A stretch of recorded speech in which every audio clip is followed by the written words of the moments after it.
Tim Anita Seitz. Here. Counselor Catherine Scully. Here. Counselor David DeMott. Here. Counselor John Bowles. Here. Counselor Rich Seymour. Here. Counselor Lindsay Smith. Here. Okay, and staff-wise, I have City Manager Don Tripp. Here. City Attorney Dave Frankel. Here. Deputy City Manager Barbara Opie. Here. Deputy City Manager Jody Andrews. Here. Deputy City Manager CFO Larry Dorr. Here. And our two facilitators, David Eisenmore Here. and Mike Condiff. Morning. Good morning. There's Okay, and then Matt two Williams is streaming. There's streaming PC and there's Matt Williams. Are they the same? There's Yeah. two PCs. Matt streams on one and has it on his own PC to make sure it's working the way that it should. So he's all set. I'm gonna lock the meeting so that others cannot freely join or not. I think you can still leave, but you can't join. And then when Michelle comes on later this afternoon and when Chris comes on later this afternoon, I will unlock it for them to join. Great. Take it away, Mr. Mayor. Okay. Well, good morning, everyone. With us this morning is Mike Condiff and David Eisenmore. They will be facilitating the meeting this morning, reminding everyone, first and foremost, that this is being live streamed. So anything you say will be sent out to the public. Mike and David will facilitate the meeting this morning. We have 16 hours that we're scheduled to be here together. So, I hope you have plenty of cushions in your chairs. But, my charge to Mike and David is that we get through the agenda, that they keep us out of rat holes and they keep us moving. So with that, let's try to get started. David, Mike, you're on. Yes, sir. Thank you very much. And we very much appreciate the opportunity to work with you over the next couple of days. I'm going to share my screen. I think, Cody, if you could add Mike and I to the organizers list so we've got screen sharing enabled. It is an aggressive agenda. It's consistent with what Cody has shared with the weeks and largely based on what we learned from you in the process of our interviews, both our early interviews and the refresh round of interviews last week. You should be able to see now on your screen my PowerPoint slide, Team Building Governance and Budget Priorities Retreat. Everybody have it? Yes, sir. Okay, so here we go. And we're already a little bit off the schedule just because of fighting the technology gremlins, but we've got plenty of time to catch up. So as you already know, Mike and I have been asked to help lead this process, and we've all met, so I won't belabor and spend any time on us describing who we are and our backgrounds. I think I orally went through this with each of the counselors when we spoke last week, but the general flow is this. We're going to spend most of the morning on building competencies and capabilities, leaderships, working on teamwork based on the DISC work of leaders profile that Mike has shared with you in terms of your individual results. And we're going to start seeing how that works at the team level. That will actually carry us to the lunch hour. We've got a 30-minute lunch break, and then we will go into the protocol and procedures discussion, with which many of you indicated to us in your conversation was a very important thing to deal with. And we're going to try to use that dialogue, that discussion as a template or as a practice session in terms of applying the understanding of your respective styles in working through those challenges. And Mike is going to lead both of those two segments of the retreat. then we're going to hear a little bit from the staff, and this is in the afternoon, about where we are with respect to the status of our previously established strategic goals, and especially with respect to the impacts of COVID-19 on our ability to function and to deliver against those strategic goals. And in the afternoon, we're going to start diving into your vision. That will actually bleed over into in tomorrow morning.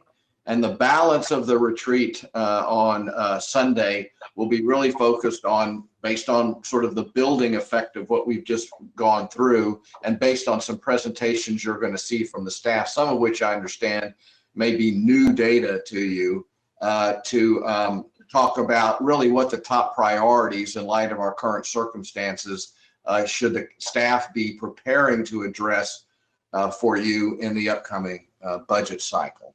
Cody's put together, and I'm sure you all have, a very comprehensive binder of materials, which has in it the agenda that I've just outlined in detail. I'm not going to spend time reading it to you, other than to say, given the mayor's guidance, we will do our best to make sure we follow this agenda and get the material covered. Does that mean we won't let some things run long and some things run short?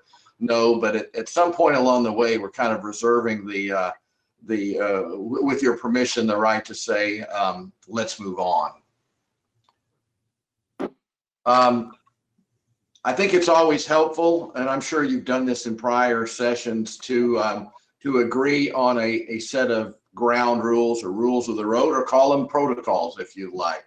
So I'd like to suggest that your mobile devices be off or silenced. Understand that you have no control over who calls you, but just let's try to minimize distractions. We're going to try to facilitate this in a way that everyone gets the opportunity to weigh in and, express their opinions, and that if we see that others may be drowning out, we may step in and ask you directly for your feedback. We got to build on each other's ideas and avoid killer phrases. If I say killer phrase, what does that mean to you? Give me an example of a killer phrase, the kind of stuff we want to avoid. Somebody think of a killer phrase, just offer it up. We've always done it that way. We've always done it that way. That'll never work. Have you lost your mind? Those kinds of things. We want to honor each other's input. Everyone gets to say. We're not going to get to final decisions here today in most cases, and so let's be respectful of our roles and responsibilities here in this session and beyond. Some couple of years ago, I learned a technique or a tool called Elmo. Everybody here can call Elmo. Has everybody ever heard of Elmo? You know what Elmo is? This comes out of the Baldrige Quality Award process. Elmo is enough. Let's move on. Enough. Let's move on. So anybody can call Elmo at any point along the way, and then we may have to discuss it. But if you feel like we're getting bogged down, that's the time to say Elmo. We have built in roughly 2-hour intervals, planned breaks, but bio breaks is needed. If that means you need to turn your camera off or turn your sound off or whatever it is to disappear, that's fine. And then let's have some fun. Humor helps, and I know from our interactions with this group that won't be a problem. Do any of you have any others that you would add, or any other thoughts about what the rules of the road ought to be based on how you work together? Does anybody object to this set of rules? Hearing none, Elmo. We're going to use throughout the 2 days some online polling technology, and we're going to start with a couple of exercises right now to get us underway, and mainly to get you used to the technology. So this application is called Poll Everywhere, And either on the device you're using now, or it will be really easy on you if you have either a smartphone or a tablet that you can use as your input device. I think that'll be less difficult, but you can do it by toggling screens or on two, side by side dual monitors if you happen to have those. Go to the website polev.com/DavidE675. You can see this in the red right here. Everybody go to that website now and on your device, and you should see a poll when you get there. You may be prompted to enter your name. You can ignore that. Our intent is that these be anonymous polls. There are going to be times, and we'd like the staff to do this, but there are going to be times. The second one we're going to do is we're going to exclude the staff from voting. This first fun one, we can do this, but primarily we'll be looking for the council to be providing input through the polling. So I'm going to advance to the next slide, and you should now see the question. If you were a superhero, which superpower would you choose? Is anybody not able to get there? Catherine, you're not there? Yeah, I'm still working on it. Okay. I can't get there either. Okay, it's poll EV. I'm going to back up. polev.com/DavidE675.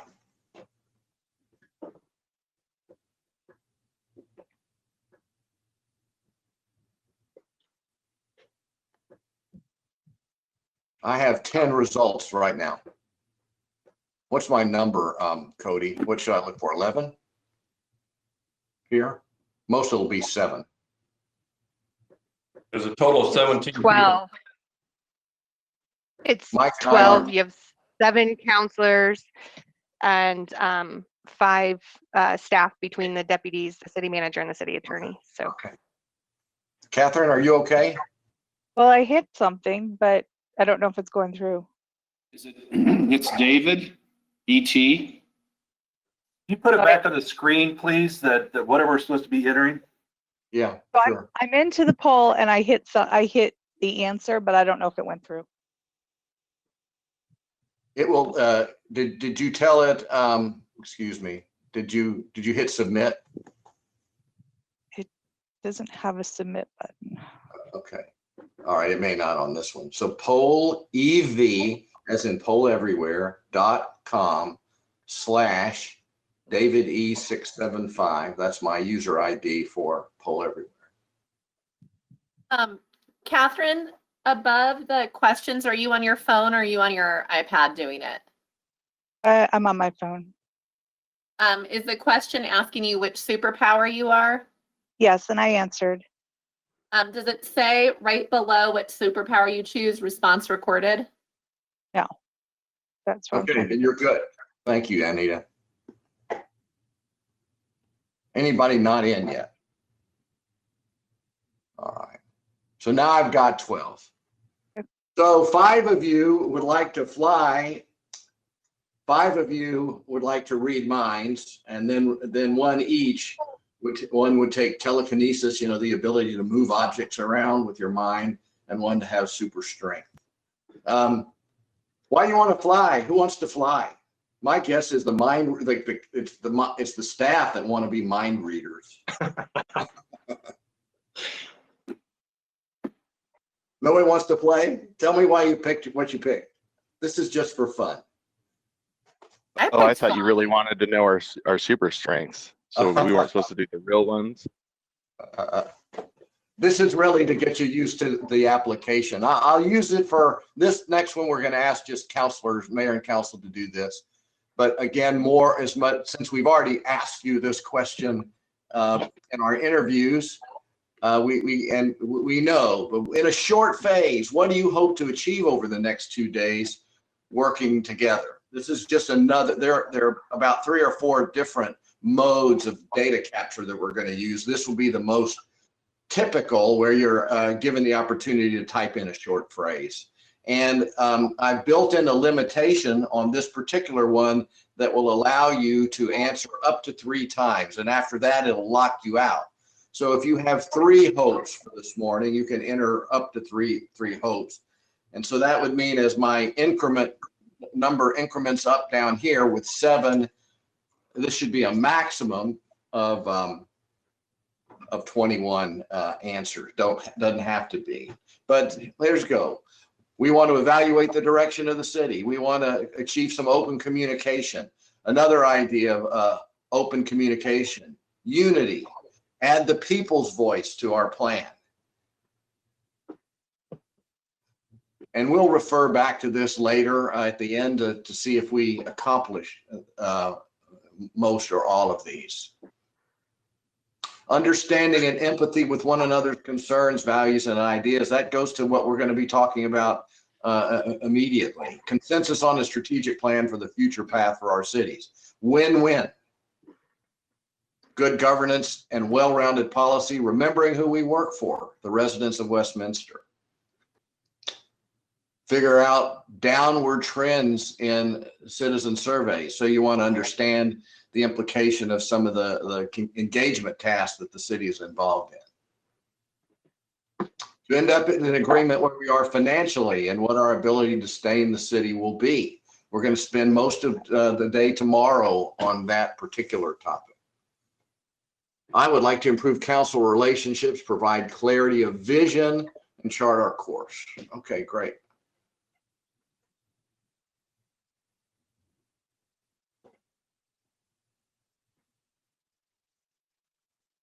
Does anybody see anything surprising in here? This sounds very much consistent with what Mike and I heard in our private conversations with you. Agree on protocols. That's our second activity, major activity today.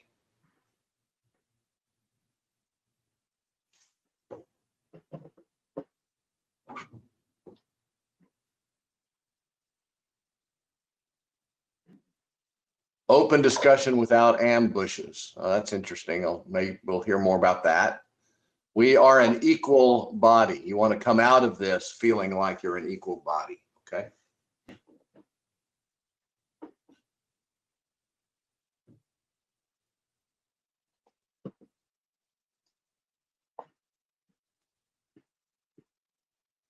Okay. Are any of you still entering? Okay, so this is very helpful, and I said we'll capture this and we'll look at this kind of at the end of the weekend and see how we did. Thank you. So I'm going to hand the dais, if you will, over to Mike Condiff, who is going to take you through the work of leaders, results, and application. And this will take us to lunch. So. And I'll be in the background really trying to scribe as Mike leads. Mike, take it away. Thank you, David. I'm going to presume you will quit being the organizer and let me be the organizer. I think you can just grab that, but I'll turn it off here.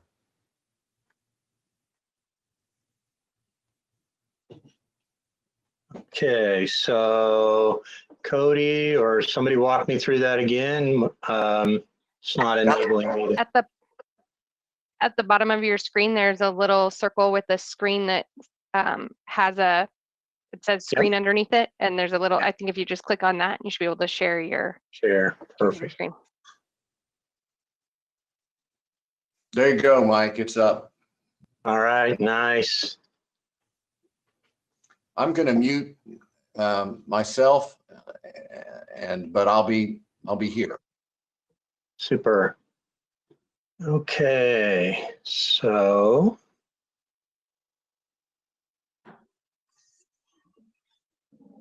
while I'm figuring all this out, David is a high D. That you've all done disc with me and one-on-one, so you know that David, he gets started, he gets right into the heart of the meeting. Oh my gosh, he's ready to go, right? Whereas I'm Mr. influencer. I want to know how you all are feeling and thinking about the day and making sure everybody's comfortable and all of that. So can you see my screen now? Yes, sir. Yeah, I see the welcome sign, Mike. Nice, thanks. And I have that up also, but I can't see you. So let's think in terms of how I can get your faces back to me. Cody or somebody talk me through that. Mike, I can If tell you you when go I to the, was presenting and had my screen up, I saw kind of in the left, excuse me, the right-hand edge of my screen, and I had to expand it, a vertical depiction of the, so you'll see a little miniature of the slide that you're displaying, and then the faces of all of the participants. At least that's what I saw. Yeah, I got that. So super. So thank you very much for joining with us. Oh my gosh, this is such an incredible time. We enjoyed so much being with you one-on-one and would have loved to have done this with you, obviously back in February or March when you were newer and we were in person. So it's interesting doing group process in a two-dimensional format, right? So I can sort of see your faces, although the boxes are small. I have a tougher time seeing your body language. Now, if you throw up your hands or cover your head, I'm obviously going to get that. Thanks, Rich. So, and everybody, John, and so everybody's got your mics muted and all that. This is really interactive. So, although it'll probably be messy, let's have fun with it and see how we do, okay? So, I'm going to start the process, I hope, with just thanking you for what it is that you do for democracy. Every day in Westminster, people get up, they go out on their front porch or on their sidewalks or outside their condo or whatever, and they look around, and what they see is the services that you've provided. They'll go back inside, they'll flip the switch, they'll have some coffee, they'll do their morning rituals, and when they flush the toilet and all that stuff goes away, that's because of the work that you do. You are providing them democracy at the level that you see is so important to them. So give each other a virtual high five and say right out loud, you make democracy work. You make democracy work. You make democracy work. Hey, thank you very much. Oh my gosh. All Is right. everyone seeing Mike's slides, or if you launched them yet? Because I'm not seeing your slides, Mike. Okay, well, thank you very much. Let's see how I can do that. Now, do you see that one? Nope. No? Oh my gosh. I can put everybody's camera up and do a share at the same time. Yeah, I'm trying that. Let's, I'm in the share. There it is. You see that? I see your screensaver. Okay. There you go. You see this slide? I Yes. did. Okay, perfect. All right, so I always like to start off with, from a governance perspective, thinking about sports. Kathy, my wife, tells me, Mike, you use too many sports analogies, but somebody help me with this. Who played a sport when you were growing up? Anybody play a sport? And again, I have lost your faces. Oh my gosh, Cody, I'm really struggling with this. So somebody volunteer out loud what sports you played. Figure skating. Figure skating, thank you very much. How often did you practice your figure skating? Every day for at least 6 hours. Oh, okay, so let's think about this for a second. We're gonna figure skate practice every day for 6 hours, and how many days a week? Every day, or 5 days, or 6 days? 5 days. 5 days a week. So we got 30 hours of figure skating practice. And then when you went actually into a figure skating, do you call it a performance or a demonstration? What would you call it? Well, there were competitions, there were shows, and there were demos. Okay, so let's do a show. You're in a show. How long was your exhibition? maybe 5 minutes. Okay, 5 minutes. That's perfect. So we got 300 hours. Somebody who's really good with math, about 1,800 minutes or so, right? And then a 5-minute performance. So can we do somewhere in the neighborhood of 600 to 1? 600 to 1 practice to performance. We're going to practice 600 times as long as we perform, right? Does that make sense? Yeah, it does. Hard to top that one. 600 to 1, that's pretty good. Baseball is about a 10 to 1. Football, 12 to 1. Trained musicians, pianists, sometimes they get into that 100, 200, 300 plus to 1 practice to perform ratio. How often? Great question. Now, this is a trick question. How often do you get to practice being the city council?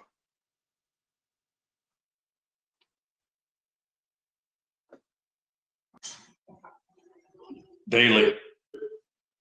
Daily. How often do we get to practice being the city council as a city council team?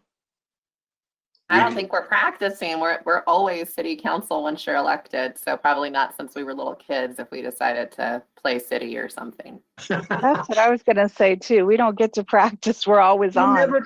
You never practice. Oh my gosh, think about this. Where else in the world would we do this? So back in the days when we would travel, occasionally I'd be on the road enough that I'd need to get a haircut. And so one day I was in San Antonio presenting to the Texas Municipal League, needed a haircut. And lo and behold, as I came out of the front door of my hotel, right across the street, I saw this big sign, hairdresser welcome, walk-in welcomes. So I walked over, introduced myself to this very nice young woman, and I'm just making chit chat. You know me, I got to talk. I can't just sit here and smile at you. I got to say something. I go, oh, hey, where'd you go to school to learn how to be a hairdresser? Oh, well, I didn't go to school. Really? Oh, so you probably practiced with somebody a whole lot, like an internship or something? She goes, no, not really. I got laid off from my job and I found these scissors and combs on eBay and this was a vacant spot. So I decided I would just go ahead and start. So you're my first customer. I said, you mean your first customer today? She said, oh no, you're my first customer. What would you do? Not get my haircut. I said, you know what? My presentation is starting. I need to go right now. And I turned and left, and left. Where else in the world would we say to somebody, you know what? Why don't you run for city council? I know you don't know much about it. You've been to some meetings, you followed them, you served on the Planning and Zoning Commission, but why don't you run for city council, go on down there and just start working as a team? And where else would we ever do that? If Denver football team, if they ever get to play again, if the only time they saw each other was on game day, how would that go? If the only time they could get together in a huddle was on game day, how would that go? Oh my gosh. The whole process largely is designed to protect us from getting together in an ad hoc way. Dave Frankel can nod his head. We don't want walking quorums. We don't want you violating the Open Meetings Act, right? Where else would we ever do this in our lives? When we get ready to go on vacation at our house, we get together around a big round table. Everybody's got their favorite beverage and we talk about where we want to go. We're relaxed, we're comfortable, we're open, we're sharing. What do we do for you as the city council? We elect you, we swear you in, we stick you on a dais, we hand you a big old binder full of stuff and say, okay, start governing. Now, is it any wonder that we have some glitches as we go along, right? And you add to that everything else you got going on in your lives. Being a city councilor is a part-time job, right? And some of you are going, oh, Mike, no, you haven't seen my life. Sometimes I feel like being a city councilor is all I get done. You should see my business revenues. So if you've ever been to the circle, you've watched somebody spin plates, right? And this is your world. Oh, ouch. Oh, anybody here ever break a plate? Oh my gosh, yeah. We, in our world, we make mistakes, right?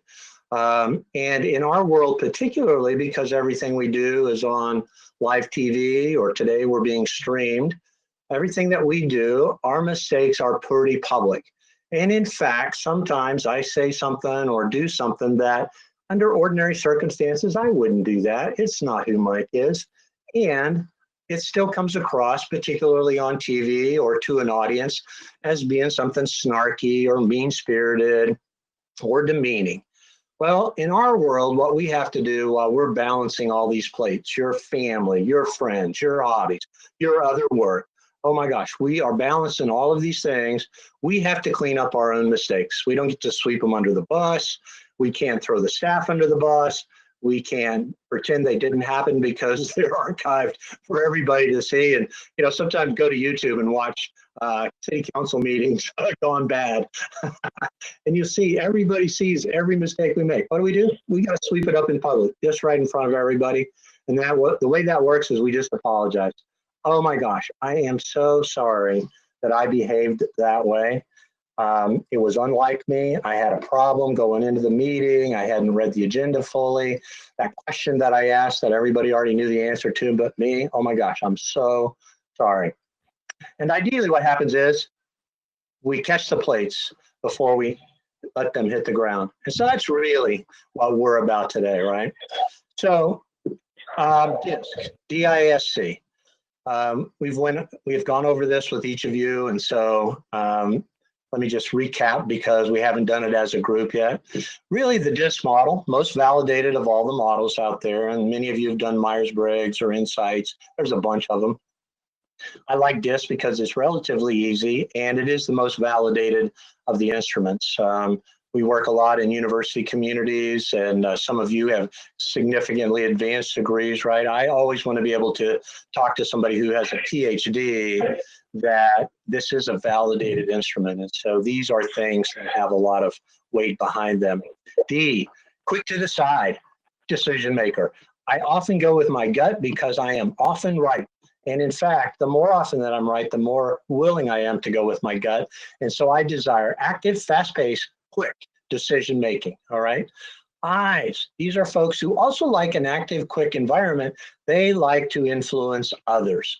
These are folks who share a great deal of enthusiasm for their ideas. IASM, I am sold myself. And so I want you to be sold along with me, right? Support, S. These are folks that desire a calmer, quieter, more thoughtful environments. These are folks who support others. They are people that other people go to talk to them, to share their issues with, because they know that they will be very predictable in their responses and thoughtful. And the D's and I's are going, Mike, oh my gosh, you slowed down too much. You're losing me. Get going. C's. Conscientious folks. These are folks who want the answer to be really, really, really right. Not kind of right, not sort of right. They want to be right. And they are willing to take as much time and devote as much energy as they need to be right. Can you see automatically where our conflicts could come in? I'm a quick to decide person. I'm all about facts, figures, and analysis. I've got a gut feeling on this. I'm ready to go. I've already made a motion, and in fact, I'm looking at next week's agenda already. You're still trying to think through that particular issue. And in fact, you'd like a white paper. You'd like to know what other cities in the Front Range are doing about that. And I'm saying, I don't care. I've already made up my mind. Let's just call the question and get on. And I've hurt your feelings in the process, right? Or I've said, nah, you know what? I'm not going with you on this one. I need more information. I'm going to slow this down till we get where I think we need to be. I also like to point out that there are places where we have natural affinities. And so D's and I's go together because they like active, fast-paced environments. As long as things are moving along, and I will give you a bit of a preview, all but a couple of you are in this active, fast-paced environment, okay? So the more stuff that's happening and the faster we're going, the better you like it. Unfortunately, C's and S's, and there are several of you in this category, you push back on that and you go, excuse me, hold it. I'm a member of the council. I need more time. I want to have the opportunity to do more research and to think this through. And my S's, two of you over there are saying, hey, I just want us all to get along. Why are we having so many fights? Oh my gosh. Mondays used to be my favorite time of the week, and now they're one of my least favorite times of the week because, oh my gosh, it seems like all we do is come down to the council meetings and have challenges. I's and S's also go together. So this is an interesting grouping over here. These are people who are very people-oriented. Sort of that Barbra Streisand song, right? People who need people. So here we're talking about folks that love to be around others. The I's, so they can influence them. S's, so they can support them, okay? These are folks that are really in tune to feelings. D's and C's will say, what do you think? I's and S's will say, how are you feeling? Okay, so remember how I started? David just jumped right in there. See, he didn't say, I hope you guys had a good day. Looking forward to being with you. Here's my agenda, and by golly, I'm going to enforce this dude. I'm going, oh, I need to know how they're feeling. How are they feeling, David? So, I'm sorry. yeah, no worries. I just love to tease you. Wouldn't it be dull if we were all on the same side of the wheel? Oh my gosh. So, my D's and C's, questions. I'm going to ask a question. It's not to intimidate you necessarily, unless that's a tactic of mine. It's not to demean you necessarily. It's just because I ask a bunch of questions. D's ask questions in order to be quick to decide. C's ask questions to get to the bottom line. What's right here? It's about reason and rationale for me. Now, if I hurt your feelings along the way, I guess maybe a part of me feels bad about that. And this is a generalization, okay? All of these, I should have said early on, are generalizations. In general, I don't really care how you feel about it. I'm just trying to get to the numbers. I'm just trying to get to the bottom line. I'm just trying to get us to where it is that we need to be, okay? So I'm going to presume, because we are together, you all knew what we were going to do, that I could share everybody's profiles with everybody else, okay? So this is your individual DISC results. I have showed each of you your own. This is the first time I'm showing everybody's. And with your permission, particularly Mayor, for the purposes of this conversation going forward, I want to include Dawn in our process. You know my background. I spent 30 years in local government. I just absolutely adore elected officials. Some of you I may not agree with all the time. Some of you I wouldn't necessarily be friends with in my personal life. I love you. Why? You make democracy work. You're giving up your time, your energy to come down and serve the community because you love your town. And every single one of you, I knew from the minute that I met you one-on-one, you loved your town. That's why you ran for office, okay? Here's a better way to look at this, that last screen. So here's the DISC chart with each of you plotted. Now, Cody, while they're digesting that, tell me one more time how I can see people's faces. Where on my screen do I have to go in order to be able to do that? I think at the top there's a view everyone, and you can click on, or mine says view everyone, yours might have a different, there's two little triangles that facing each other. So, And there's some options. You know, under options, all I get is make presenter. So that's why I Mike, lost do you you. see a thick white bar kind of at the top or on the side of your presentation? If you pull it down, I think it will split your screen to camera views and Hedge cursor yours. almost there, Mike. I feel like you almost touched it. Yeah, There you right go. there. Right Okay, here. Go back up. No, go back Go up. back up. A little bit And more. there's like a white bar. Nah, see, I'm not seeing that white bar. It was available in our practice session, but There you go. A little bit Right there? higher. You Right don't see there. it. Right there. Almost there. Yeah, it may not be on his There. screen. I'm just not getting it Because on it's my screen. presenting. Oh my gosh. Yeah, because I'm Let me- presenting, I guess. Yeah. Okay, so Matt and I here- are looking for a drop down while you are on, but we'll keep looking. Yeah, thank you. So we knew going in that this would be an interesting environment, right? So help me out. Keep me from stepping in my own mess here. Somebody just tell me who you are and any observations that jump out at you as you see this wheel. So somebody give me some feedback. What do you notice immediately about this wheel? Can I make a suggestion, Mike, just as a thought? We Thanks. could use the chat functionality. They could send you a chat message. Yeah, you know what, David, if you don't mind, and I do love the suggestion, you making the suggestion. Let's pretend it's a group. We're together. Somebody tell me who you are and what you notice.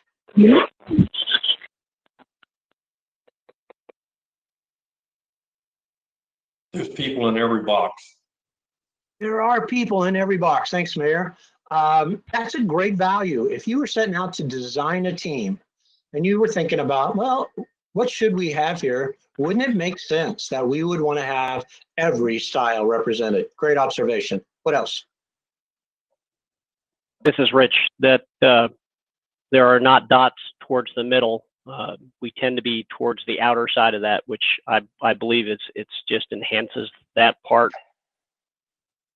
Rich, you're exactly right. I think I went over this with each of you. Let us just remind ourselves as a group.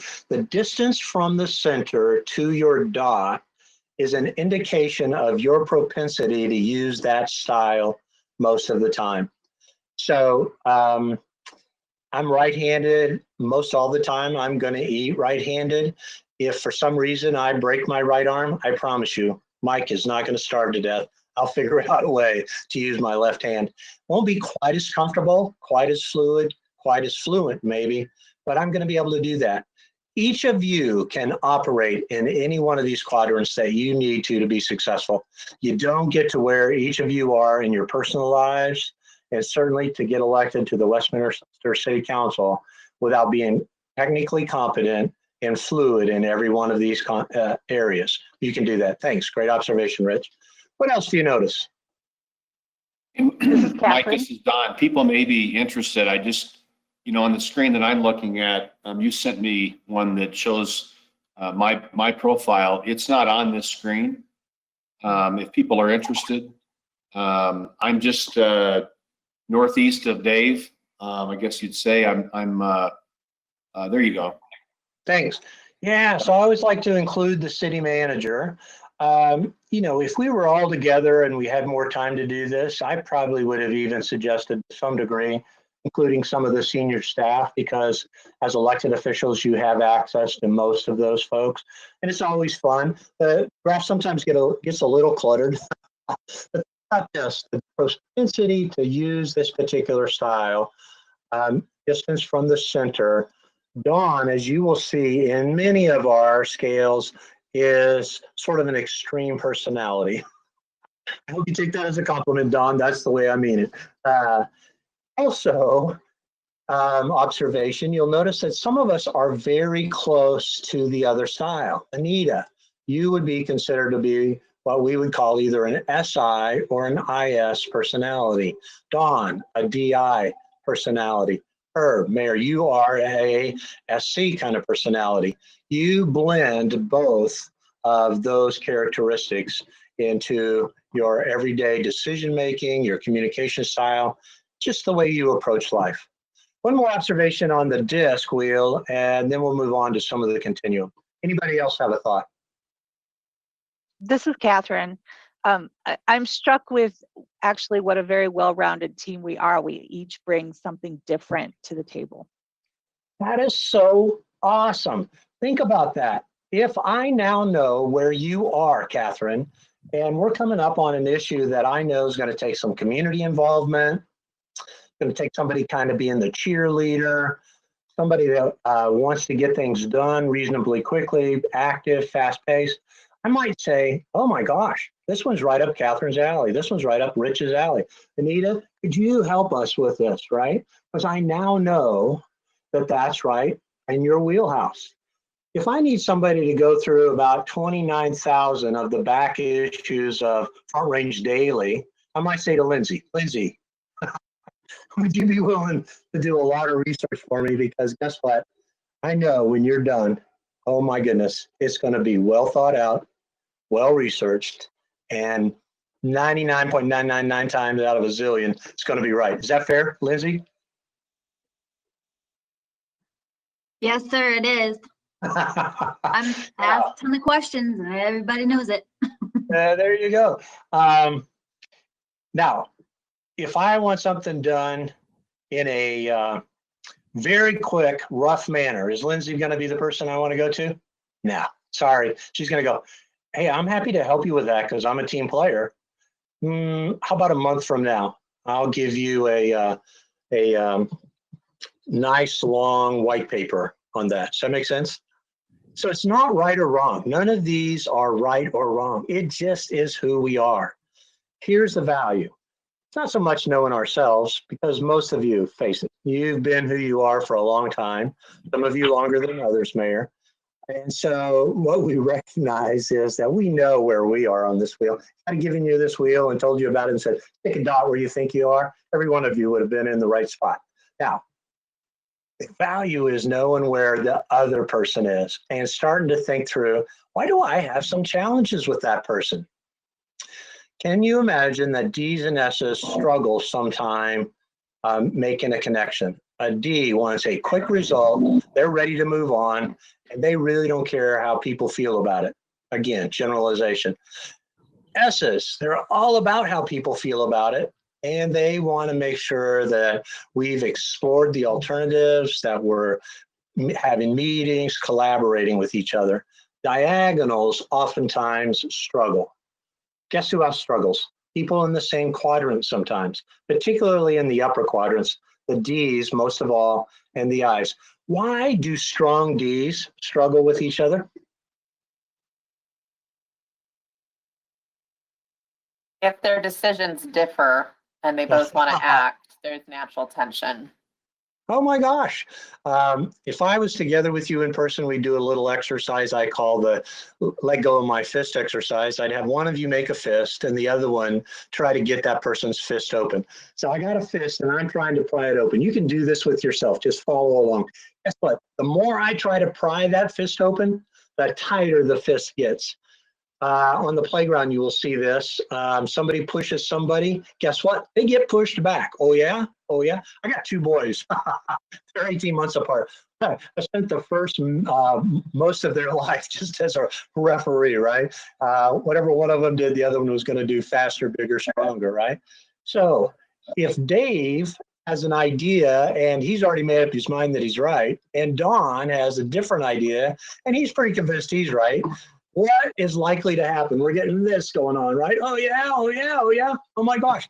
So the next thing you know, two people who really share a ton of characteristics, now they're struggling in a relationship because they both have so many similar characteristics. Hey, Mike, excuse the interruption. First of all, I do want to say one thing, but Cody's asked me to intervene here for a second. I'm also a David and I'm also a D, so I'll say D's unite. But we need to take a quick pause. I understand one of the counselors needs to reboot. So can we take about 5 minutes, Mike, and let that happen? Yeah, and Cody, while we're doing that, I'm gonna exit out and try to reboot myself so I can see people's faces. This is tough. When I'm an eye, it's tough for me not to have a visual audience if I can get it. Thanks. Hey, Mike. Mike, Yeah. don't, Mike. hold on, Catherine, just a minute, please. Mike, don't reboot. Matt and I figured it out. Your screen is overlapping, so we're just gonna need you to minimize something. Sorry. Minimize something. So if you minimize your presentation, you'll be able to see the go-to meeting and then Yeah. So let me try that. be able to. And yeah. So why don't we take a break? Counselor Scully had a quick question, so let's let her ask that. And then on that 5-minute break, don't leave and we'll. I was actually, Mike, going to suggest that you have your screen and load the meeting twice. And then you could have the pictures of us on one side and you could have your presentation on the other. Ooh, that's a great idea.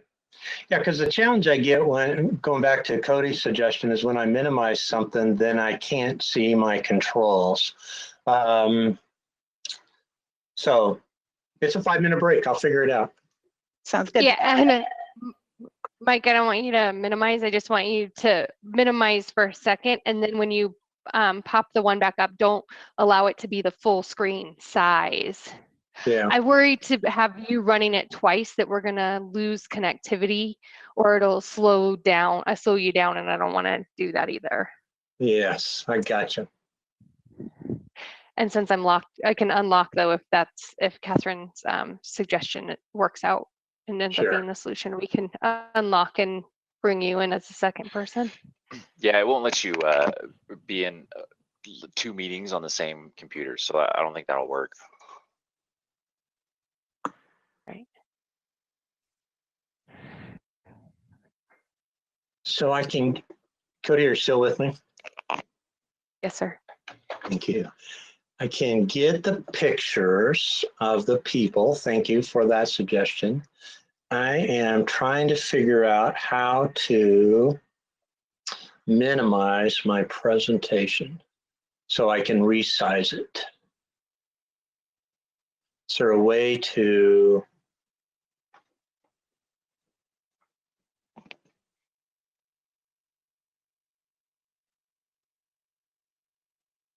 Hey, Mike, I'll try something. Seeing as a smaller audience, people are taking a break. In the lower right, the one thing that I often use is detached cameras when I'm a presenter, and I can separate in GoToMeeting the cameras and the pictures from the presentation screen, and then you can move them apart and resize them. I don't know if you can see that button or not, but boy, that has certainly helped me when I'm presenter. And Okay. Where's that button? Can you, Larry, where is that button? What does it look like? in the right-hand side of the slides, you see an icon that looks like a camera. You see plus and minus related to the zoom size, and Oh, you see some yep, I see overlapping. it.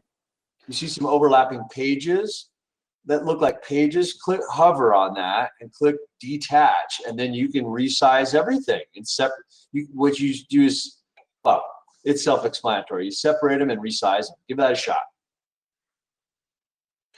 Okay, and then Mike, I was just gonna say what you probably want to do as well is on your screen sharing, instead of just sharing the whole screen, make sure you select just the PowerPoint presentation too, if you're gonna do that. Okay.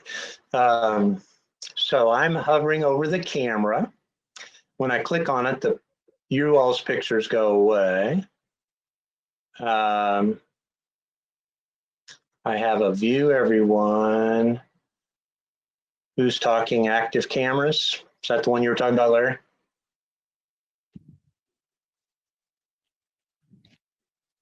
Mike, I think he's talking about in PowerPoint, I believe. Because usually what happens is your PowerPoint is going to take up the full screen. Yes. That's why you're not able to see anything. So right.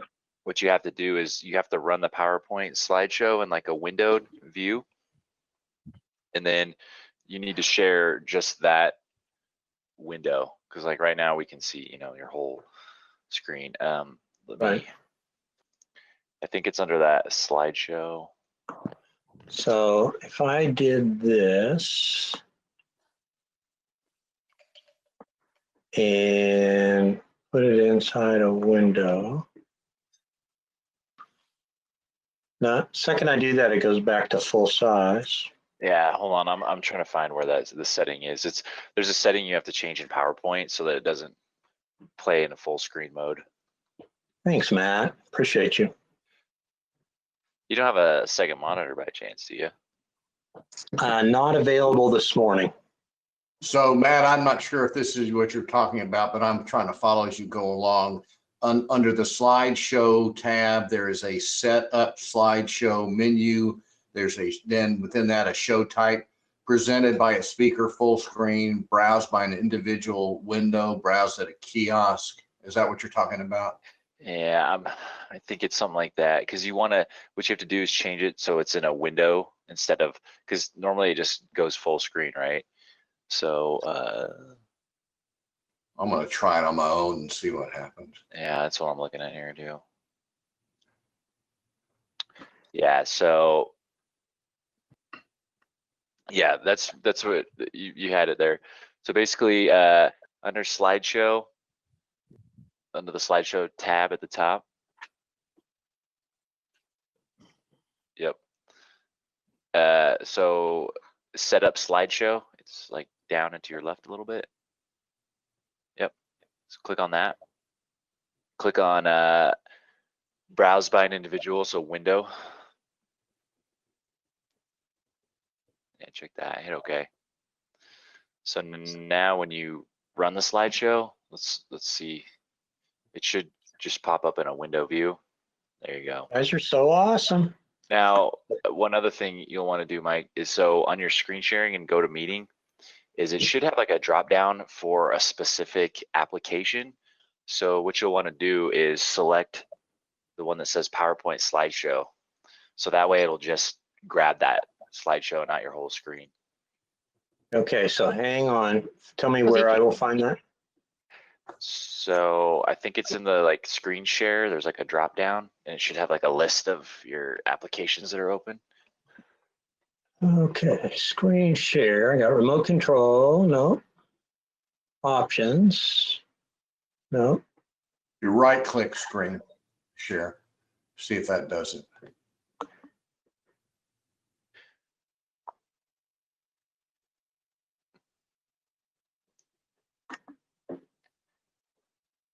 Maybe can you make me the presenter real quick? I just want to see if I can find where it's at. Are you asking me? One of you guys, or because I think you're both organizers. We're organizers, I think is what we are. I think Cody has set up the list of organizers. Yeah, Matt, I made you an organizer. I think that gives you all powers, yes. Okay.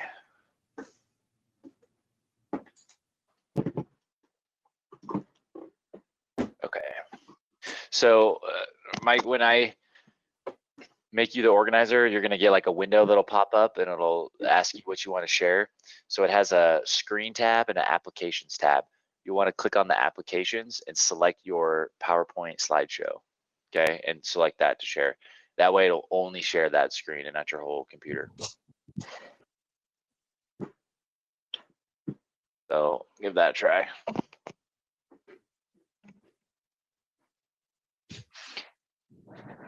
Matt, when we resolve this, we also are having an issue with being able to zoom in and out on the presentation itself when it's up and running. It's like getting stuck at 50% for someone. So they can't see the whole thing. Someone trying to view it, you mean? Or like one of the... Yeah.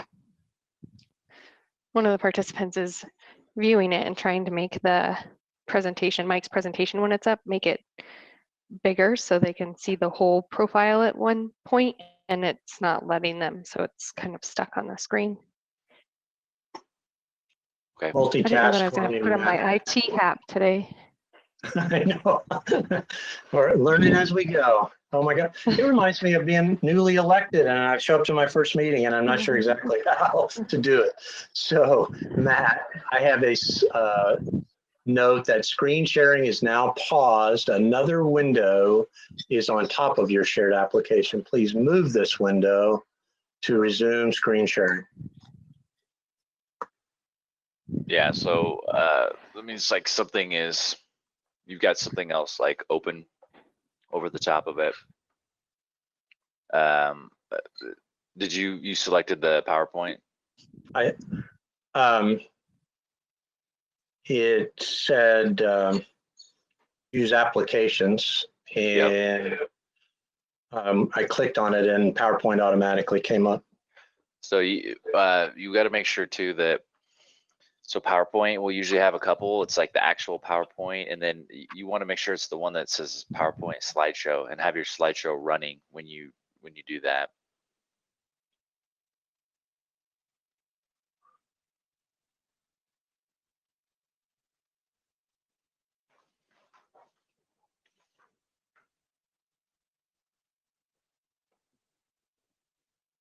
Okay, so now I have closed everything on my screen. Yeah, so you need to get your PowerPoint running. You need to get that up and going first.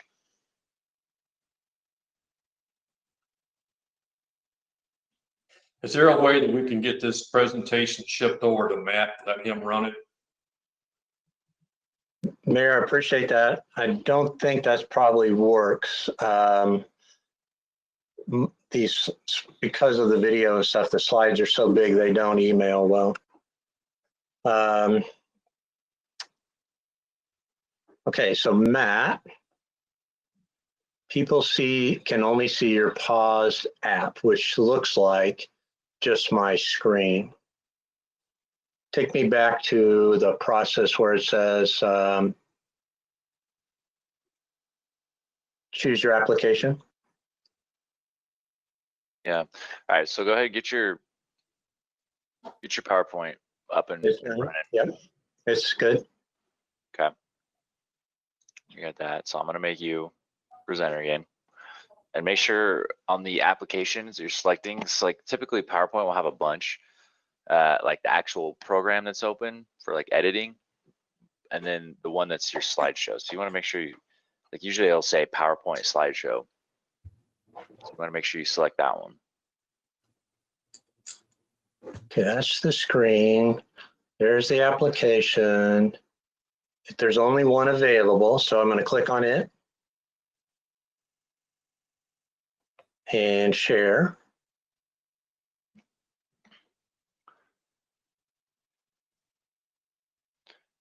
Yeah. So did you actually like, start the slideshow, like run it? Because like we're looking at PowerPoint in your editing view. Yeah. No, I didn't do that. Okay. Why don't an easier way maybe is just in the So I'll start it.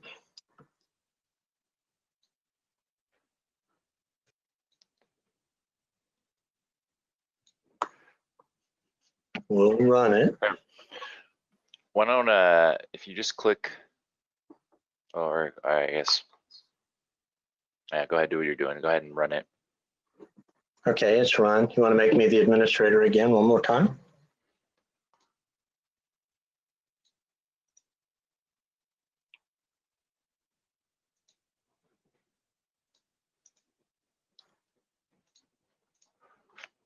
I lost what I was seeing, Mike. Okay, now I got the slideshow and we're going to share that.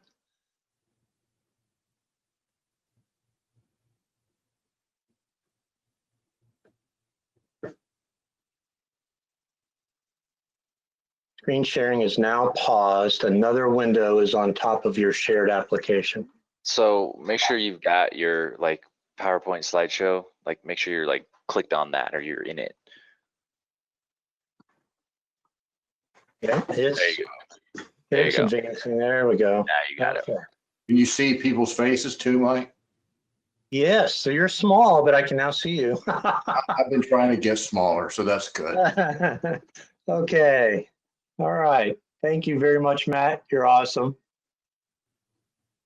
Well, it looks like we are about halfway back, a few empty chairs. So, okay, sigh of relief here. I'm sure there too. So everybody's returning, it looks like. Very good.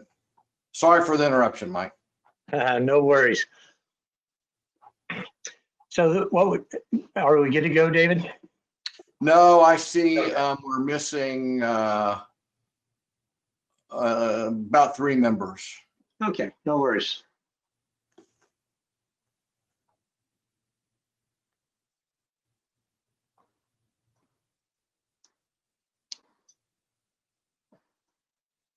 I think we're good. SP is the feed, right? The live feed. I think we have everybody here. Nice. Okay. So the value of the work of leaders is that we think about our council job really in 3 components. Crafting a vision. I often will tell elected officials, your professional city staff doesn't need much help with how. They got advanced degrees. They got experience. They worked in other places.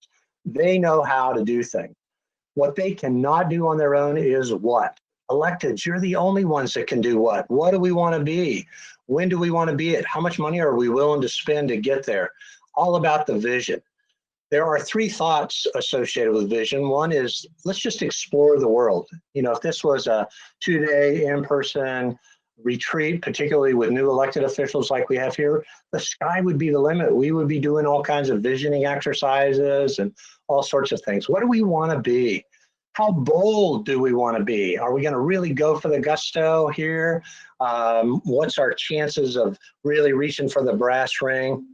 And then let's think about that. Is that really realistic? So we think in terms of the council's role in visioning, critical, unreplaceable. It's your key value add. And then the notion of alignment. How is it that we're going to structure our own processes and the processes associated with the city staff in order to be successful? In clarity, in terms of how we convey that through dialogue, and then how inspiring are we as leaders? Oh my gosh, y'all have been on teams where the leader just, as leaders, you are a group of leaders, okay? So we don't get to talk about one of you being a leader. The council is a leader. 70615243, you're the leader, okay? How do we inspire those around us in order to follow where it is that we think we need to go? And then the whole notion of execution. How is it that we keep momentum? Oh my gosh, are these tough times? Unprecedented times, right? So how do we keep momentum? How do we structure the processes? And then how do we get into the feedback loop? So I've walked you through the 8 behaviors, you know, this behavior 6. How is it that we go about assessing performance? So I want to start through each of those and give you a chance kind of just to see those as we go through. These slides will again all be available to you as we have the chance to wrap this up. So we think in terms of the continuums here associated with this. And we have the notion of, are we someone who desires to seek closure? Or are we someone who desires to remain open? Are we wide open to possibilities? Or do we see a possibility and say, let's seize this one and figure out how to implement it? Are we someone who prioritizes the big picture? Oh my gosh, think about the possibilities. This is so incredible. The world is our oyster. We're on the front range of Colorado. There really isn't much that we can't accomplish because we're the premier city here. Oh my gosh, think about all these possibilities. Or are we someone who says, you know what? I really want to get into the details associated with some of these possibilities. So what I've done for you is just plotted each of you by your double initials, okay? So David Eisenlohr and Dave DeMont. Now we've got DD, so we're not confused about who I'm teasing. You've got a double initial, and we've plotted you on this continuum. Think of it as a 3-bar continuum. We've got our upper third, our middle third, and our lower third. Or if you don't like the word lower and upper because that sounds like it's good or bad, how about left and right, okay? My left continuum, my right continuum. And we think in terms of where it is we are on the continuum. Again, there's no right, there's no wrong, just where we are. And so I look at this and I start saying to myself, oh my gosh, when I think about the differences between a conversation with someone who's wide open to possibilities and to someone who's fairly focused on closure, all of a sudden I can see some tension building, right? Or I can see a blossoming because now I am someone who says, you know what? Oh gosh, I am so enthralled with all these possibilities, but I need somebody to help me stay a little bit grounded here and help me focus on some of these details, right? I am such a big picture person that I can't really get my arms around the discipline to go in and look specifically at all of these details. And so as we've done with other ones, I want to include Dawn, if I can get my slide to advance somehow. There we go. Oh my gosh, how fun. And so again, if we can think in terms of just some feedback on this, what do you notice right out of the box in terms of the continuums?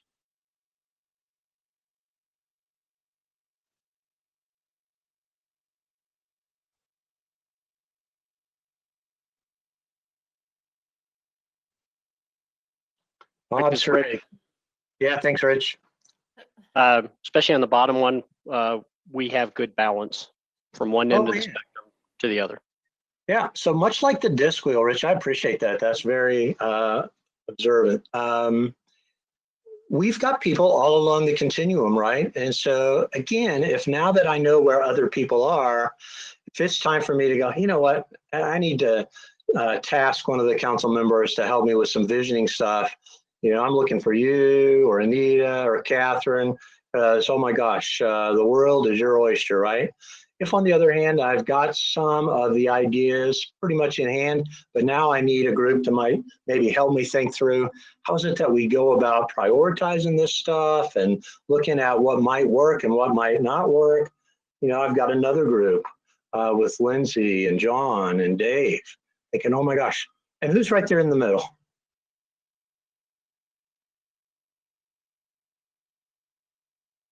HA. Does that remind you of anybody? HA. Can't even get the mayor to smile. Oh my gosh.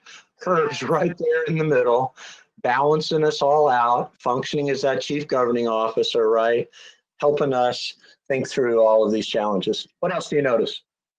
So this is Anita, and I don't want to sound negative, but I do think that this kind of illustrates where it might be hard for staff to find clear direction, because we're all maybe at different places of comfort. And so some of us want it to be buttoned up. Some of us want to make sure that we have really explored all of the implications. And so I think this illustrates why there might not always be clarity of direction and prioritization. Anita, home run. Yeah, absolutely. So I'm the city manager or the city manager's staff, and I'm interfacing with individual elected officials. And some of you are saying to me, oh my gosh, we got to think bigger picture here. And some of you are saying to me, oh, we've got to get more details on that specific program. I can't even talk about another program until we get that one fleshed out, right? How do I respond to that? So Anita, let me toss the ball back to you because you're doing so good on this. How does staff get direction? So I think we as a group are the only ones that can help them divine that. And so it's going to take an important check-in with all of us verbally in front of them, and then to have probably Don repeat back what he has heard as the group's, the majority of the group has said. And then we're going to have to agree, even if, you know, I still want to daydream about what it could be, that, okay, the group's spoken, we need to move on, probably. Yeah, great observation. So staff takes formal marching orders in terms of a vote, right? And they're 100% agnostic. I can promise you this about Don and his team. If you vote 4-3 to go left, they're going left. You vote 4-3 to go right, they're going right. Do they have an opinion? Sure. Guess what? Their professional opinion is given to you during your discussions, through the background materials. Once you vote, they got their marching orders. They will go where 4 of you or more decide to go. Now, in terms of other kinds of things, so how do we respond to this? What do we think about that? Then that's where we get into these challenges associated with, oh, well, gosh, I just had a chat with Lindsay. Oh, well, I just had a chat with Anita. Who could, so Lindsay, let me tease you a little bit. Is it likely that they might hear something different from you in terms of your desire to prioritize? Absolutely. Yeah, exactly. It's you know, I'm sitting there as staff and I'm going, oh my God, it's like a tug of war. Oh, which way do we go, right?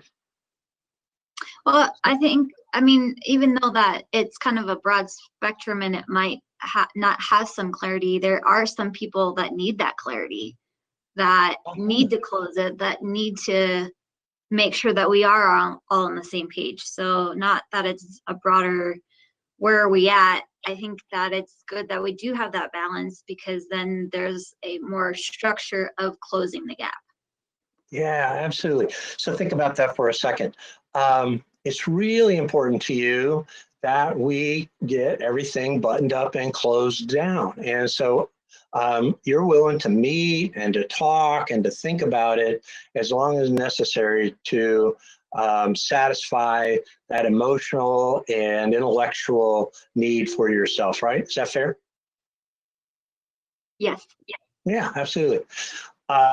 Could I add something to that? Yeah. Councilor Vermont.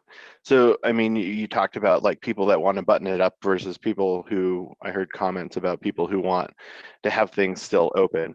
And from this group, in my opinion, those of us who, myself being included, and that seeks closure, it's that half. I feel like everybody on this council also listens to all the information, and sometimes, you know, some of us are more comfortable once we get to a point where, okay, we've heard this presentation 2 or 3 times, I'm good, I want closure on it. So it's not just like, you know, here's the issue, there's the answer. Like, we still are going through the process, we're getting the information, we're asking our questions, and then we're saying, okay, I'm comfortable with what you've showed me, and my decision, agree or disagree with what was presented. Yeah, Dave, awesome. Heidi, I'm ready to decide, and we've talked about it enough. Let's go. Let's move on. Lindsay, very strong in terms of the C component, accuracy. Once she's comfortable, she's ready to move on. Okay, so my folks who desire closure, maybe for a bit of a different reason, but guess what? We look across the dais at each other and go, hey, I'm ready to vote. You're ready to vote? Yeah, let's go. Boom, let's move on. Other people may not quite be there yet, or they may be saying, could we have a little bit more time to think about it? Does that make sense? Yeah. This is the vision piece in terms of exploration. Let's think in terms of the piece associated with moving forward to boldness. So we think in terms of this notion of boldness. What is it that we are willing to do in terms of being adventurous? Oh my gosh. Some of us jump out of airplanes in our private lives because we just can't get enough thrills, right? Some of us are pretty cautious and go, how warm is the water before I put my toe into it? Am I willing to speak out because I feel strongly about it? Or am I more likely to hold back and kind of keep my opinions to myself until I have sort of seen where the waterfront is going, okay? And so we think in terms of this notion of the continuum, again, in thirds, a right-hand third, sort of an upper third, our middle group, and then the folks in the last third of the continuum. What observations do you see now?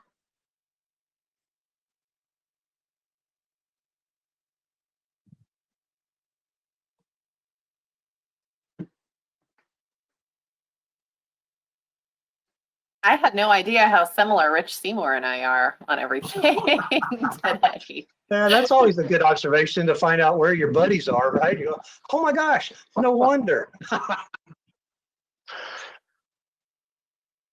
Oh, that's so fun. It's interesting though, on the bottom line,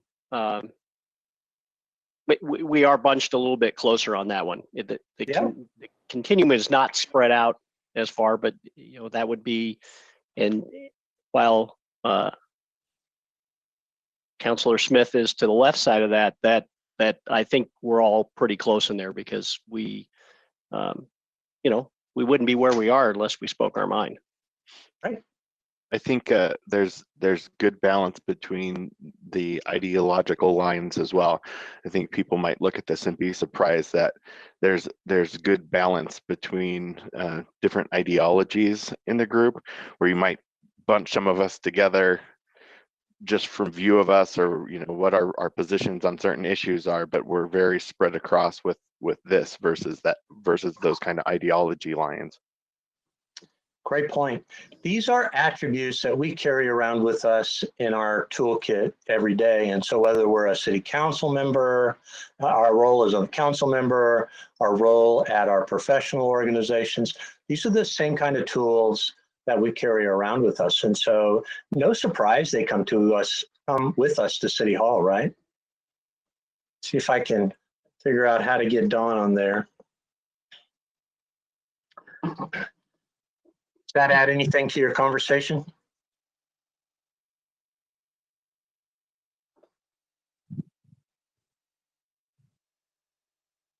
I told you early on, Dawn, I was going to tease you. You're on almost every extreme of every spectrum.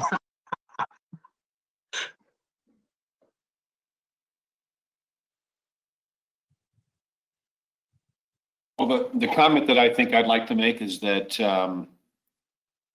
it's my job then with the leadership team, which is my 3 deputies and the 11 department directors and the support folks, to get them spread on that continuum. So I think if you'd look at my ELT, our executive leadership team, we have a team that's along that continuum, and you can probably guess where all the different people are, counselors there, and those make for some interesting meetings amongst us. And even within the 4 of us, Jody, Barbara, Larry, and I, we've crafted a team that really balances each other well. So I will own that, and I think it's part of the responsibility I have is to maybe look forward. I used to have day-to-day operations, and I was probably left of that part of the continuum at that point. But today, you know, I hope that you've got someone who's helping you think about the implications longer term, and that's what I try to do. Yeah, great, Don, exactly. What Can I else? could I ask a question real quick? I'm just curious, like as a takeaway, and this is really for Don, if maybe there would be some value in kind of seeing where ELT is plotted out and having them do the same exercise, just so we get an understanding of that balance. Because I agree with you, you probably see an interesting balance, but I think it would be an interesting exercise for your team to look at doing this same kind of exercise. Yeah, thanks for that suggestion. And in fact, we anticipated that you would make that suggestion. So we did that with Dawn's team just to see where they all fell. And I'll ask, I'm sure he's very comfortable. We'd be happy to share that with you at some point. Dawn, just in terms of the written document, would that be okay?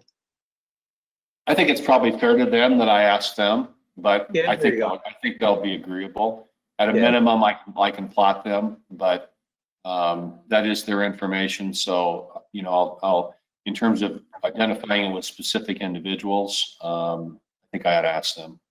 Yeah, that's a great point. We want to obviously honor everybody in this process. I should have said this early on. I often do in my introduction. This is data not to be used, information not to be used to manipulate somebody else, okay? So now I know where you are on the spectrum, and I'm thinking, oh gosh, I want you to agree with me. I'm going to come to you in a manner that's going to be most receptive to you. And so if I'm looking to go out to coffee with Anita to try to get her support on a particular issue, I'm going to put her in an environment where she's comfortable, and we're going to talk about some big picture stuff, and we're going to talk about ideas and dreams for the community and all of that, right? And I'm doing that not to manipulate Anita. I'm simply doing that to say, hey, I honor you enough to come into your environment, your mental place, and try to be genuine with you in this environment. Is that fair? Yeah, thanks, Anita. Okay. Hey, Mike. Yes, Mike, ma'am. can I add something? No. So the other thing that I think that, or I guess would be more of a question, but I would also assume that as we grow and change over time and our roles change over time, that we kind of move on the spectrum a little bit. Maybe not great, not like from one side to the other, but we might shift a little bit in the situation that we're thinking about. Oh my gosh, you're such a pro. I know you do this in your own right. So thanks for lobbing me that softball. Actually, the coaching piece of this is exactly what Catherine just talked about. So now we're at the city council table, and we now know where everybody is on this. And I'm trying to advance a particular issue or whatever, and I know where you are, and I'm trying to help you come closer to where I would like for all of us to be as a group. Again, Herb's in the middle there, right? Chief Governance Officer. He's trying to read the tea leaves and look around. Are we ready for a vote and all of that? And so you can intentionally modify your behavior on this continuum. Sorry, it is a conundrum, but you're on a continuum. So now all of a sudden I'm thinking, you know what? It's my natural tendency to hold back from arguments, to hold back from heated debate. I'd really rather have us all get along, and in order to have us all get along, I'll actually hold back and just sort of go along with the process. Well, that may not be the most helpful thing for the council as a whole, right? And sometimes I have to just simply say, you know what? This isn't my forte. I don't really like being in the middle of a heated debate. I'm going to do it. So I'm going to intentionally move myself on that scale. So Catherine, if in the absence of a particular issue or a particular role, ROLE, that I'm playing, I'm probably pretty much always going to fall on where I fall on the continuum, right? Can I use my knowledge of now I know where I am and I know where I need to go in order to get the group to process a little better? Can I do that? Sure. I'd rather eat right-handed, but if I need to eat left-handed, I'm not going to starve to death. Great observation. Hey, Mike. Yes. Because I've got them here, the three deputies, I just checked with them offline here, and they'd be they'd be fine with sharing their positions. And I don't know whether you have a slide that does that. If not, they could each come on and describe where they fit in here, however you'd like to do that, because I think that'd be interesting. And it would get to some of what Dave's asked for. And I do think, Dave, that probably the full department group would be amenable to that. But I think in fairness to them, I just need to ask them. Yeah, that's fair, Don. I agree with that. So I did not prepare a slide with the ELT on purpose. And so nor did I include Dave Frankel, who has great results in his own right, or the judge, right? So if I think a verbal indication would be helpful. So the last piece of vision, and then David Eisenlohr, just because we're discombobulated here a little bit, do we want to take a still focused to get to a break about 10 o'clock?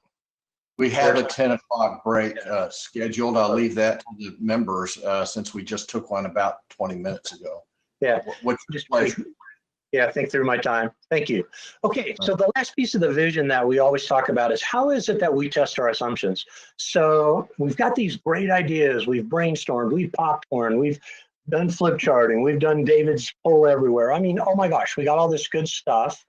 Some of us are still trying to keep us a little bit grounded because maybe we have 2 buckets of popcorn and we really only should have 1 because we put butter on it. Now, all of a sudden, how is it that we go about seeking counsel and exploring these implications?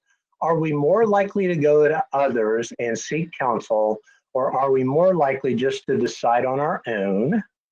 Are we more likely to explore the implications through lots of different processes? Or are we more likely to say, you know what, I'm pretty convinced, let's move forward here. So same process, you guys are pros at this by now. Well, what observations do you have?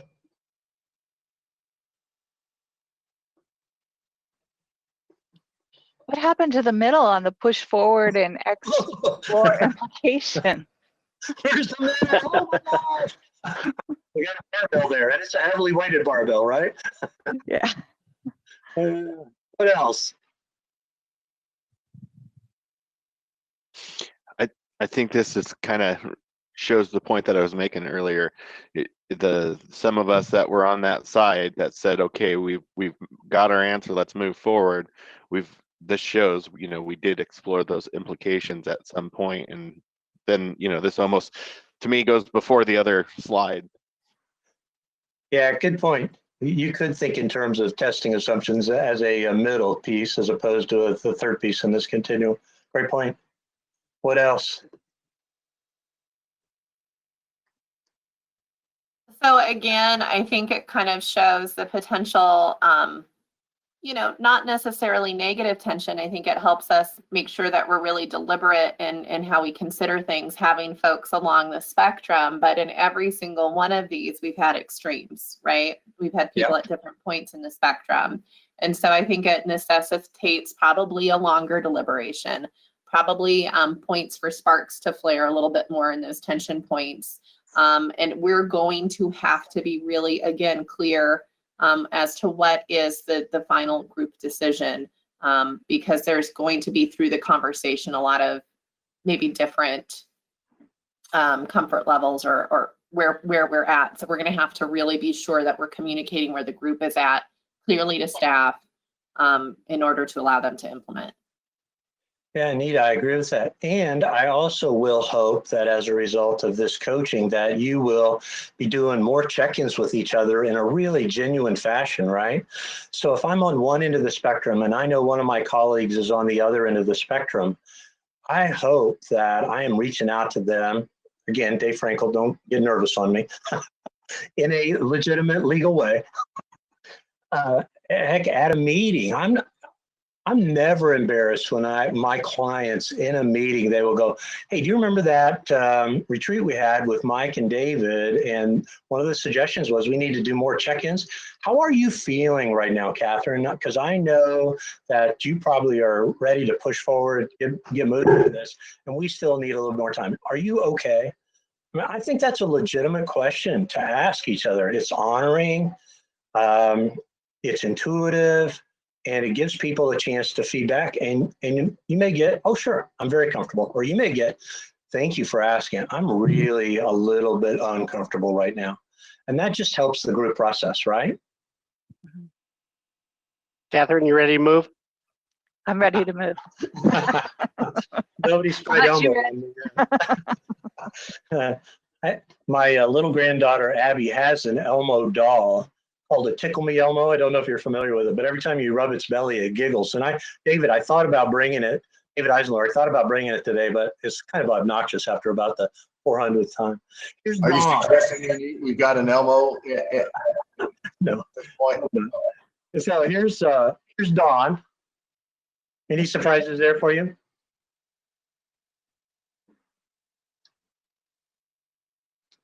And so let's try out your idea for just a second. Barbara, if you're willing, no pressure, if you're willing and comfortable, can you kind of remember where you might be on these two scales? On deciding independently, Yes, ma'am. I am probably nestled up beside Councillor Demott and Councillor Smith, just to their left. I think that's well. All right. Oh no, actually, I'd be right lined up with them. Actually. Yeah, I think right on top of them, if I'm remembering, but it's been a while. Yeah, that's what I would have done. And then on the push forward or explore explorations, I would be just to the left of Mayor Pro Tem Sites. Mm-hmm. Jody? Yes, I am on the decide independently. I'm at the far right with Councillor Volz and Councillor Scully and Mr. Tripp. And on the push forwards continuum on the bottom, I am also, where am I sitting? Right smack in the center. All alone, it looks like. Hey, you are the middle, my friend.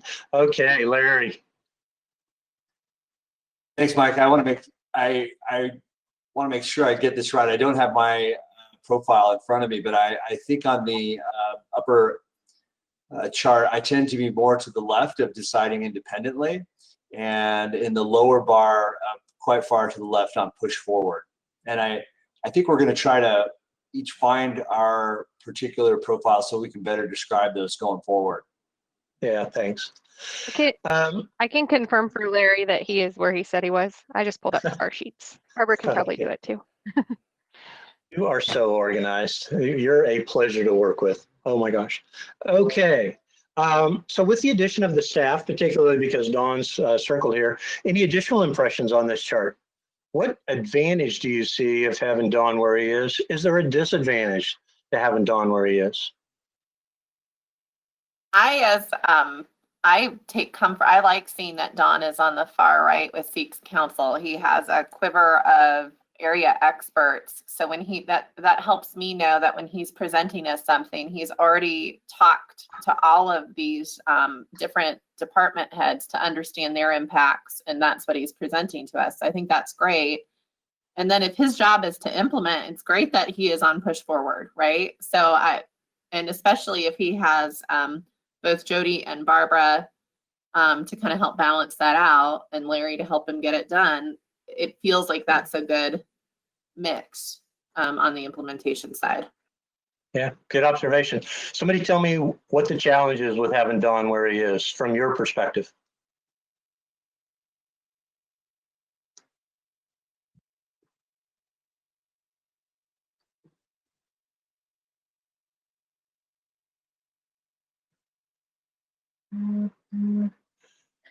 Being so far in the push forward, perhaps not understanding all of the implications, and sometimes those can be costly to council or to the organization, perhaps. But just because you asked me to contemplate. Yeah, thank you. Mike, this is John Bowles, and I would say the same thing Anita said earlier. Having Don where he is seems like a perfect mix to me. Seeking counsel with his senior staff with counsel seems like a good spot to be in, and then push forward. Sometimes we do need to be pushed forward. I think that's a good place for him to be as well. I think it would be frustrating for him though, because we're all so clumped at the other end. So I think I can see a lot of frustration from Don's perspective on these graphs, but I actually think it's good. So anyhow, that's my 2 cents.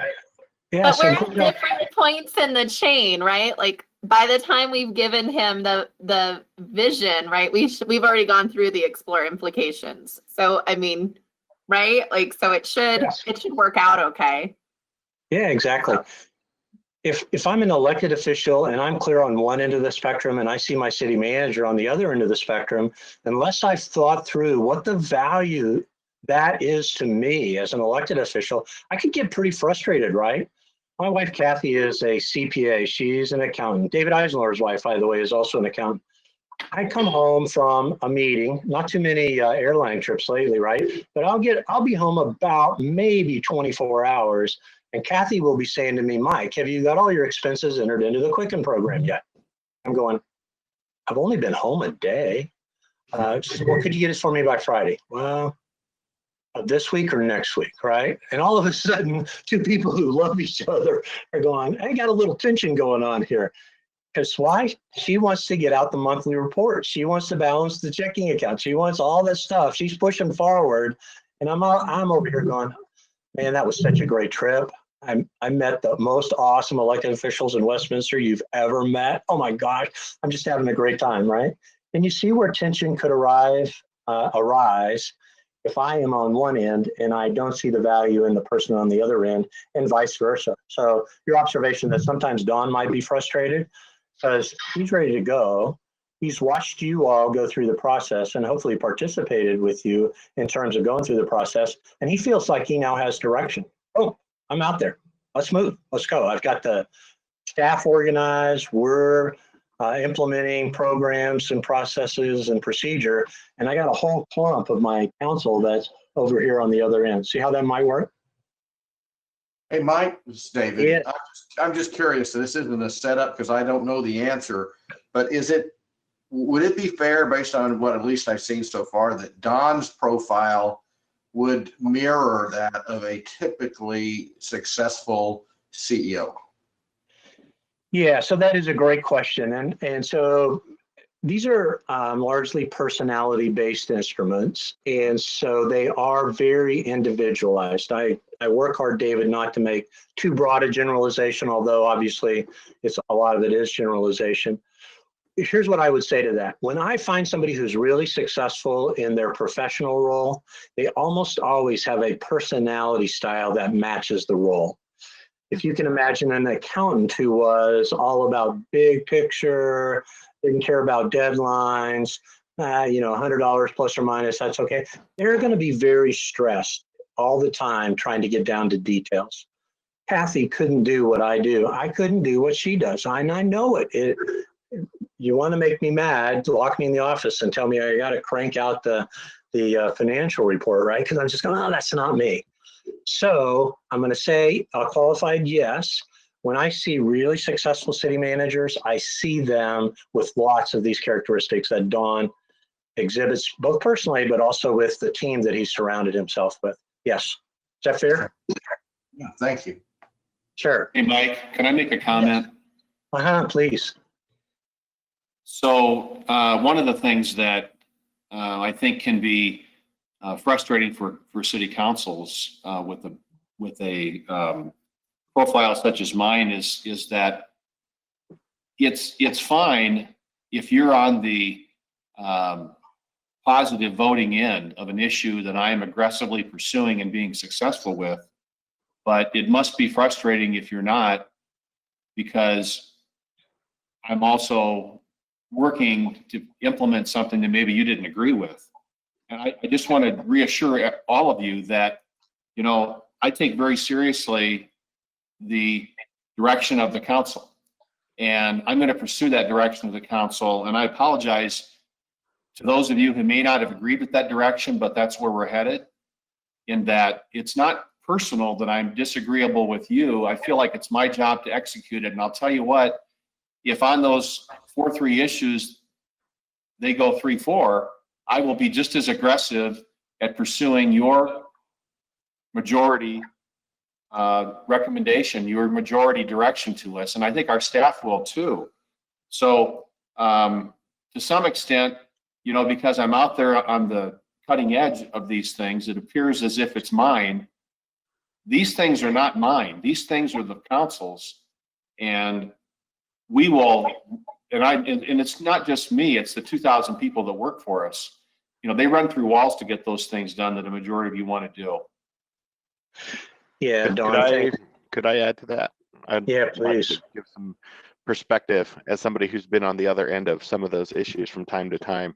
I think one of the interesting things, especially when, you know, part of the reason you have an elected body in my mind of so many people is because we all represent in different ways, different parts of the citizenry. And there's obviously crossover in that where we have some people who support each of us and some who support only three of us, or however that mix is. And so I think that, you know, we do also have a responsibility to the people that we're representing that, you know, chose us and gave us the honor to represent them on the council.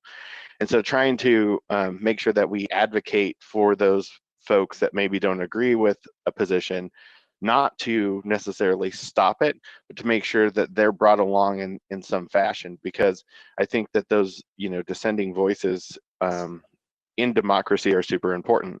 We want to make sure that we're keeping account to that, because I've also seen in time, and I think we'll go into that with the citizen survey, that sometimes things shift as things start rolling out and people really understand what it means to say, for example, be the next urban center.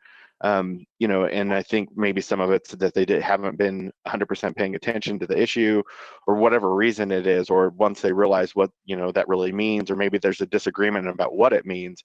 So I think that those conversations and, you know, sometimes tensions still can be very valuable in the end result of where we go as a council.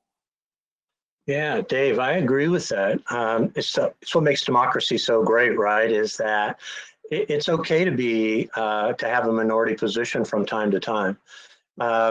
What I try to coach my governance clients in is, if you feel strongly about it, advocate for it. Oh my gosh, if that's what you're hearing from your constituents, advocate for it. Oh my gosh. At some point when there is a vote, recognize then that your staff is duty bound to move forward with the position of the majority. If I vote against it and the staff is moving forward, then I'm still free to express my disagreement. Hey, you know what? I didn't agree with that vote. I voted against it, if you'll remember. Now, with that said, staff, I'm not going to be trying to undermine you. I'm not going to try to stop the progress.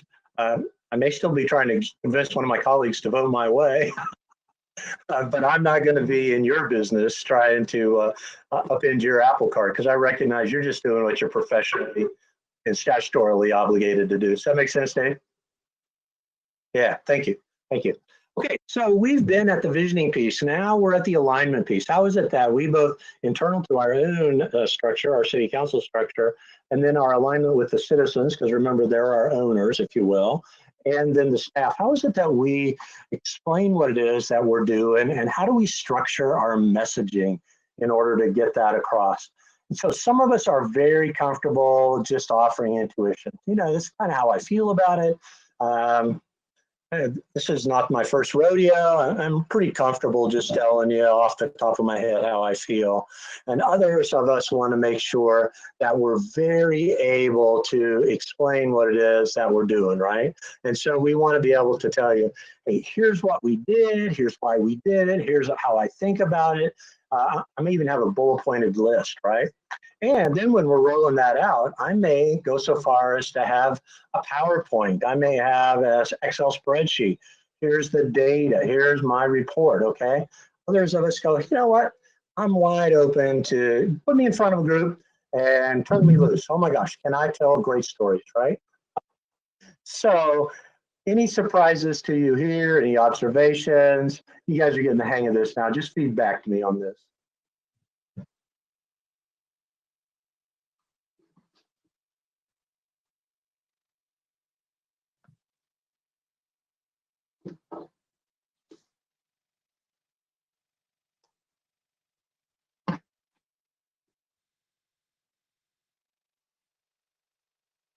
You want to see where Don is on this one? I saw your head nod there.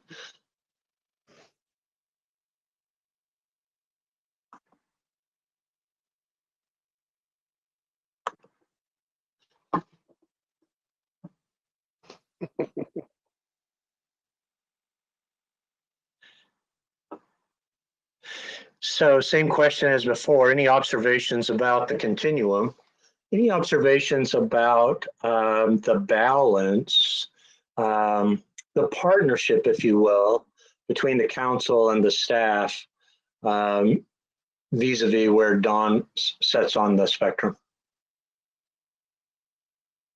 I think this is the first place Mayor Pro Tem Sites and I lined up. Look at that. How about that? I know, I thought we were twins. I thought we'd be the same everywhere. So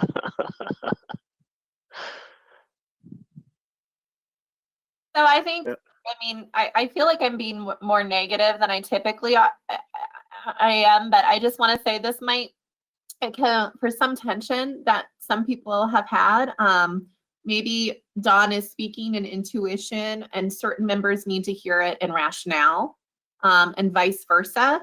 And perhaps Don is really comfortable, like his go-to is impromptu messaging. It served him well, but maybe people who are receiving that message, maybe some of them prefer a more structured message. So this seems like a very easy place for us to understand how we both like to hear explanations and also how we like messaging. So it doesn't seem like this is personality as just kind of your go-to, and it seems like we might be able to match each other's styles understanding this. I don't know that I can add much to that. The value, Anita, always is trying to meet people where they are and understanding why they're doing what they're doing. David and I do a lot of work in terms of helping coaching governing bodies and staff sometimes that are struggling in the relationships. And we do it through a process called crucial conversations, right? Sort of the Joseph Grinny work. And what we talk about is first, presume good intentions. Why would I'm watching Lindsay clear over there on the right-hand side, right? I wonder why is Lindsay doing that? Oh my gosh, that's so interesting to me, as opposed to that darn Lindsay, she's always over there and I'm over here, right? I'm going to meet her where she is. Lindsay, help me understand what I see here. Because gosh, you know. I Lindsay, think for mine, I'm clearly one way. I think everyone else is kind of skewed a little bit in some way. I am one way. So, and it's probably because of my communication background. I have a master's in communication. So that is where that's my thing. So. Absolutely. I love that.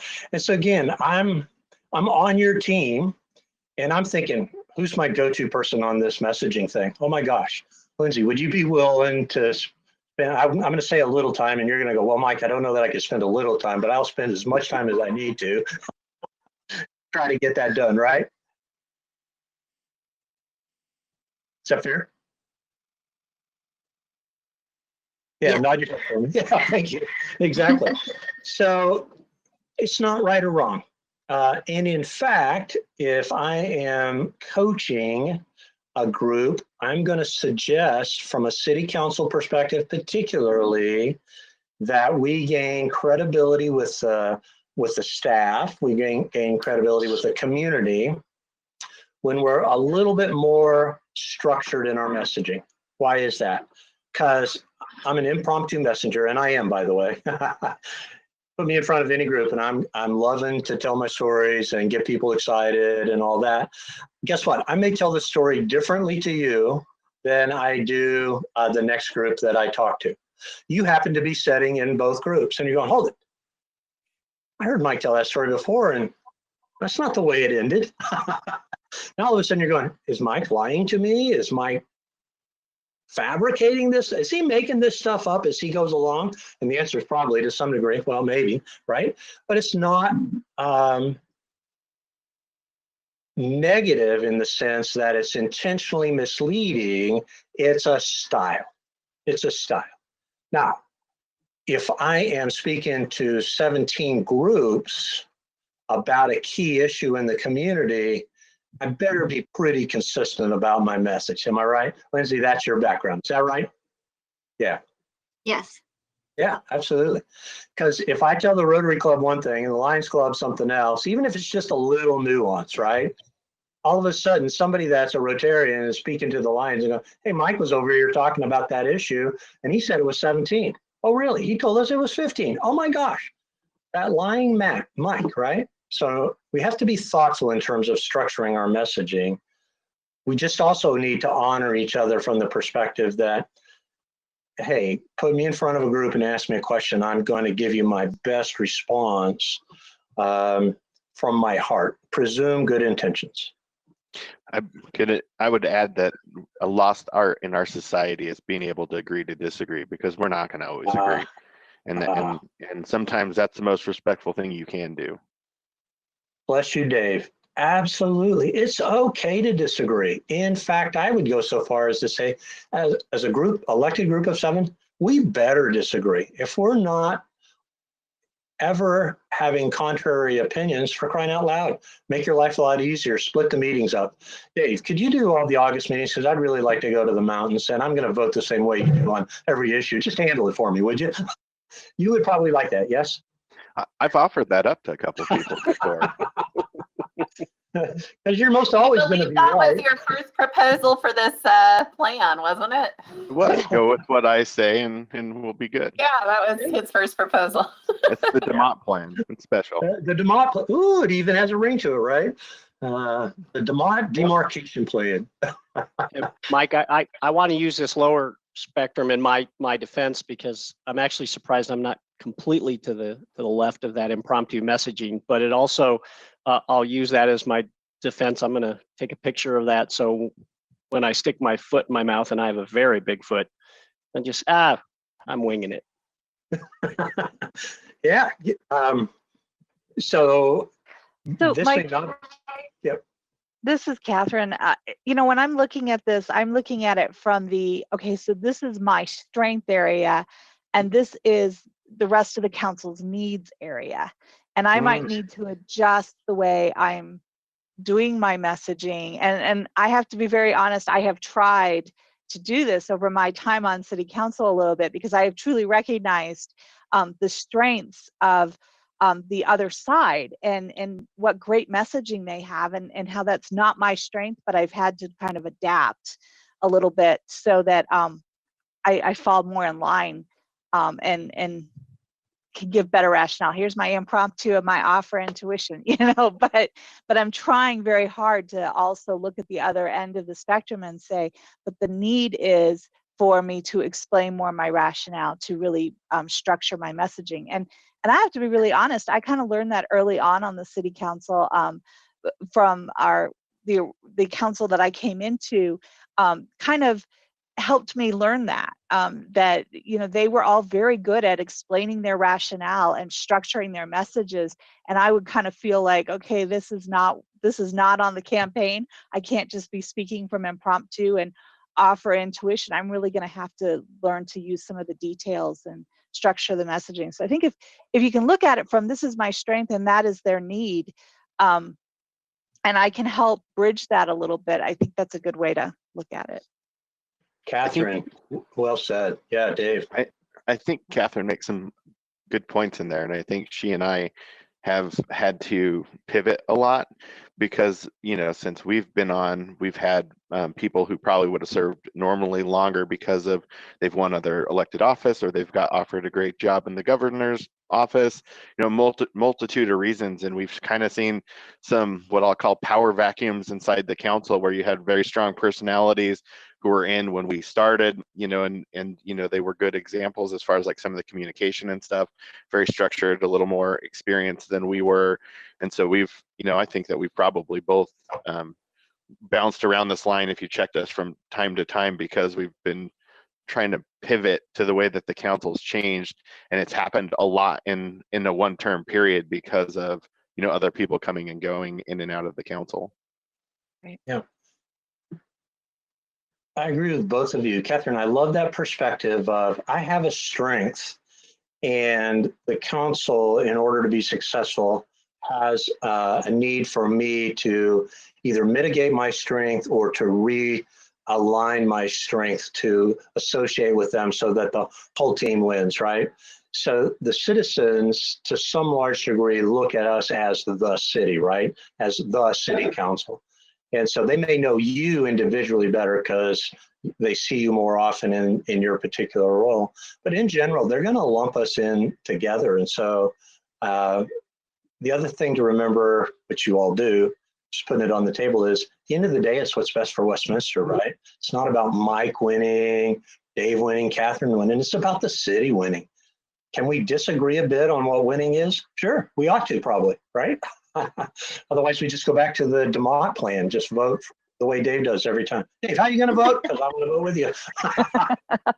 Okay, so David Eisenmore, I want to do a check-in. It's a little bit after 10 o'clock in Colorado. How are people feeling? They need a stretch break. I've got a few more slides, but it does go quicker because you learn the questions I'm going to ask. The observations become more natural for you. Is that okay? Hey, Mike, our really smart staff has added the all of the myself and the deputies to the overall disc, and they've got that available to you if you want to post it. That would be so awesome. I am not surprised that your team is so competent to do that, Don. I am such a klutz, obviously, from our experience in terms of the go to meetings. You know, if we were on Zoom, I'd think I'd be competent, but go to meetings, I'm not. Is there a way to add that? And we toggle back and forth between Cody being a presenter or me, or how should we do that?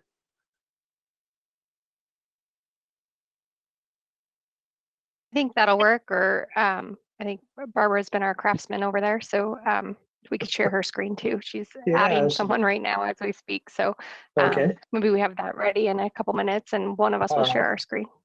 So I had told everyone I had asked, I had told my family I had a break at 10, and so they brought me up breakfast. Do you guys mind if I just turn off my camera while I eat it? Well, is everyone okay with that? I'll keep listening, but it's this is a little past our built-in break time. no, I don't mind. Keep going, but I also don't want to eat in front of you. What's the pleasure of the council? Do you want to take a few minutes now or keep pressing ahead? I say let's take a couple minutes. Oh, no. I'm sorry. Let's just go. I'll eat it later. I'm sorry. No, Anita, you missed it. We're doing the Dave plan. It's whatever Dave says. Oh, okay. This was our scheduled break. This is what the agenda says. It's my D at work. Okay. Let's take about 10 minutes. Can we do that? I'm sorry. I didn't mean to do that. Okay. And that'll help us get the other slides queued up. So it's a good time. Thank you. 10 minutes.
Barbara Opie, can you hear me?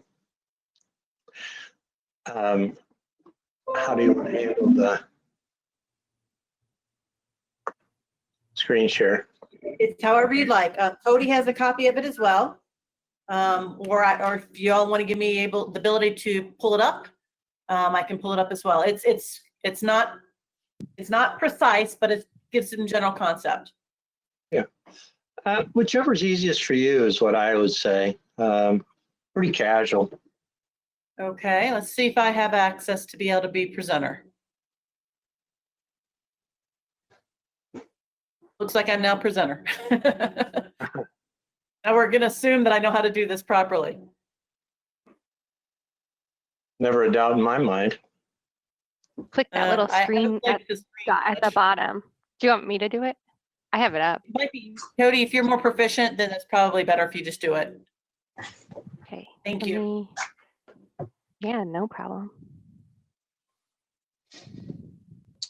Hey, Mike, Make sure how do you feel, the rest how of do the you, world. how do you feel we're doing on time? Are we gonna wrap it by noon? That's going to be my goal. I have some bonus slides in terms of just good governance if we have time. If not, then we'll be okay.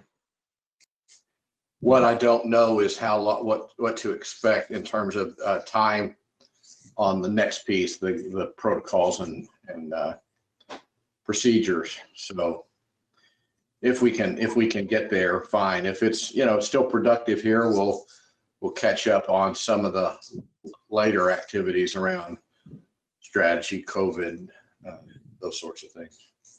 Sure, absolutely. Hey, Cody, Yes. great stuff in the binder. I haven't complimented you on it yet. Thank you for pulling that. Yeah, I'm going to tell them where I can, where it makes sense. I'll certainly do it at the beginning of the next segment that points them to the related material in the binder. Okay. Thank you. Well done. Thanks. Hey, Cody, Thank you. Yes, ma'am.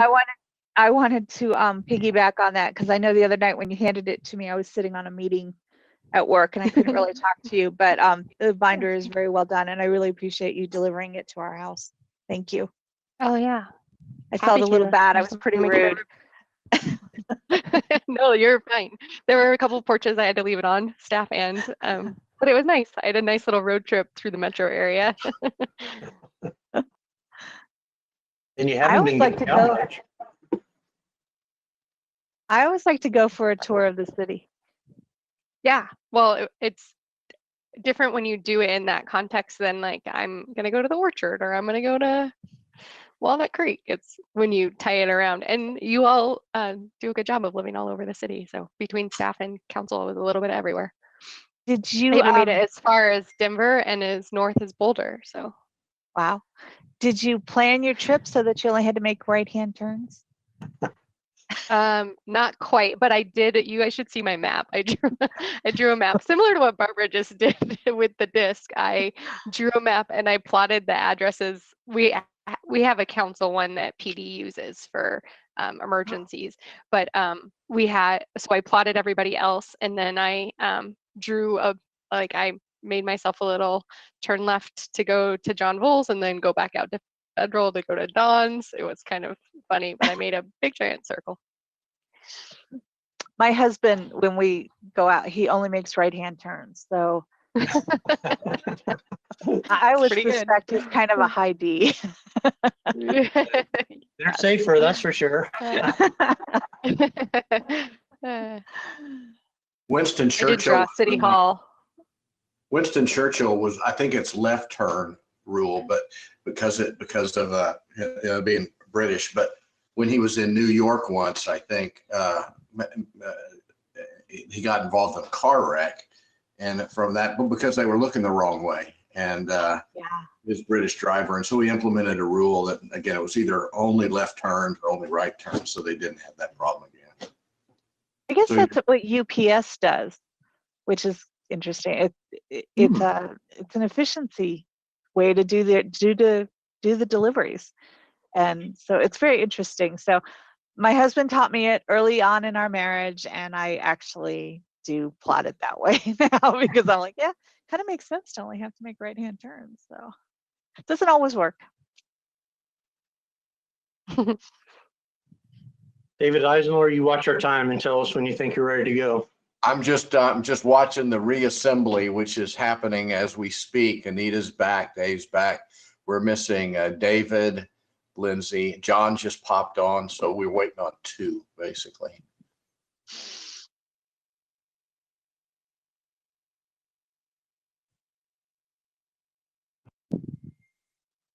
Anybody else have a puppy who thinks they should be in with you while you're presenting? I never keep my office door closed, and poor Roxy's just beside herself. Oh my gosh. I have a cat. I have a cat who thinks we should be playing fetch, and she's been in a couple of times with her little mousies meowing at me, and I'm going, shh, not right now. Yeah, I have to dust the office. It breaks. So. Hey, that's very efficient there, Rich. We are just missing Lindsay now. Should we give it a few more minutes? Or here she is. Let's go, Mike. Nice. You're on. Okay, we actually have Barbara's screen up right now. We wanted to accommodate the request to demonstrate where the staff falls on the disc wheel. And so, again, go back to one of your early comments. Isn't it great that we have somebody in every quadrant? You'll notice that indeed from a staff or senior staff perspective, that's also the case. You'll also notice that Jody is as far out on the wheel as you can possibly get. So almost always he will be the go-to guy for inclusiveness. He wants to affirm others. He wants to make sure that the team wins, doesn't care about credit for himself. He just wants everybody to be successful. And to the extent that he can influence it, he wants to help people get along and enjoy their time together, right? Barbara and Dave, very much into that quadrant of accuracy, making sure that the advice they give you is correct, that it's well thought out, that it's cogent, it's defendable. Dave particularly shades over into that CS area. And so now all of a sudden, all about helping the team. Dave wants to make sure that to the extent that he can influence it, you make legal, thoughtful, great decisions, right? Barbara, of course, because this is her screen, we're seeing absolutely all about getting it right and getting it done and making sure that it's helpful. And then Larry's RI, the most recent addition to the team, and he is the person that's Mr. Energizing, excited about being in Westminster, excited about the new role that he's playing. Larry, I don't think any of us anticipated that you'd be dealing with COVID and social unrest when you came over. So what an interesting time to be CFO, right? Oh my gosh. It's a whole lot more fun to add than it is to cut, I'll promise you. And so I know that's got to be somewhat of a personal challenge for you. So observations from the council about the team, or Don, anything you want to add to those quick insights? Well, thanks for asking. I'd like to hear council comment. It's just a pleasure to work with these four. It really is. It's an honor and a lot of fun. I'm really surprised with so many high performing leaders. No offense to people who aren't Ds, but that there's not more people in the D quadrant besides me and Don. Clear bias for your. So I was just actually, oh, go ahead. I was going to say, no, Larry's readings are actually really surprising to me. Because he is very financially, I would assume, oriented and numbers. And so I was even amazed on the spectrums, because I was like, wow, that's just so different I think it's quite complimentary. I think it's actually really cool, because it's like, wow, it's a different approach. And so it's very interesting though. Gives me a whole new insight though. And on Jody's, I'm kind of curious how much his background of being from Canada might play into that. Hey. Want to weigh in on that, Jody? We could all sing "Oh Canada." Oh Canada. Well, yeah, that's a good point. I was going to ask if this was a Canadian or U.S. tool, because that may have been a factor. The things that we were talking about over the break at the staff level was, to Don's comments earlier, if you look, each of us is in a different quadrant. And so there's a really good balance between and I can attest to that, between the four of us on any issue that comes up. And so that it's just worth noting. I think as council is, well distributed. So is your staff team.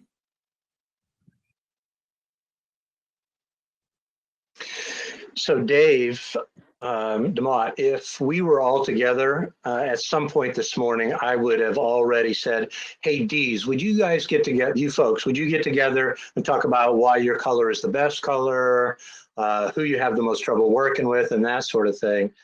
And, you know, you would have had a relatively small group, you and Dawn, but even with just the two of you, would you agree? I mean, it's the best color, right? It would be a very interesting conversation. Yeah, wouldn't it?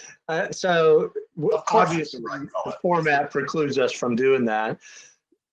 But I hope the learning that you take away is that we each bring incredible skills to the table. We each bring incredible value to the table. And to the extent that we can feel comfortable sharing our own value, our own skill, our own ability, and also leveraging the skill and appreciating the skill and abilities of others, that makes for a great team. Oh my gosh.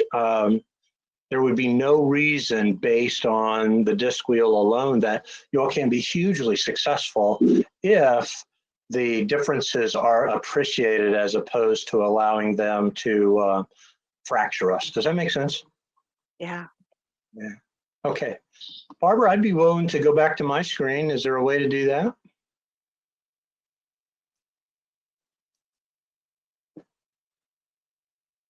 I think you can take it back now. All right. Oh, there it is. Let me go back one more. So this is now the third, the middle component of alignment, dialogue.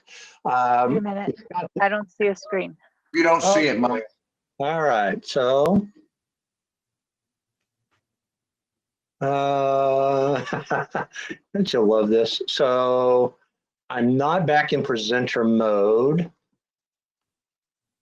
Cody, can you give me the presenter mode back? Remember, it's that little button at the bottom that says screen. And you should be able to click on it and then you can be yours again. So, you see it? There you are. There you go. Awesome. Thank you. Yeah. So let's see if when I do this, we get back to where we can do the slideshow. Okay. Still see me? Okay. So now we're back to that middle part of alignment. How is it that we share information? Are we exchangers of information or do we present information? Here's what I know. Here's what I've done. Here's what I've researched. Here's what I think. Or is it, hey, I've got some opinions on this. I'd really be interested in knowing where you are. Okay. Can you help me understand your thinking? Are we challengers or are we receptive to other people's ideas? Okay, I'd like to hear more about that. I'm not sure I agree with you yet. I would like to know more though. Help me understand why you're thinking. So Stephen Covey, you know, The 7 Habits of Highly Effective People, maybe one of the most influential books I've ever read. Particularly, it came to me early in my career. Habit number 2, seek first to understand, then to be understood. Help me understand why you are where you are. Oh my gosh. Or am I a challenger? Hey, I heard you say this. I don't think that's right. And in fact, I'm pretty sure that's wrong. Let me tell you how I see it, okay?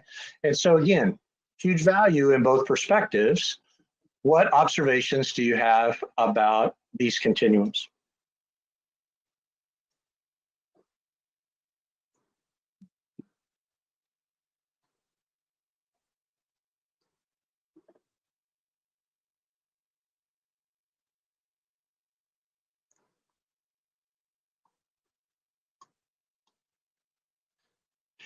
Some of you, I just infer from your body language, are copying these down. I will send this presentation to Cody and ask her to send it to you via email this evening so that if during tomorrow's conversations we want to revisit any of this, it'll be a lot easier then for you to have to be making all these boxes. Is that okay? And in fact, if we were together, one more thing, that if we were together, I would be handing them out to you as we go so you can make notes right on the screen or on the slide. Observations. Mike, on this one, it seems more than some of the other ones. On that bottom line, we are grouped closer, a little closer to the middle, and then we have the Dave plan. So That's exactly right. So I don't see Herb on my screen right now, but I would also observe that this is one of the times that we get to see the mayor over there, other than being our balance. I don't know if so much of it's his personality or just where he sees his role, but oftentimes, you know, Herb's right there in the middle, trying to help keep us on an even keel.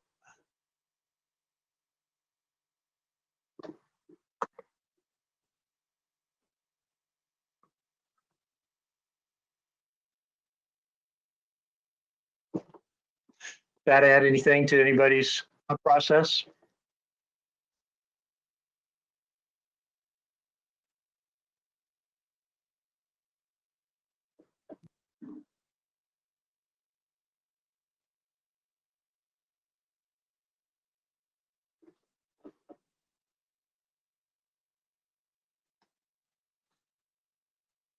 Anybody else notice that this is one of the times Dawn's in the middle?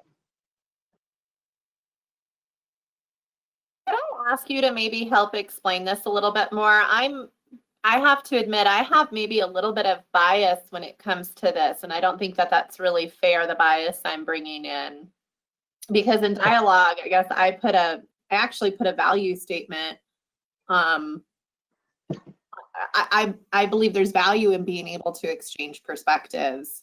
And you know, you don't want somebody who's gonna always change their mind depending on the last person they spoke to, but I do kind of value a level of receptiveness to other people's perspectives. And so I'm realizing I'm viewing this through that lens, and that's not fair to my colleagues. So I'd like you to challenge my interpretation of this to be more fair and open. Yeah, thank you for being willing to be vulnerable on that, Anita.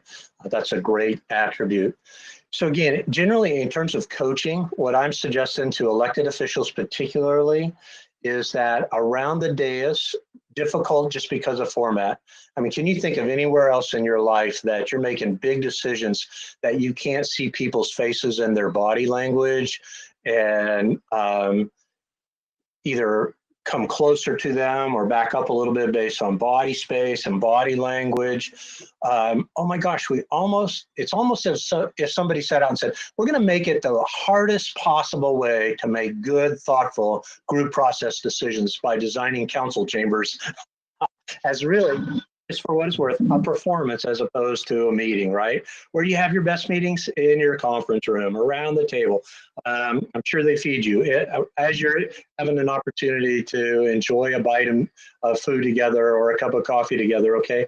That's about exchanging information. And so, Anita, your question is it, if I'm coaching you, is it more valuable for you to be up in the exchange area? Yes. I really love to see a willingness to exchange information. Now, it may not be my strength. If I'm a D, I'm a quick decider. I've been around the block. I've listened to my constituents. I've pretty much got my mind made up. It takes a lot of energy and intentionality on my part to set through a lengthy exchange of information. Why? Hey, I'm right. And so, oh my gosh, that is so difficult for me. Now, I'm coaching, Mike is coaching. I'm saying, if you are on that left-hand side, to the extent that you can move to the center and say to the group, okay, gosh, this is hard for me, because I really think I've already got my mind made up. I am willing, legitimately and openly, to exchange my perspective with you and to, importantly, listen to your perspective. That's very powerful, right? I may not hear anything that does change my mind. That's okay. I have at least made the effort in order to do that.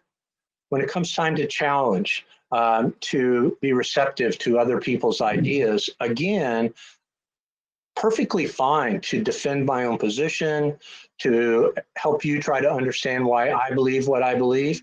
If I do that in a way that is almost, oh my gosh, in your face, negatively challenging, then I can pull back from that, right? If I'm in that audience going, oh my gosh. Whereas if I can challenge from the perspective of, listen, I am very interested in hearing what it is you have to say. Got to tell you. Not sure you got anything new for me. I do want to hear it legitimately. I'm not closing you down. You got my full attention here. You know, give it your best shot. Then that helps move the power of the group into at least the middle part of the spectrum, and ideally into that upper third. Again, look at who's where. And so, you know, I can say to John, you know, if I am Lindsay, I might say to John, I got to tell you, I've done my homework. You remember, I am that really high C person, but I want to value you, and I really want to tap into your expertise in this particular arena. Help me understand. I use that phrase with my kids probably till it makes them sick. Hey, help me understand what's going on here. Okay, because I've got an opinion. I really want to see it through your eyes. I want to see it through your eyes, legitimately. Is that fair? Does that help, Anita? It does, and I'm sitting here thinking, you know, I think there's a gift in having a member who challenges assumptions too, so we don't get into group think, like having somebody pull us out of that group think and ask us to really challenge certain assumptions.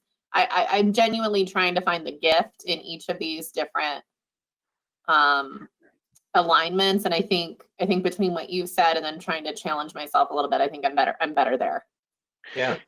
Being the one on that fringe left, and living through being that personality, I think that the thing I think is interesting with disc profiles, and I've done a multitude of these over my professional career, is it helps you deal with people and situations and understand your natural tendencies.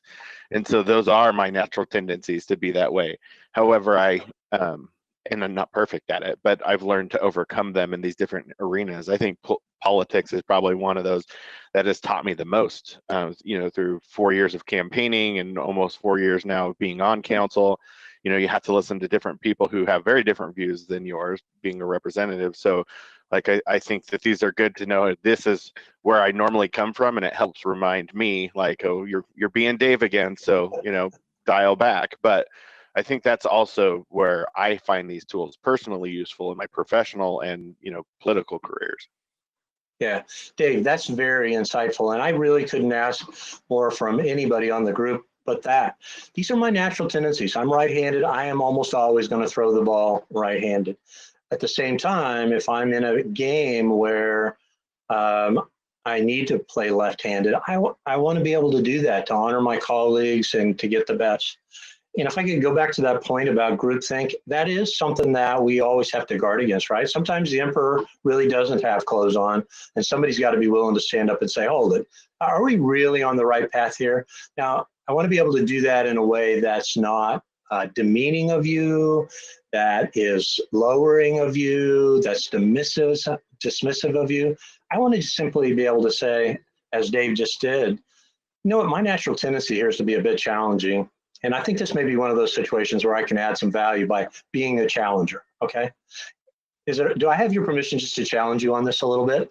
Almost always, if you say, do I have your permission too? People are gonna go, well, okay, yeah, let's try that out. Does that make sense? And I think this group's really well suited for us. Look at how many of us want to exchange perspective. So I think it doesn't have to be in conflict. Yep. Okay, my buddy David Eisenlohr is probably already watching the clock, and so what I want to do is continue to move us along. I'm still in the alignment piece, but now it's time to inspire people to come along with us on our journey, okay? This is the time that we want to be able to say to folks, oh my gosh, we have a great perspective here, and we want to be able to get it to where we need to be, okay? So am I reserved? Am I matter of fact? Do I have the ability to bring others along? Can I inspire others in the process, right? And so if we think in terms of that process, boy, I'm having a little trouble with my screen here. I don't know if it's showing up on you guys or not. It says my screen sharing is paused. Let me work on that a little bit. Mike, we're seeing the slide in the application. There it goes. It just came up as a Okay, all right, thank you. How interesting. And let me put Dawn on here. There we go. I ask the same questions every time. What do you observe? What insights do you get from seeing the screen?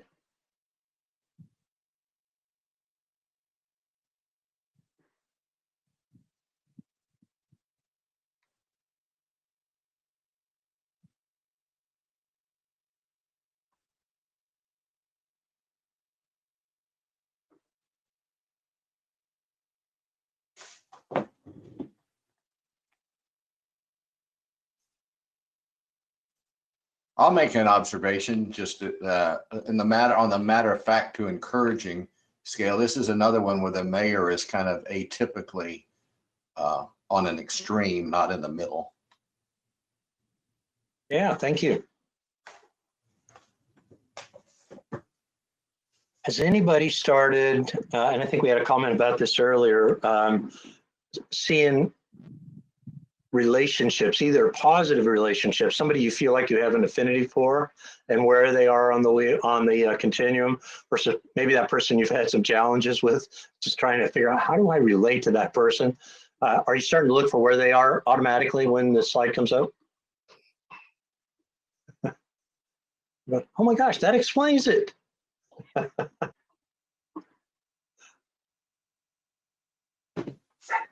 Well, Mike, I think much to that, it's, I think in our discussion earlier this week, when you had one-on-ones with all of us, I think one of the first things I told you is I was looking forward to this type of understanding of where we're all at, because I feel like it will give us some perspective.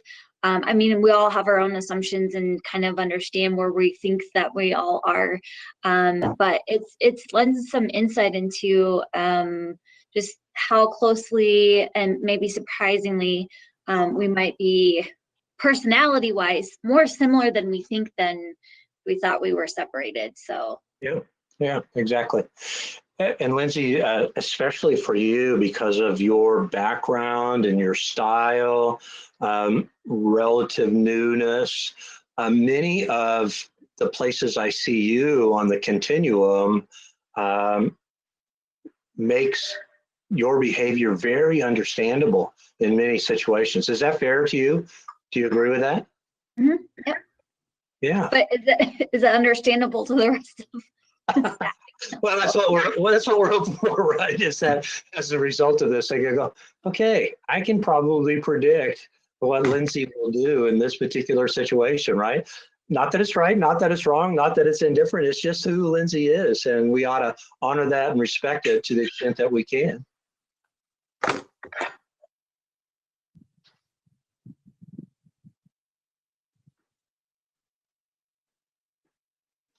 Okay, so I'm ready to move to the last piece of leadership from a continuum perspective.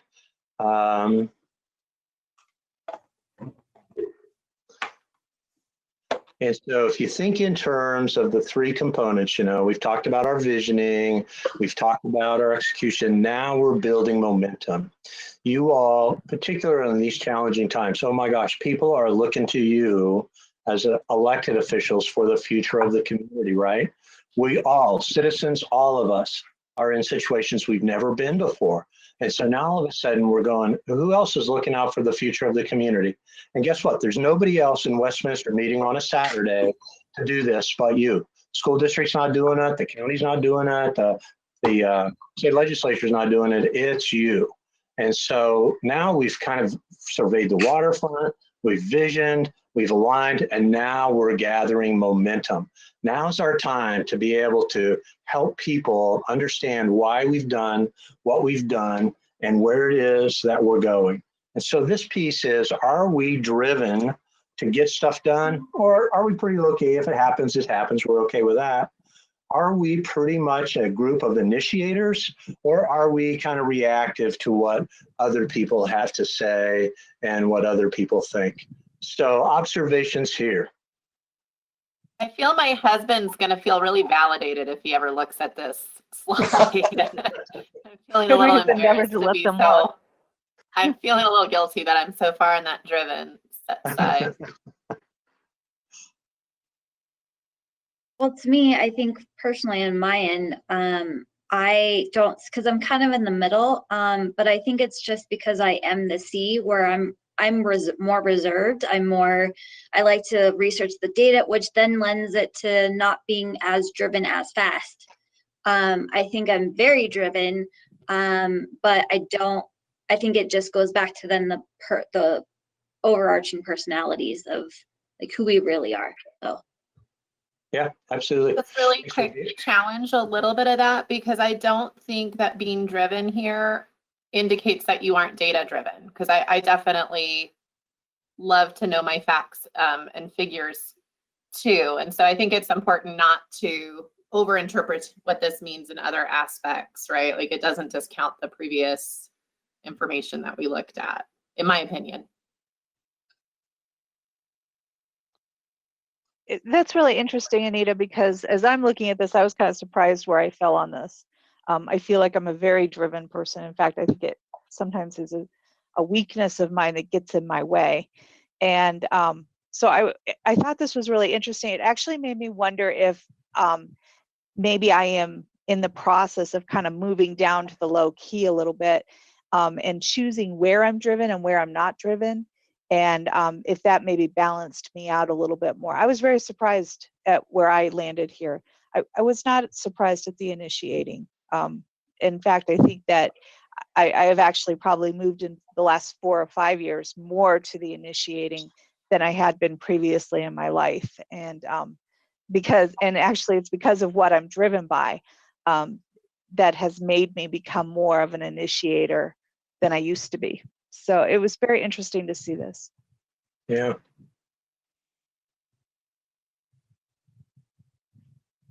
Lindsay, if I could go back to your comment for a second. When I see you here, number one, obviously moved a lot to the right, and so that's awesome. The other thing I interpret here is that when you are comfortable with the data, then you're very willing to be an initiator for your perspective. Is that fair? Yes. Yeah. And so this isn't about data. I love that comment. This isn't necessarily about data. It's about process. Once I'm comfortable, whatever my process is, data, talking to people, doing research, once I'm comfortable, now, am I going to be out and initiate? Look at that big lump of people in the upper third on this one. Is this a group that's just going to kind of be laissez-faire and, oh, wow, whatever happens, happens?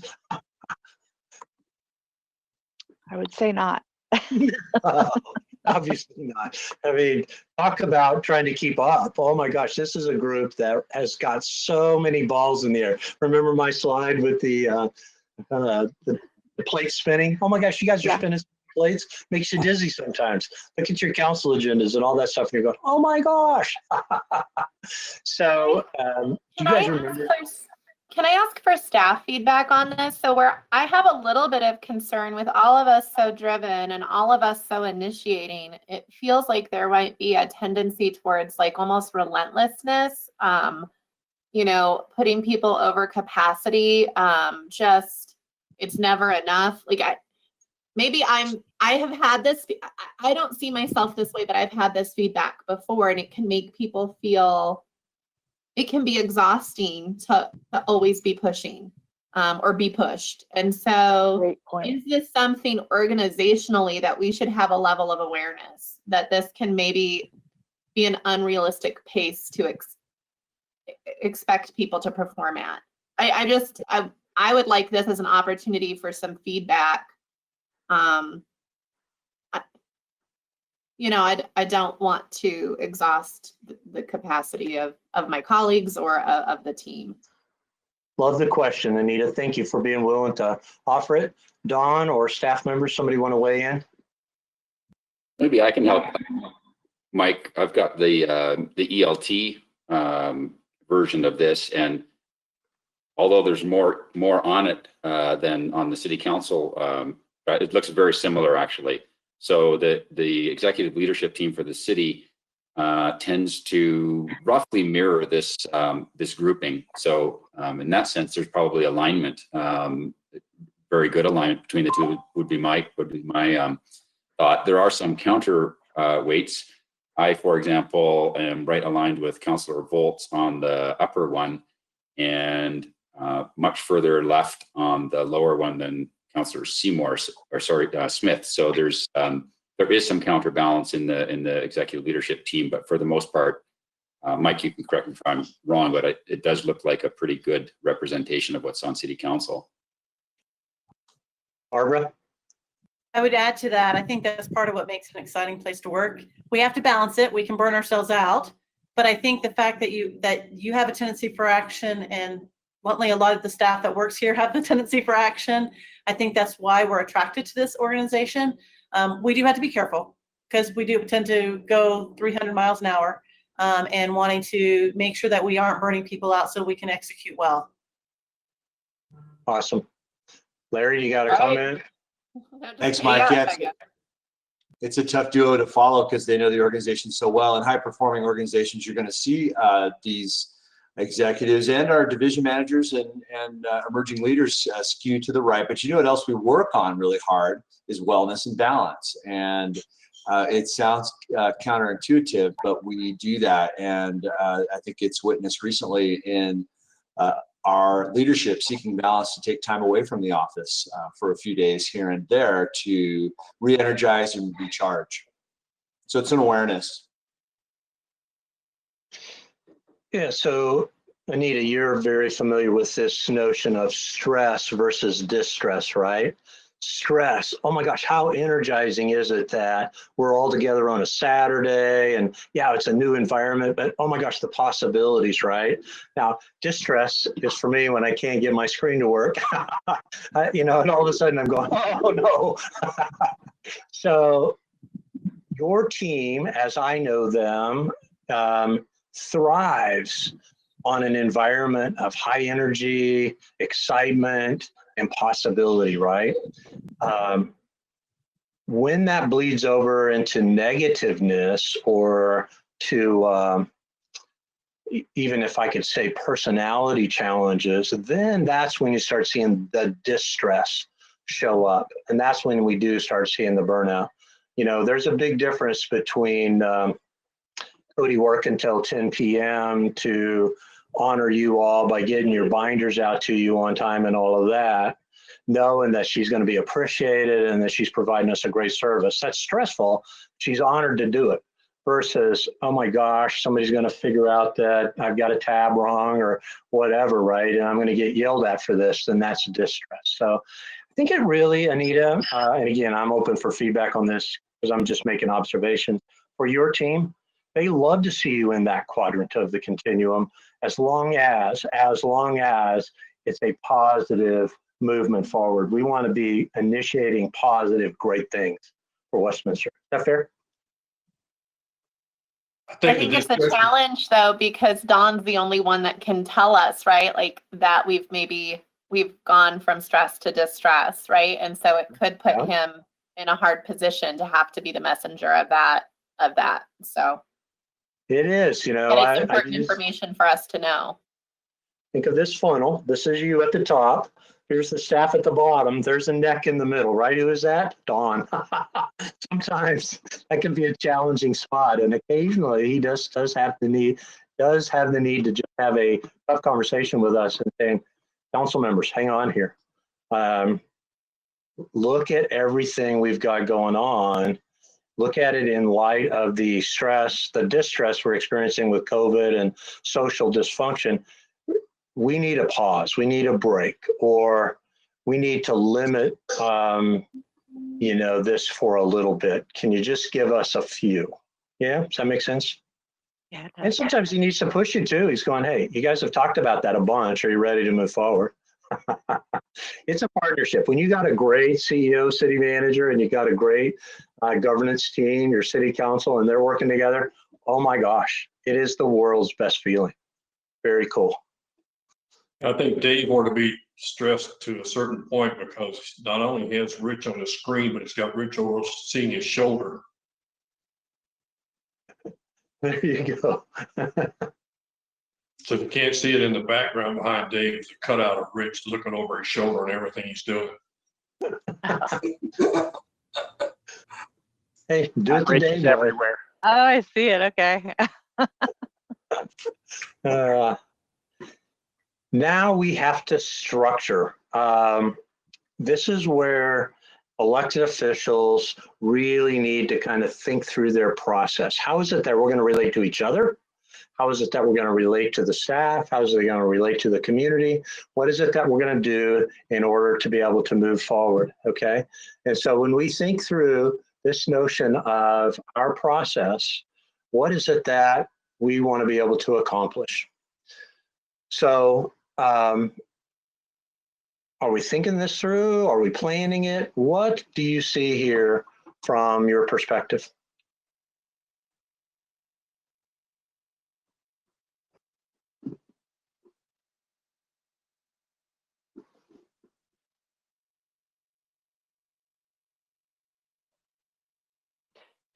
Mike, this is Rich. If I can on this one too, because this is interesting where I am on this spectrum too, is that some of this comes from being a small business owner. Honestly, or sometimes I wish I planned more, but I have to move forward always. And if there's a cost to it, it's usually a cost to me, not to an organization. Right. So, and then I have to follow my gut. And I've learned that as long as it's not decisions that are going to be below the waterline and sink my ship, but I know if I spend more time planning, I've probably missed opportunities. And you're often right. Go ahead, Catherine, I'm sorry. Rich, I think that's a really good observation because I too ran a business for a number of years where I had a personal investment, and I think it did kind of change the way I did things sometimes because there was that risk that I could lose it all if I wasn't moving forward always and really not planning, but sometimes I had to shoot from the hip. And I noticed I carry that into my other job as well, that I often shoot from the hip because they don't have time for me to sit and plan.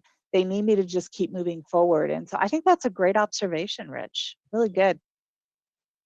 And is it fair to say for both of you that you were often right? In fact, probably way more often right than wrong. Yeah, that's what makes you successful in the end. Yeah. You're right. Exactly. That's right. Well, if not, then I change it and I make it right. So Right. Right. You have to know when you can pivot, as Dave has said. You have to know when to pivot and say, okay, this isn't working. We got to try something new. We're going to go this way now, and we're going to do it quickly. Yeah.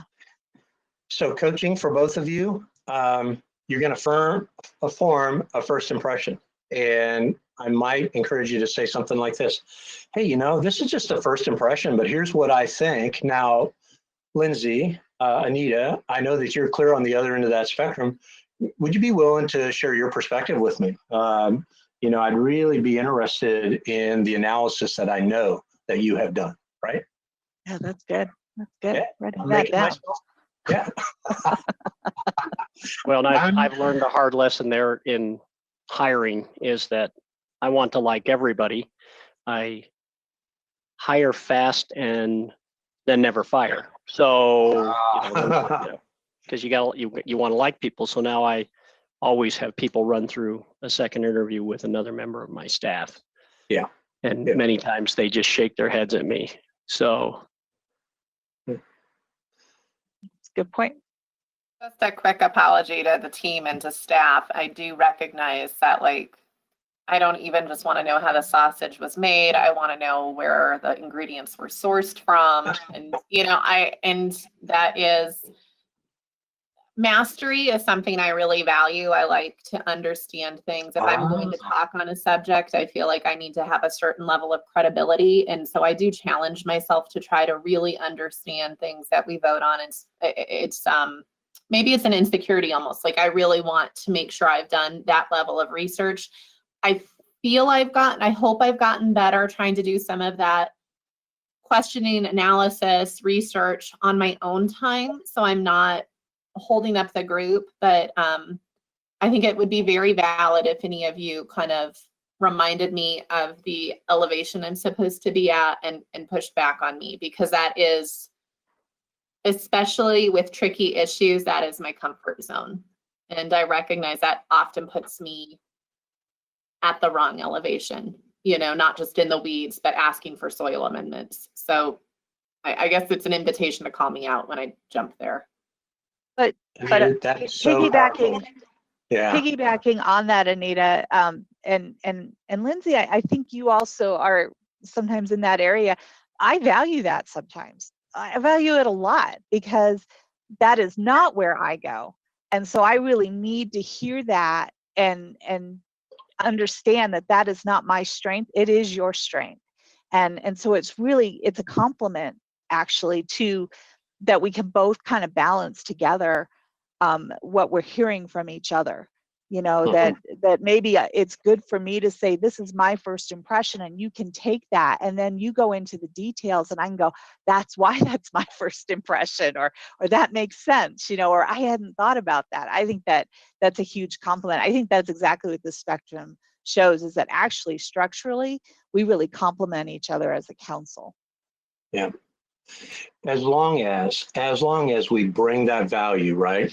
If we allow the differences to separate us, then it divides us. If we allow the differences to recognize that it's really a strength, now all of a sudden we're better together, right? So I noticed that on that first one, we've got people again at both extremes. And so, John, if you'd weigh in for me a little bit, what's your perspective of being on that planner side versus Rich or Don being more down on the improvisation side?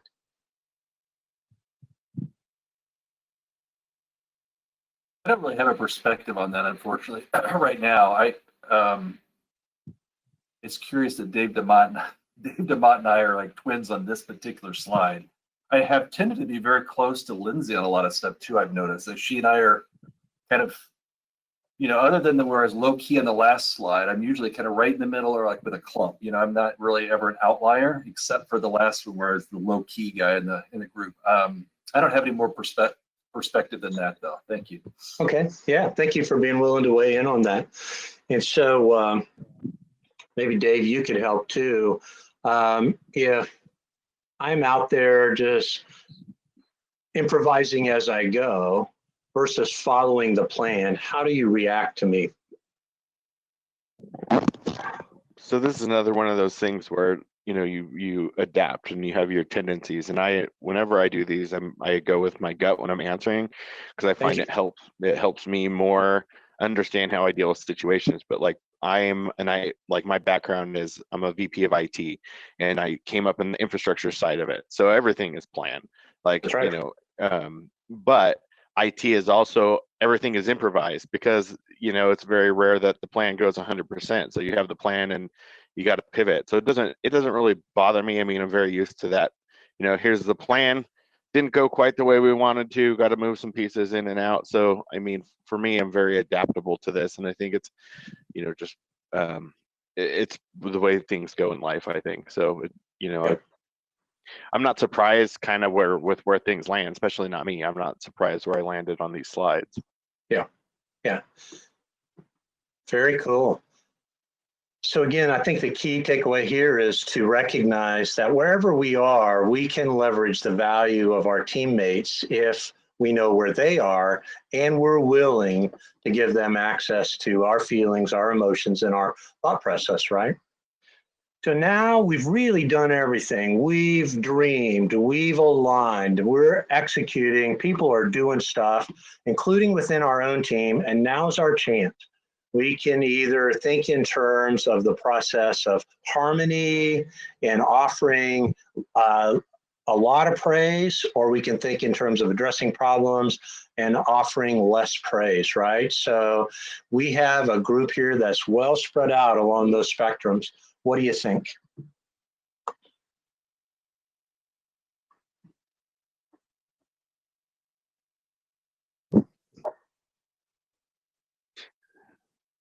I think it's a really common theme for the 2Ds to be on the opposite side of the spectrum. Not surprising, I suppose, but I see that play out in how we deal with situations a lot. But it's a good reflection to notice that. Like me, this doesn't surprise me at all. Like I'm not, and it's not that I don't appreciate what people do, but I'm like, there's problems, let's fix them. It's that high, a lot of high Ds are that way, I think. Yeah, Dave, you're exactly right. Hey, I expect you to solve the problems. That's what you're here for, right? We got an issue, fix it. And in my own life, that's the way I deal with it. Let's see, somebody earlier said, make a decision and make it work, right? If I got to innovate to do that, I'm good. And I'm not a big praise guy. I expect you to do a good job. Now, if you're not doing a good job, you're going to hear from me, right? But I expect you to do a good job. Yeah, thank you for being willing to share that. Somebody else. Mike, on the bottom line for myself, as far as the praise or less praise, it's especially being in a small organization. You're supposed to praise in public and then confront in private. Yes. But I think one-on-one, looking people in the eyes and a quiet "thank you very much" works just as much as a big public one. So I think that is realistic where I am on that spectrum.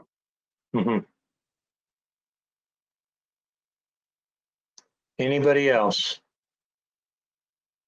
I think that this really goes to my bias.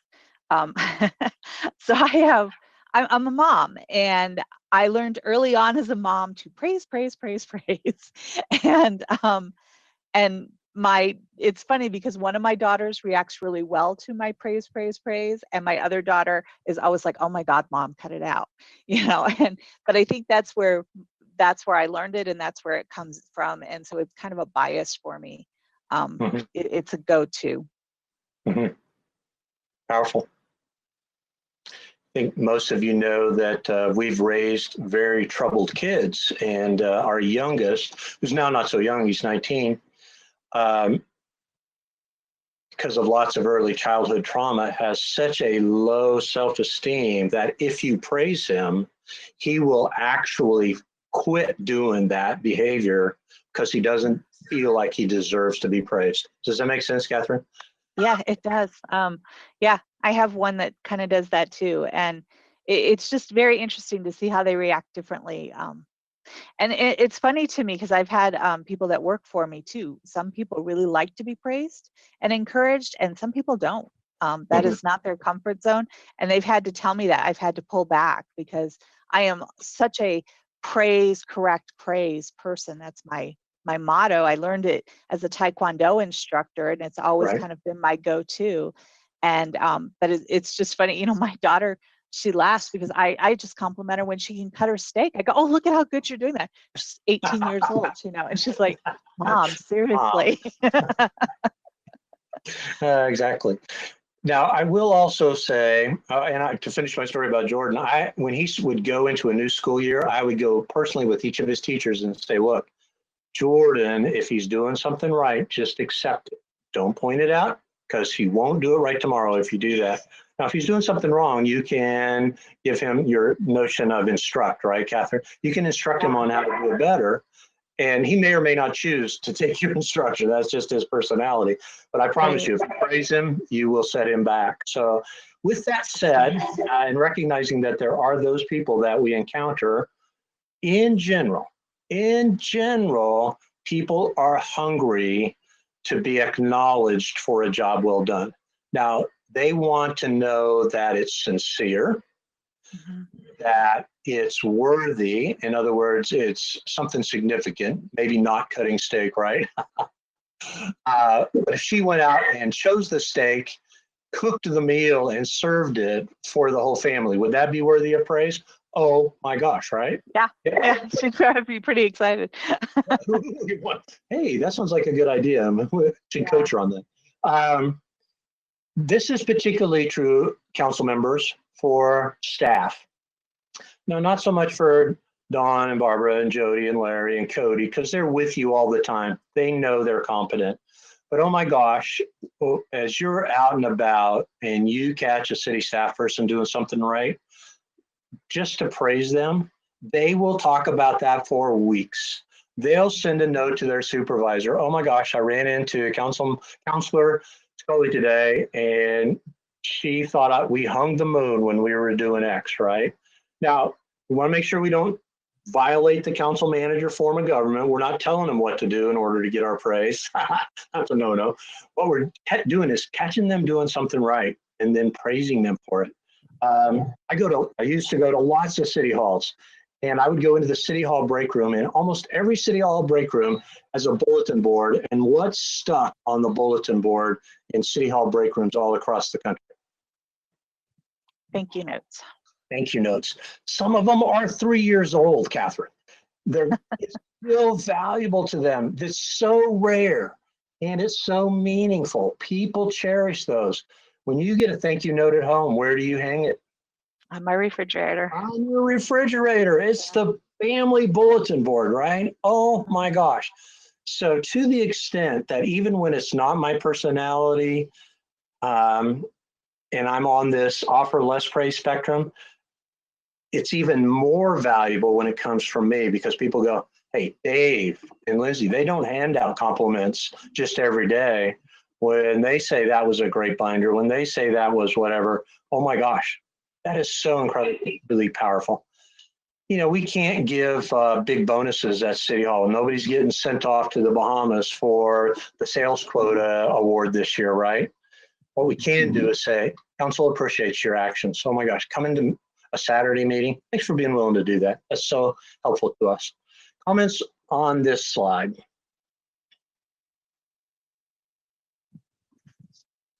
I'm going to use it as a little bit of a caution, because I think you do lose a little bit of people's, I guess, assumption on your level of sincerity if you heap on too much praise. So I do need to maybe, I care a lot about making people know they're valued, and I care a lot about organizational health. And I think when people feel valued, they want to do their best work.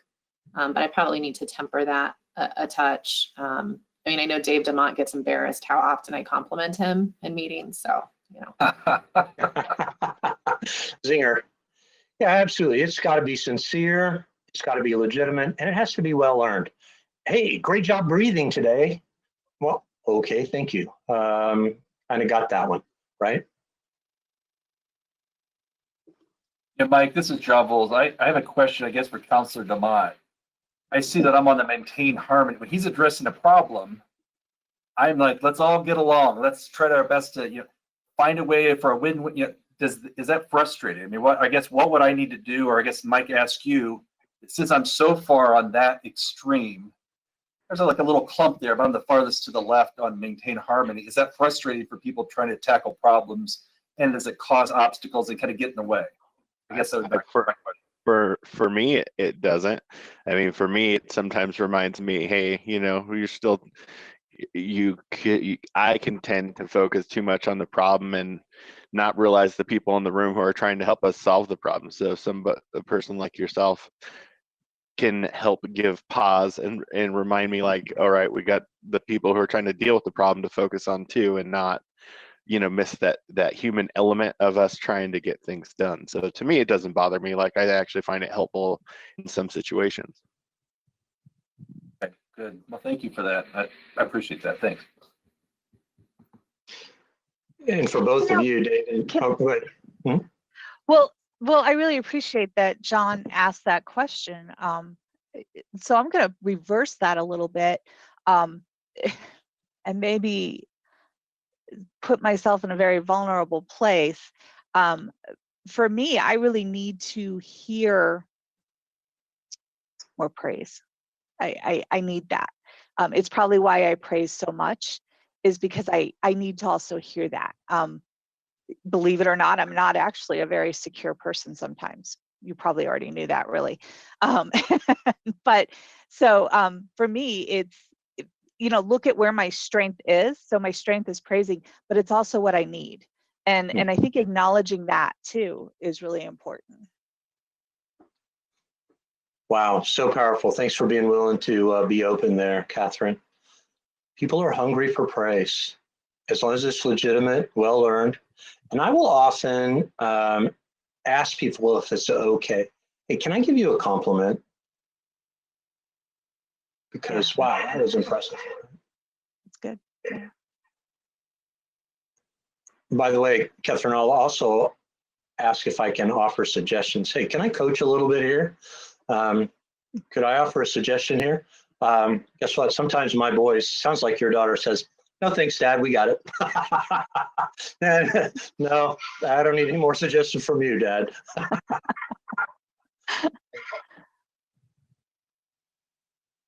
Staff, for you all, I think I shared this with you when we were together as well.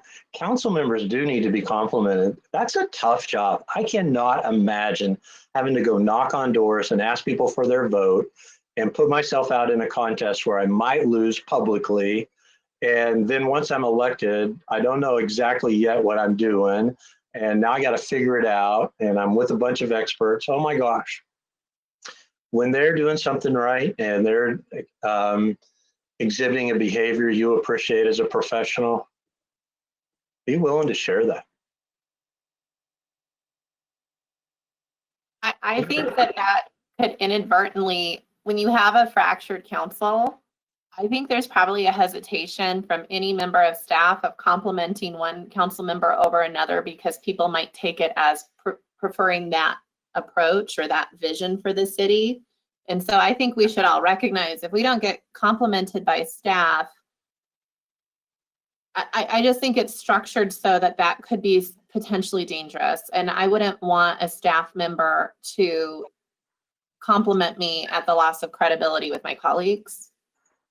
And but I love coaching. So I'm not hungry for praise. I am hungry for hearing how I've messed up or made a situation harder. Like I always want to improve, and I feel like that is appropriate for staff to let me know how I maybe had a low EQ or something in the room and kind of impacted their ability to objectively give data, you know. So I guess that's my concern about praise from staff. I would agree with you, Anita. I think that it is important to also hear how we can improve. Always, I want that feedback. I want to know what I can do differently. So I would agree with you, but I do think that I'm recognizing that we do all have a really hard job, and I think that's something we have to realize and be honest about. This is not being a city councilor is not an easy job, and sometimes I'm not really sure, are we going in the right direction? Are we saying the right things? Are we making impact? Are we, and I like to hear it from people that, you know what, you guys are doing a good job. I'm always very impressed with everyone else on the council, and I don't know that I say it enough. And I guess I wish I said it more, and maybe that's something I'll work on. I'm curious, and I guess from the slides, there'll be no surprise. I'm going to push back on that a little bit. What I think, whether it's and this is more not back to what Anita was saying. Like, I get what you're saying, and I get the caution, and it makes sense. But on the the other side of it, I think sometimes even being on the other side of an issue from the majority of council, sometimes hearing staff compliment where they appreciate something that council has done or the way that they approached it or the question you ask, I think that helps other members of council sometimes say, okay, maybe that could help me structure the way I approach an issue different as far as trying to even further the conversation. So I think sometimes those compliments on both sides, if we as a council are objective and we don't take it as staff validating our position on an issue, more around the things of how we approach the issue, I think that helps the conversation holistically. So I'm glad to hear you say that, Dave, because I was specifically bringing that up, and I don't want to derail our conversation, but I was specifically bringing that up a few years back during a telephone town hall. I responded to a citizen comment. Don complimented me on how I responded, and it actually ended up in his review. You were upset that he complimented me. And so it made me realize there is a little bit of peril for staff. And so I wanted to highlight that happened, not to call you out or like embarrass you, but I do think that there's maybe a little bit of peril in that, because I think people can read more behind it than is intended. Yeah, like I said, sometimes it's hit and miss. So I hear the concern, because depending on what the situation is or what the issue, you could have a situation like that where it does become a problem.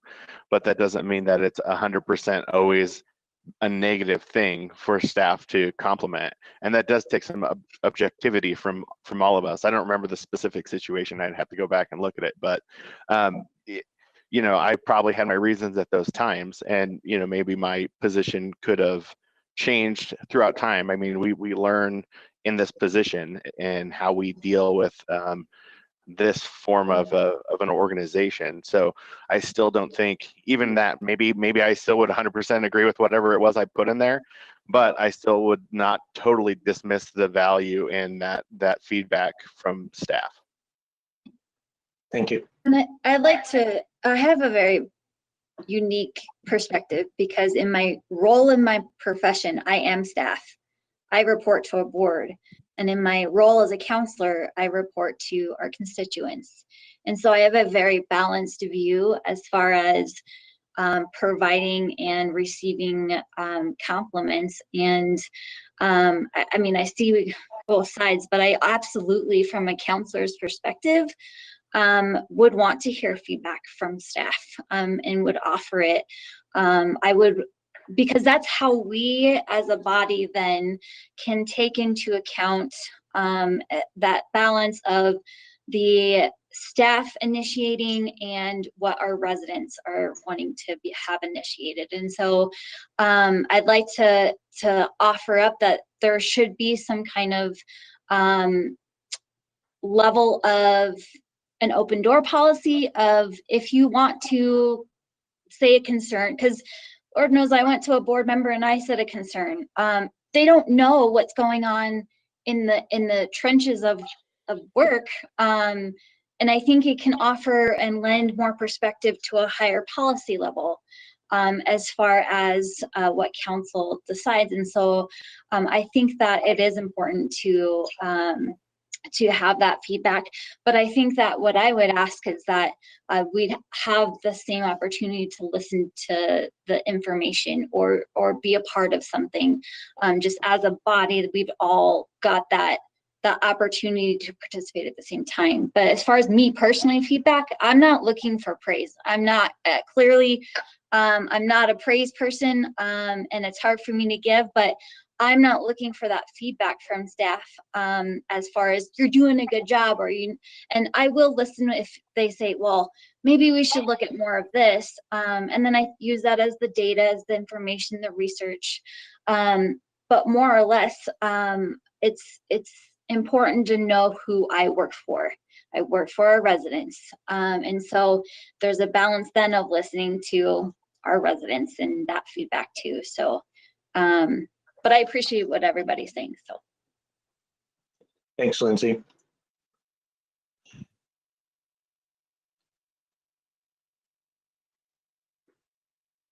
So let's look at where we rank as a group in terms of each of these continuums.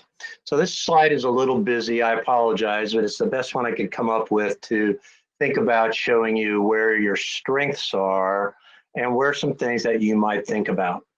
So if we agree, and you may not, push back on me if you want to, that more bars is better as a balance. So looking at you as high or mid gives you more bars. So in this particular area, one of your clear strengths as a council is this notion of being willing to test your assumptions by seeking the counsel of others and exploring the implications of your decision. Does that feel okay for you? Are you comfortable accepting that as a strength of your group? Yeah. If I remember correctly, I think it is a strength of the group, and I think we had an outlier that might feel left behind as we do that. Yeah, which is why I need a great observation. There's only 5 of the bars, not 6, right? Yeah, I think I did 6 on this. Yeah. Yeah, great point. And all the same things apply. Not good or bad, not right or wrong, just is. This is where we find ourselves. And guess what? Like every team, if we wind up with a new player on the team, we've got a new team, right? So now all of a sudden, no matter how we've all behaved in the past, we've got somebody new on the team. And so it takes us a while to figure out what's their strengths, where are the areas where they can really help us? What are the things that we need to be thoughtful about in terms of onboarding them and helping them understand our strengths and our values, and then legitimately looking to theirs to be able to help us, right? So you think in terms of that being a strength. Oops, there we go. Oops, I want to go back one. This notion of momentum, right? This is a group, we talked about this pretty extensively, right? This is a group that's really got a lot going on, a lot of dreams, a lot of hopes. Every one of you ran because you care about your town. You want it to be better. You're giving hugely of your personal time and your personal energy in order to move the community forward. So I see that as a strength of yours from my time with you. What do you all, are you comfortable accepting that as a strength as well?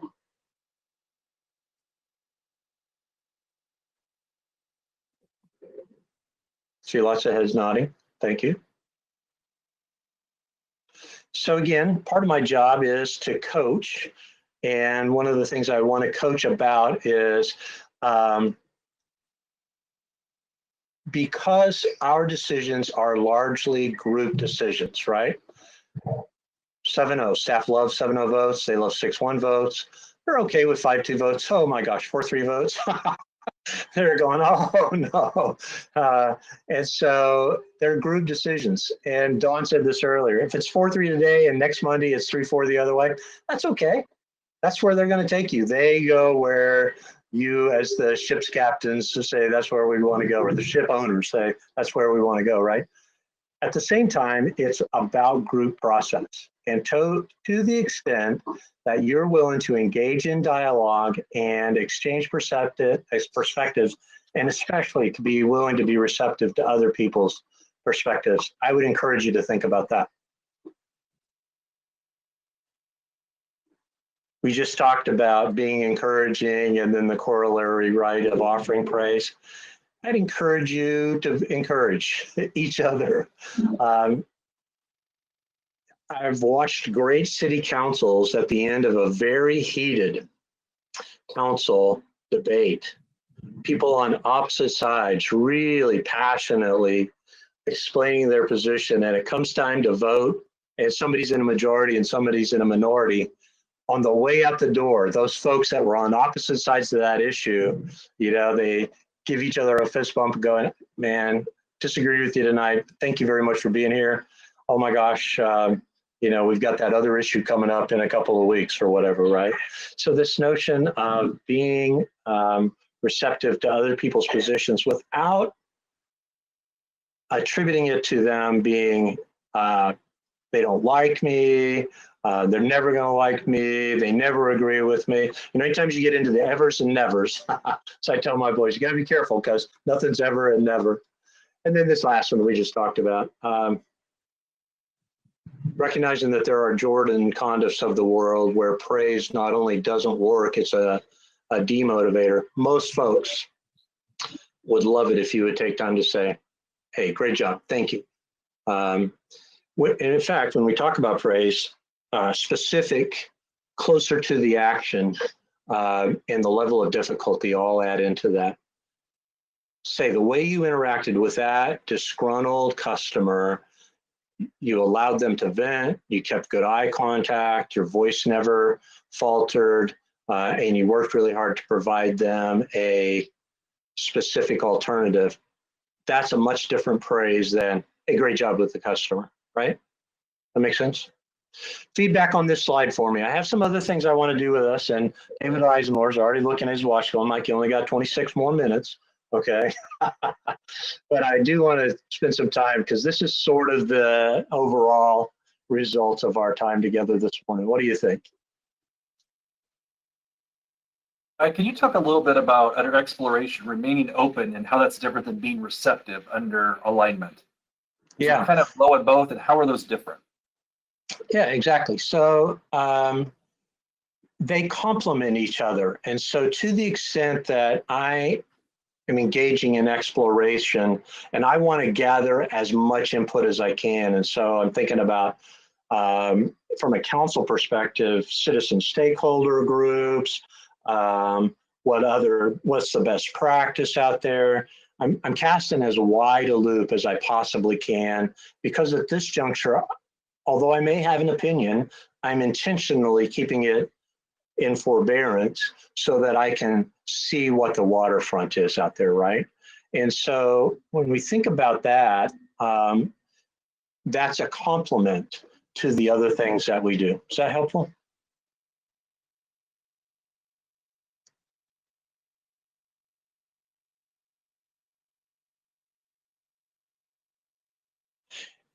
And so this is an opinion, cast it for what it's worth. I also find a lot of my clients that, hey, I ran because I have a heartbeat for the community and I have a vision for more open space. I have a vision for more quality of life amenities. I have a vision for law enforcement. Whatever it is, I am a citizen, I've been engaged, and I am motivated to run for the council because. And I get onto the council, and then all of a sudden I figure out, oh my gosh, in order to get open space, I've got all these other competing issues. In order to add police officers, I've got all these competing issues, right? In order to do this, I've got all. So remaining open is also recognizing that I don't come to the table with all the answers on the first day.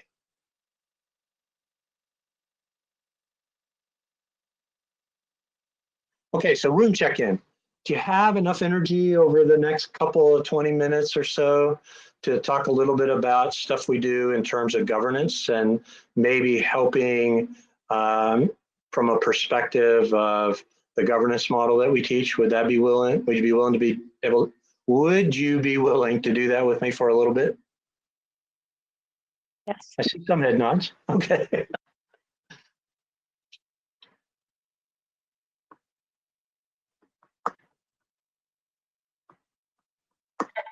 Oops, I'm trying to. I want to go through that slide. Here we go. I'm not going to do that one with you. I want to talk a bit about this notion of communication because it's also a challenge for every elected body I've ever worked with. The room design is challenging. The form of government is challenging in terms of the manager clearly accepting direction from the majority of the body and still having individual conversations with every one of us, right? So if you think about a process that is almost by design a challenge, this really comes to the heart of a lot of it. And this notion of communication, we see this every day in our lives, really to some large degree is not what I say, it's how I say it. And more importantly, it's the body language I use while I say it, right? And so we get so good at this that even if we were having this conference on the phone instead of by video, we could largely infer when people were being jocular, when they were being serious. If I really raised my voice saying, God, exactly, we would know that something was going on there, right? Even above what I say. And then on top of that, we put you in a stressful environment, or at least an interesting environment, because now we've got you at the front of the room, on camera, in a high profile situation, right? And we're asking you to make big decisions on stuff that lots of times you're not an expert. In fact, most of the time, you're not an expert, right? So I'm an elected official and I'm at the dais and I've got a staff member in front of me and I have a question about their staff report. And so I say to them, would you please go to your staff report, page 22. I have a real significant question about this issue right here. and I'm pointing and I'm using my body in such a way that I'm trying to convey that for me, it's an important question. For the staff person, they might be inferring from my tone of voice and the way I'm behaving that it may be that I'm in trouble. Does that make sense? Do you ever run across that anywhere in your world where somebody intentions don't necessarily mirror their body language? And so it sets up this notion of dissonance for us. And I'm trying to reconcile that. So my encouragement always to you as an elected official is to be really thoughtful about what it is that you are conveying. Are my words conveying my intent? Barbara Opie, may I use you as an example? I think you're so awesome. Can I challenge you on this? Would you be all right? You're fine? Okay. Play along with me here, folks. Watch this. Barbara, that background in your office, that is so incredible. I just can't imagine having that background on this video conference. What did I just say to Barbara, folks? You don't like my daughter's painting? Barbara, that background, oh my gosh, I just can't imagine having that as a background in this video. What was the difference in what I said? When you your body language helped relate sincerity of what you were saying, whether you were saying, no, that background's terrible, or no, I really do like the background. What about my words, Barbara? What about the words? The manner in which you conveyed them, the tone certainly conveyed that as well. Yeah. The actual words themselves, as best as I could do it, were hopefully identical, right? I said the exact same thing. Turn to this, excuse me, staff member, could you go to page 22 on your staff report? I have a question. It's way different than I have a question about your staff report. Would you please? I'm not even asking, just go to page 22, right? So the way your message gets interpreted oftentimes is very challenging, and it works amongst yourselves, right? Remember those continuums. We got people at each end of the spectrum. Being able to say, hey, I recognize that I'm about details here, and I'd really like to tap your brain a little bit more about big picture is a way different question than, look, big picture, I get it, but I'm about details. Okay, so go ahead, give me your big picture stuff, right? I'm conveying pretty significantly different messages. So just think about that. And I, again, want to honor you for being willing to put yourself in the situation. Oh my gosh. For any of us in almost any area of our life, to be on live TV in front of an audience and be asked to play extemporaneously, oh my gosh, how tough is that? How tough is that? Catherine, in your background as a Taekwondo instructor and as a master yourself, there's a difference between working out in the dojo with my trusted master as opposed to being at the exhibition down at the Coliseum in front of 3,000 folks. Am I right? Oh, absolutely. Yes. I got the same skills. They're the same skills. I just nailed that kata with you on Monday, and now you got me in front of 3,000 people, and I can't remember the first move. Am I right? Right. Yes, Oh, absolutely. Yeah. So I just want to honor you. This is a tough environment that you play in, and the fact that you're willing to do it, oh my gosh, I'm so proud of you. Just keep in mind how communication plays. Our book, I gave you each a copy of it. Based on policy governance, Dr. John Carver's work, 8 behaviors.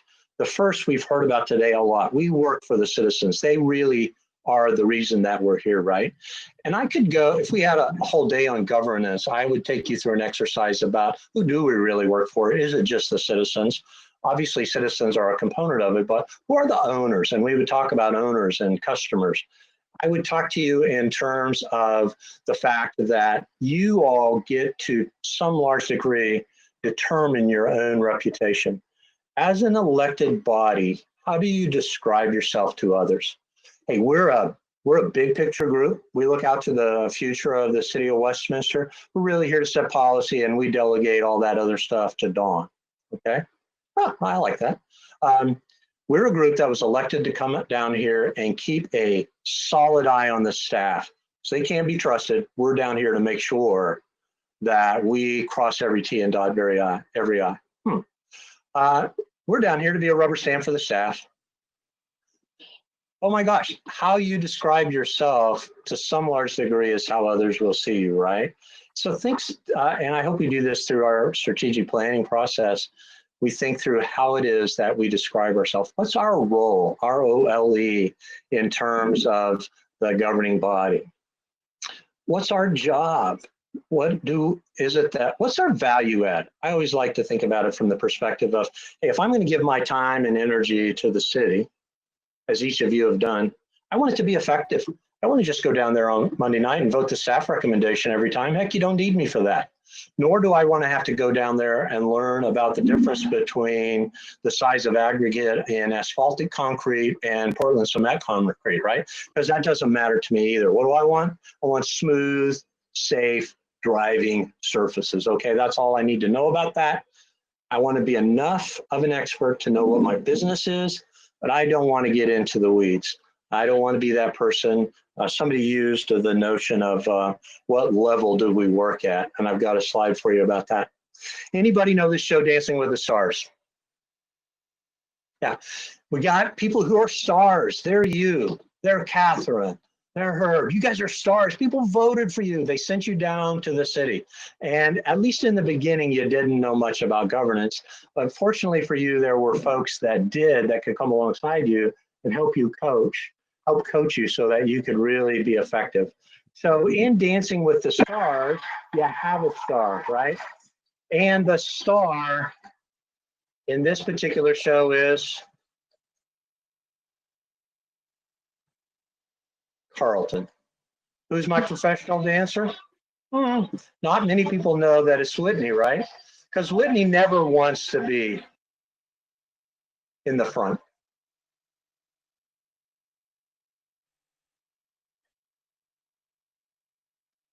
Now, does Carlton have their own moves? Yeah, absolutely. Solid. I'm on airplanes all the time.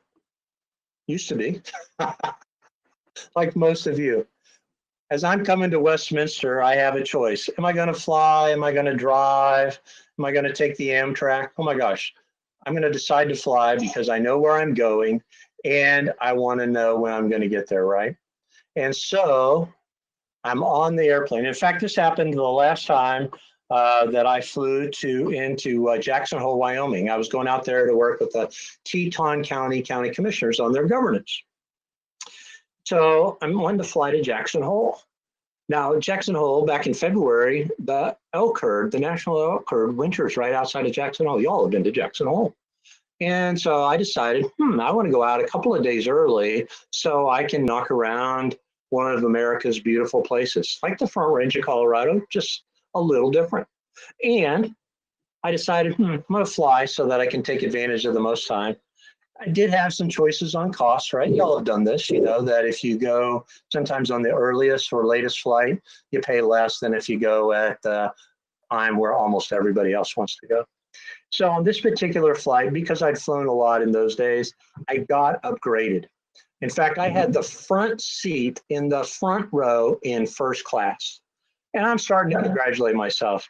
Gosh, Mike, you fly all the time. You're really good at this and you got this. They love you. They put you in first class. I got so caught up with what I was thinking that I decided I wanted to go up and give the pilot some advice. How did that work out for me? Dave Frankel's going, oh Mike, I'm not a defense attorney. I can't represent you in that lawsuit, right? And so I'm unbuckling my seatbelt, going up to pound on the cabin door to give the pilot some of my advice. Because after all, I fly. I'm a million mile flyer. I know a lot about flying. Oh my gosh. I chose not to do that because I thought, there's probably an air marshal on this particular flight. The pilot really didn't need much of my advice on how to fly the plane. What did the pilot need my advice on? Or really my input on, not even advice. What was my role in assessing the performance of the pilot? You chose your destination and you chose your airline. So I said, hey, I'm going to fly American Airlines because that's where my miles are. I'm going to choose the price. I'm going to choose when I get there. And I'm going to presume that they have a really competent pilot, right? What kind of a pilot would I want, by the way? Experienced with lots of hours under his belt. Exactly. I want a licensed pilot. I actually have an American Airlines captain across the street from me who also has a golden doodle like Roxy. He flies the big wide body jets, the 757s, the 767s. He does so much training. Oh my gosh. I want a pilot who is licensed. I want a pilot who actually has flown the plane before, right? That style of plane. I want somebody that I have confidence in. Now, I can still get feedback. If I landed somewhere besides Jackson Hole, I would not be very happy. If as a council, we've said, here's our destination, and the staff gets us someplace else, I'm not very happy about that. If mid-flight I had gotten a text from American Airlines that said, oh my gosh, we mispriced your flight, it's really $4,000 more, I would not have been happy about that, right? If the flight would have been really bumpy, if the pilot would have landed on one wheel, you see where I'm headed with this? I've got a big role to play. Once I'm in the air, it's really up to the captain to get there. Oops, that is the slide I wanted to show. David Eisenlohr, just for you. So what we do often with our clients is we have this particular graphic, and I think it's in your binder even, that to some degree captures this notion of my role as a governor. I'm the city council. I'm indispensable. Guess what? Staff covets your direction. They want to hear from you. Where do you want the town to go? It's your community. You work for the owners. We really, really covet knowing where you want to go. We want you at this purpose and vision level. We kind of call it the 50,000 foot level, right? You're way high. You can see far. Oh my gosh, what's coming down the road? What's coming over the front range? What are other people doing? What do you hear? Who are you talking to? What's happening out there?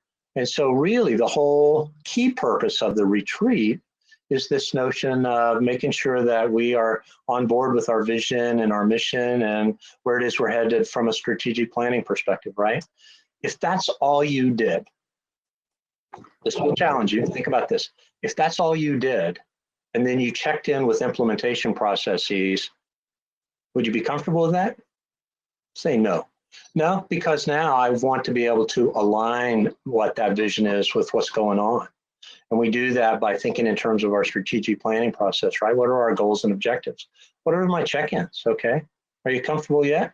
I don't know. I might want to prioritize those a little bit. David's got some great tools for us in terms of prioritization. At some point, are you watching that green bar there in the middle of the screen, lower third of the screen maybe? At the vision level, it's 95% council work, okay? Can we get information from the staff? Yes, as we should. Can they provide us best practices? Yes, as they should. Whose decision is that? It's ours. We're the only ones. We're the only ones that can do that, okay? As we get down to the runway, my pilot buddy from across the street, you know, he says, takeoff and landing. So in those big wide bodies, everything else is pretty automated, right? But am I indispensable for takeoffs and landings? Absolutely. When we're landing this airplane, are we going to mow the parks every week? Are we going to mow them every 2 weeks? Do we adjust it based on moisture? What's the surface on the walking trail? Do we use solar trash compactors in the parks? Do the law enforcement officers, do they carry 40 caliber or 9mm? Are there 1,000 decisions that some large degree you don't really even care about as long as they meet your objectives? Yeah.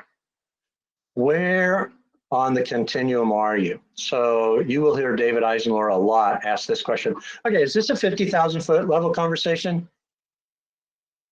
Or is this a runway conversation? I've been told to do that. You have been known to do that. What I suggest to my council clients lots of times is if it's a debate at the council level and you've been going for a while, just have somebody sort of raise their hand, get acknowledged by the mayor and say, okay, I have a question. Is this 20,000 feet? Or are we at the 30,000 foot level? What level are we at? Is there a way to delegate this and get it done as effectively as if we were the ones trying to do it? Does that make sense? push back to me on this. Why doesn't this work for you?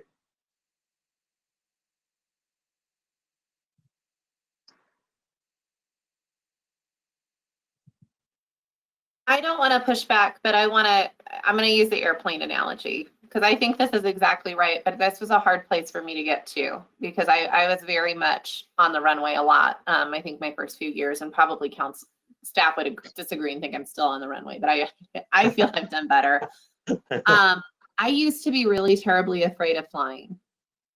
And the way I got over that was studying and understanding the Bernoulli principle.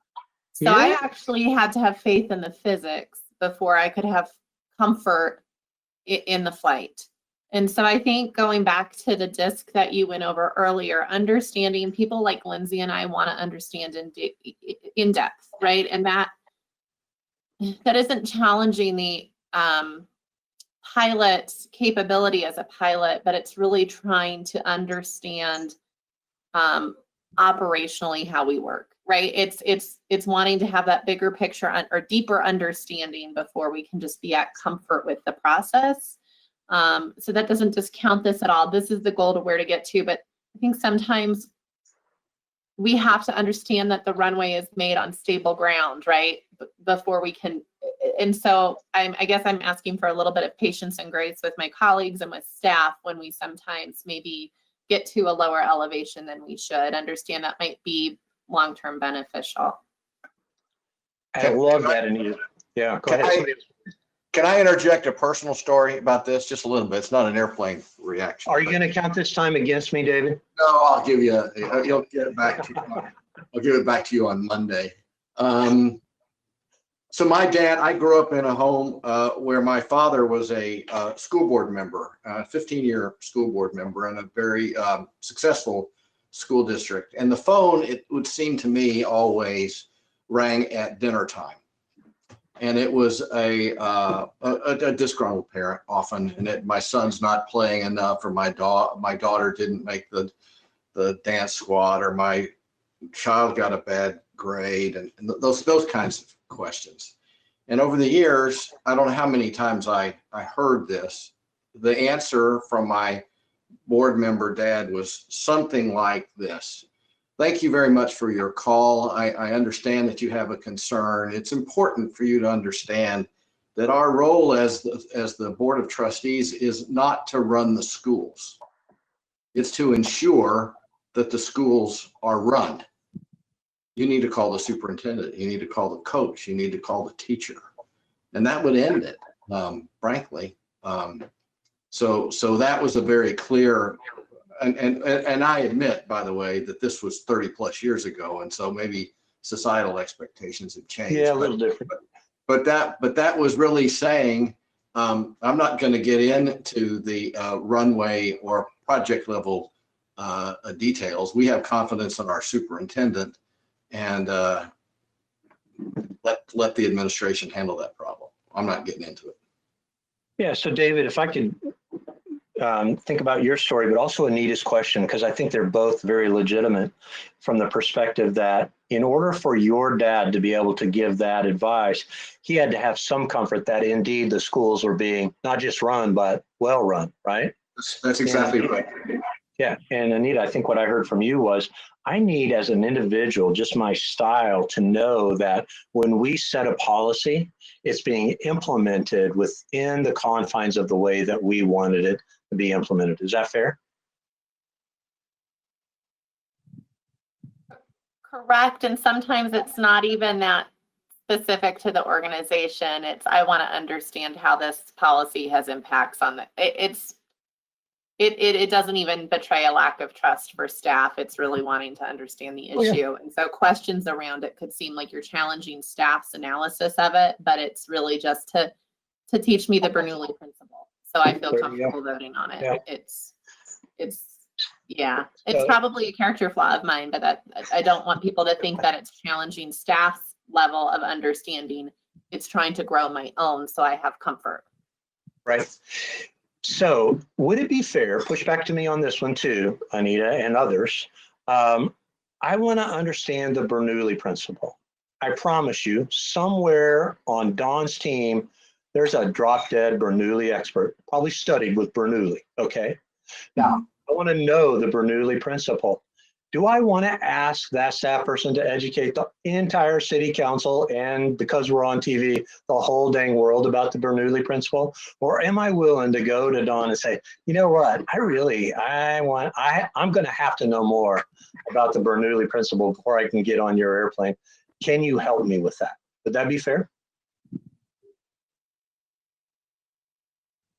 I think so, but I'd like to ask my colleagues if they feel that's fair. Yeah, okay, great, thanks. Somebody else weigh in on that. Where I'm headed is that, and Dawn can push back on this, there's no question that's off limits. There's no place in the organization that if you're interested, Dawn's not willing to facilitate you going, as long as it is about gathering information and understanding. You know, we're not going to invite you into the organization to upset the apple cart or to tell those individual staff members, I don't really think you do know the Bernoulli principle, right? But in general, Dawn, feedback to me. In fact, we kind of take it as a compliment that you're interested. Dawn, what do you think? Help me.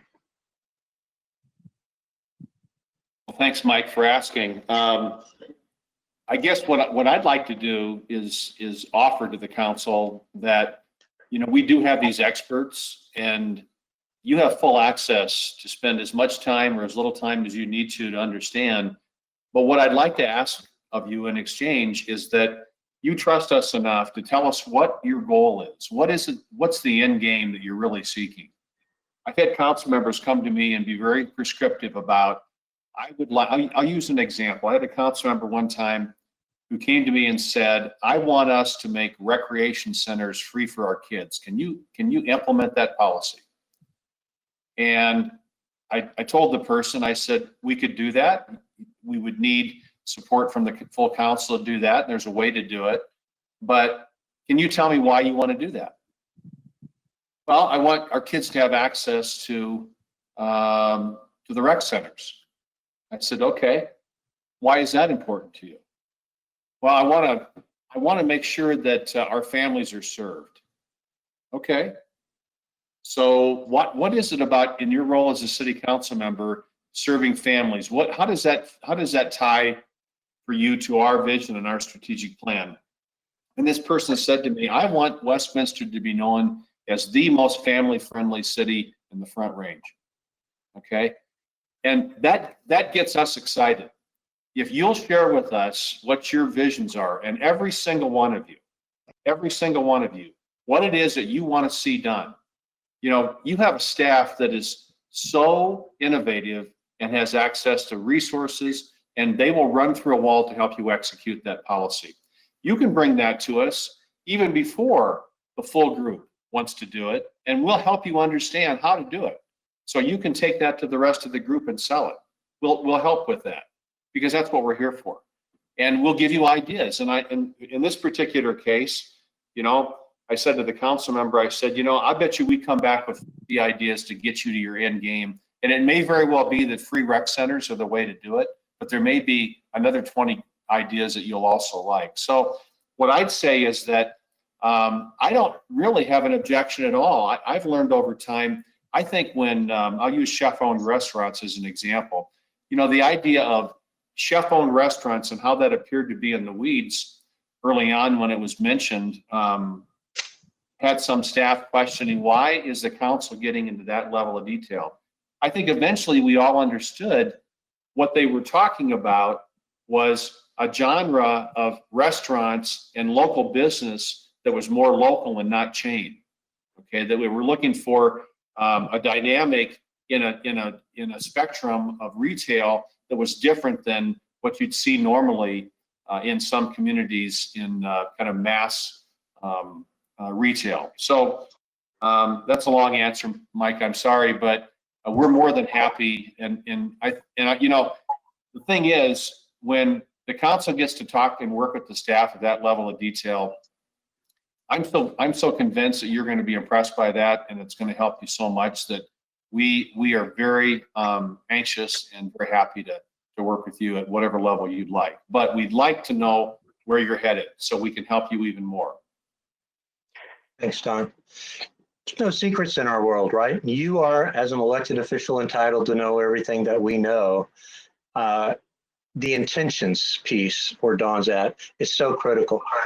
When I get home from the trip, Kathy is asking me about my expenses, and I think her intention is to irritate me, to belittle me, to show me up because she's so much smarter than I am about debits and credits. Debits go on the left or on the right? Credits, right? If I think her intention is to demean me, boy, I see her coming with a question and I go, oh, Pete, got a call. If on the other hand, which I know to be the case, her intention is 100% to support the family, to make sure we're fulfilling our obligations, I embrace her question. Now, you know, I may go, how about 2 Fridays?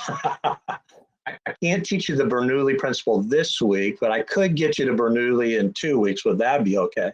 Right? So intentions, just like body language. And by the way, Barbara, awesome picture from your daughter. Way to go, girl. All right. Mike, Good. Well, it looks like 2 people on the way in. Go ahead, Rich. seniority first.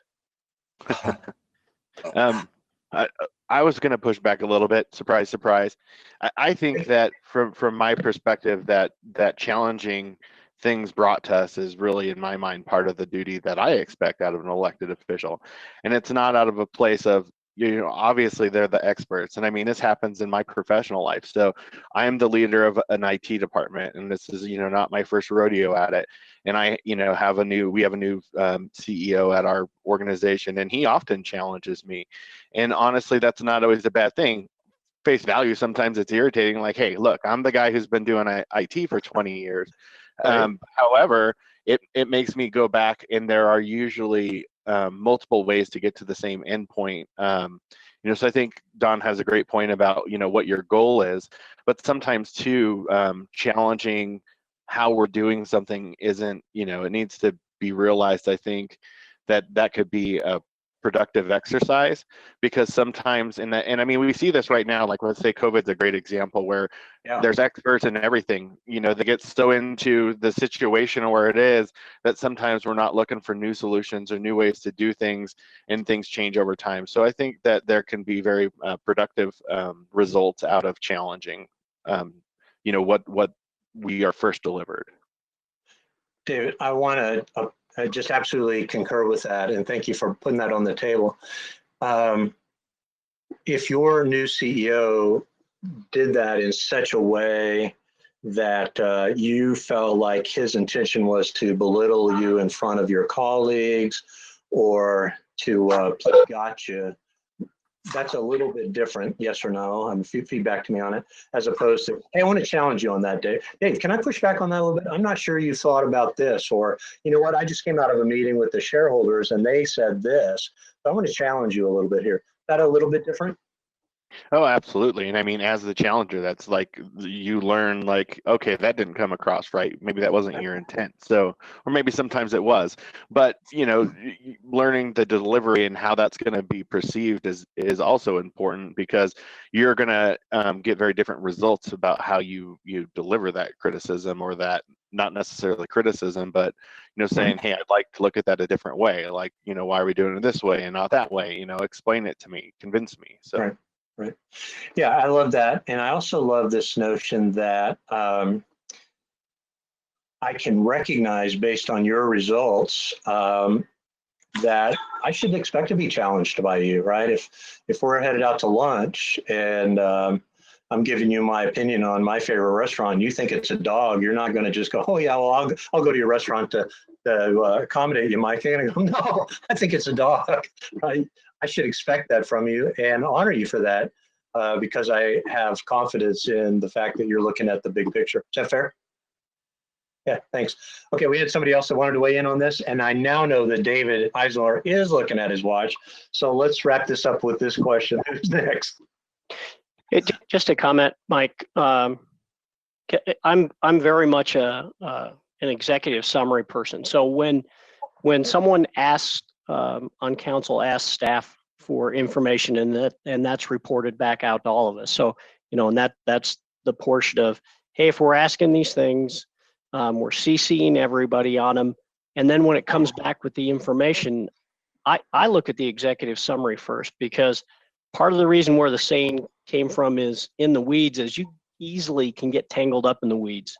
And so that's how I disseminate or absorb that information, is that I can see that executive summary, and then I can make that conscious decision of how far then do I want to go down on the bullet points. And then if I need to later, it's still always there in the email.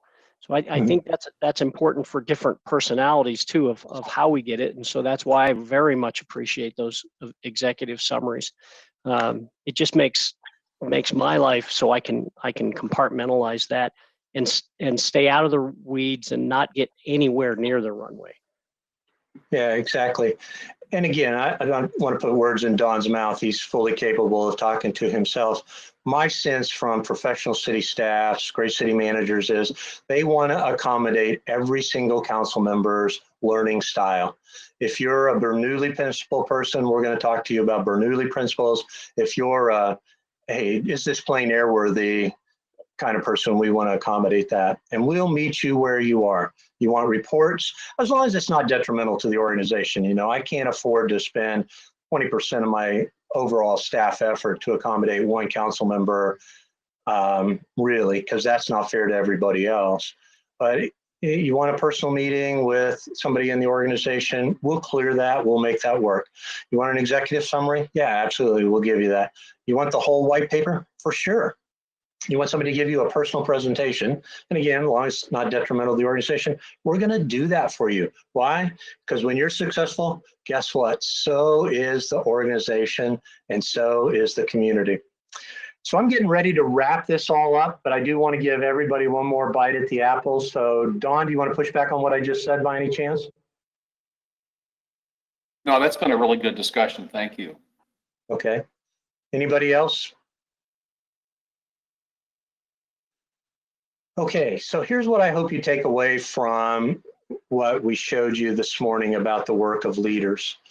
You all have great, awesome individual skills.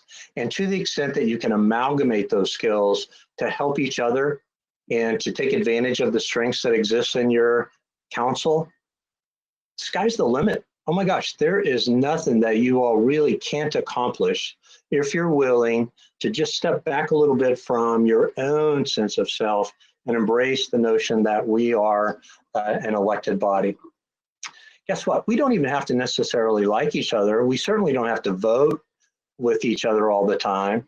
What we do need to do is to make sure that we're coming from a place of what's best for the community and honor each other as individuals as best we can. We'll talk a little bit more in terms of how to do that when we talk about protocols, house rules, rules of the road after lunch.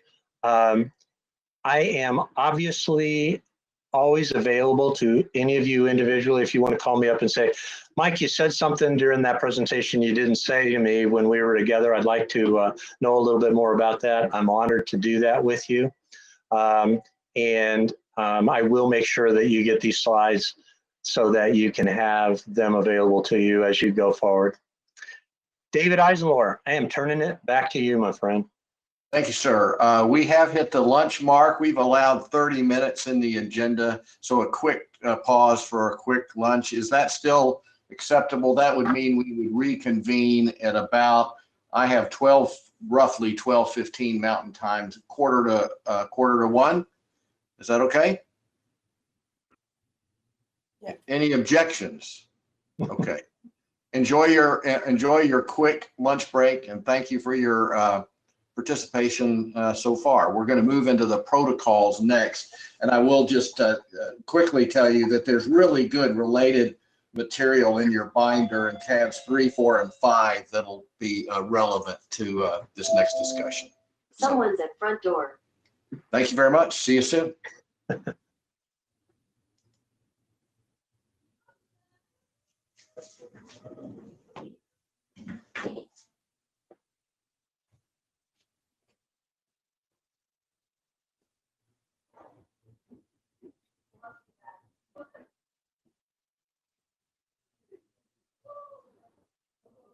Thank you. Great time. Thank you.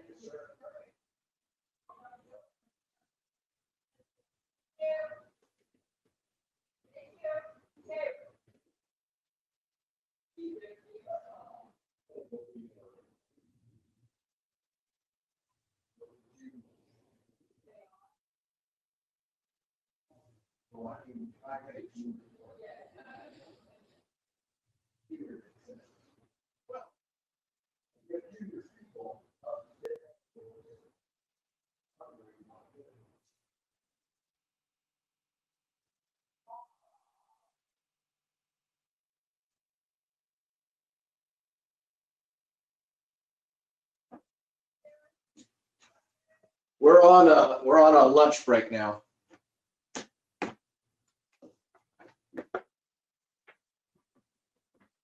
And David Eisenhower, your microphone is still picking up. I just muted him. Hello.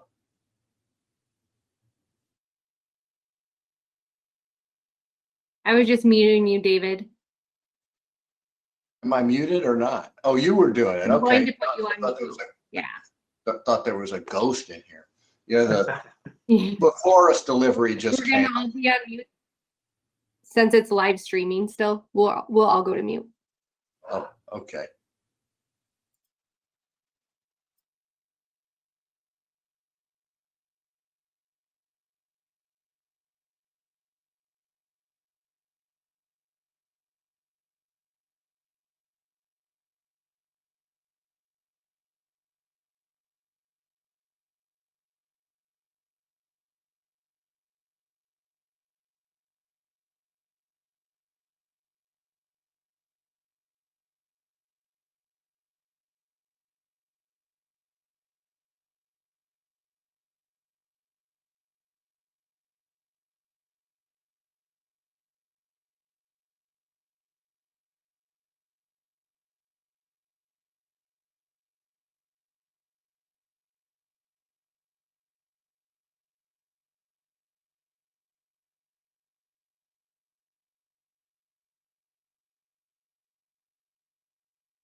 Hello.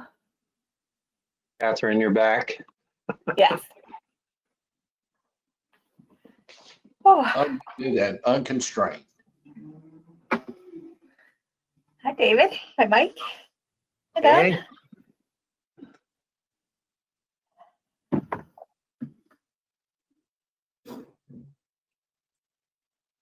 Love that hoodie, Don. It's not hot enough for a hoodie. It's not cold enough for a hoodie in Texas. I think we'll hit 100 today. I haven't The even cold looked spell. outside today. I don't know. Is it warm? My wife likes the air down really cool here. So, yeah. We have that challenge at our house. I'm a big guy and, 72, 74. That's a pretty nice temperature for me. Kathy is quite a bit smaller. She's all the time got a wool sweater on. So it's 100 outside. Well, our air's lower than that. There we go. I've got a new air conditioner. It's really good, actually. Nice. So it came that time, the house is 20 years old and everything had to be replaced like that. So yeah. The new ones are really much more efficient and seem to really cool better. Yeah. Yeah, they don't quite pay for themselves in terms of the EER, but it sure is a lot easier on your wallet. Yeah, we're in the same boat. We've just done windows, AC units, and pool pump. Well, our house is built in 1948. We've remodeled it twice. And, Yeah. But boy, some of the older stuff is starting to fail. And it looks like we had a real water problem this week that sounds like the plans for the remodel of the kitchen have just gotten accelerated. You don't think Shelley planned that, do you? Well, I hadn't thought about that. It could well be, but the remediation people are saying, hey, there's mold. These cabinets are going to have to come out. So there we go. Yeah, there you go.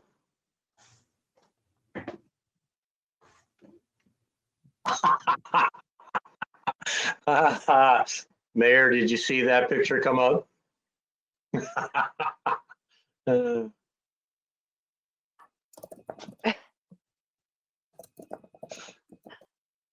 I wish I had one. I'd put it over my wall too.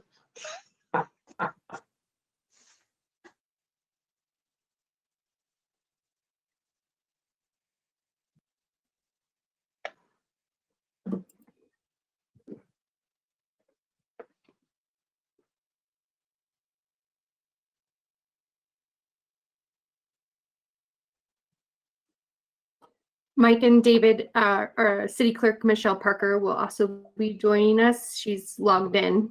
So just to remind you, we have another person in our midst. Okay, great. I'm here.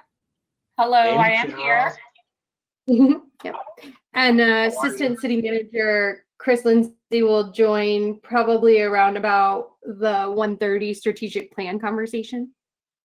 Okay, great.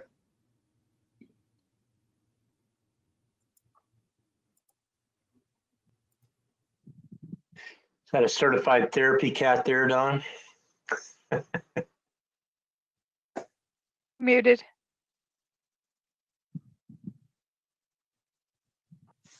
I've had to move locations because with this work at home, she's become accustomed after lunch to sitting on my lap for a little bit. Yeah. And so, yeah, it's therapy for both of us, I guess. We have a golden doodle that we bought specifically and trained specifically as a therapy dog for our youngest, who's I've already told some stories about. And it is amazing the routines they get into, isn't it? I mean, in a short period of time, they know what you're supposed to be doing for them.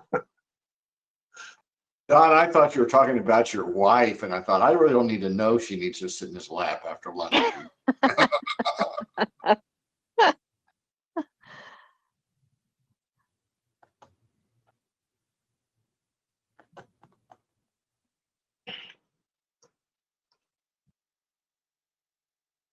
No, she's going shop. She's going shopping, so she's happy too. Lindsay, I wanted to know if you changed offices or if you moved that side. No, What do you think? Yeah, I had to move because my cat's used to me sitting in this location right after lunch, so. So is that like, Where's Waldo or whatever, the sign? Yep. Works for me. Flat Rich goes where Flat Rich wants. He has his own Facebook and everything. My goodness. Okay, guys, let's try to get started. We're already behind. All right, thank you, Mayor. If we got everybody that we expect,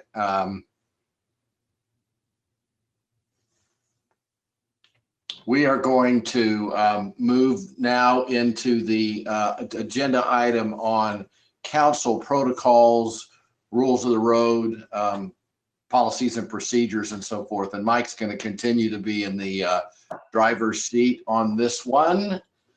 So we're working him hard on day one. He gets to sleep tomorrow.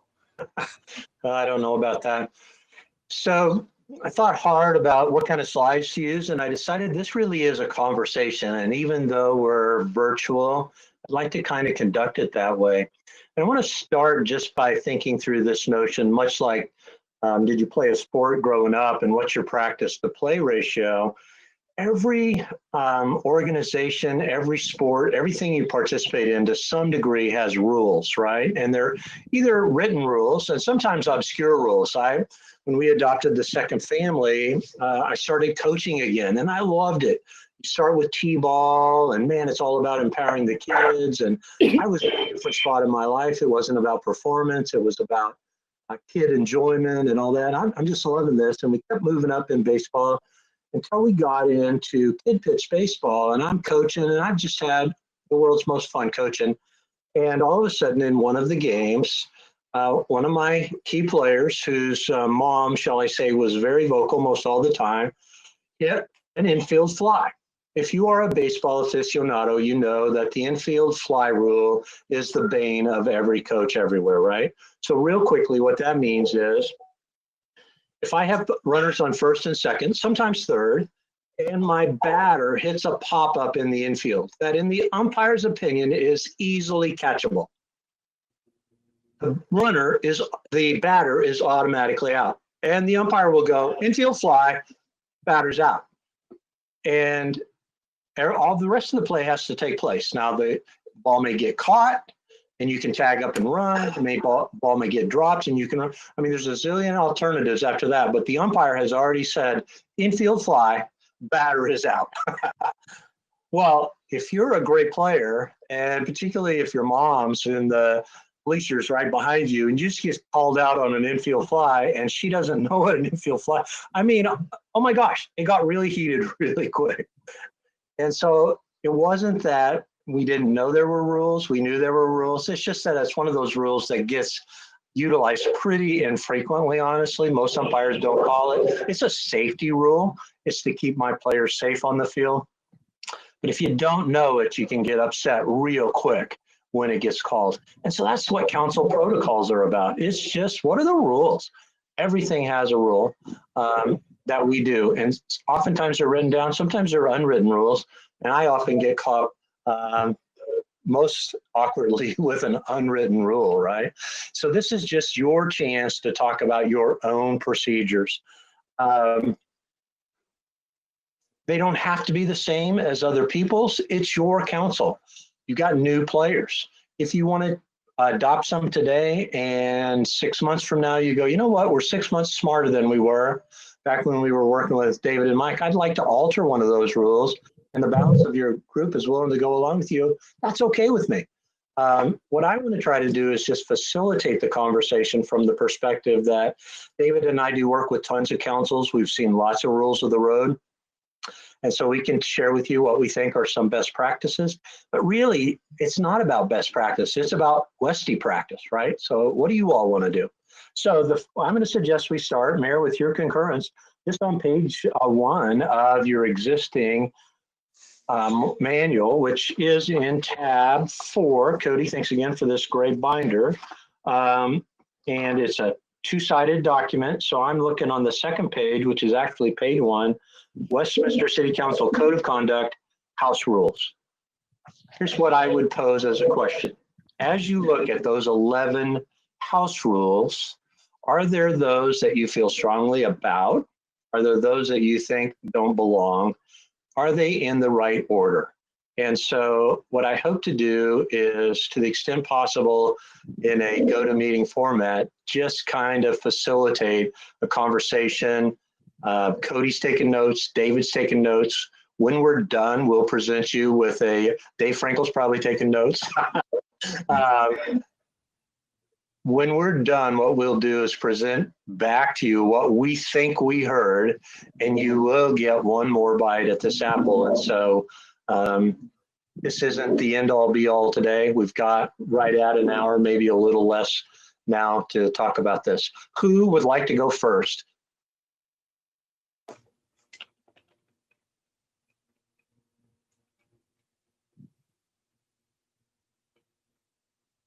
Thank you, Rich. All right, I'll jump in since being one of the newest members of council too, and having seen these before, though, I hope this conversation today will lead us to a better place. I've been very frustrated by our meeting processes, and so at the end of this day, I'm hoping that we have or by tomorrow, or even if it takes another couple weeks. But you know, we as society, we can have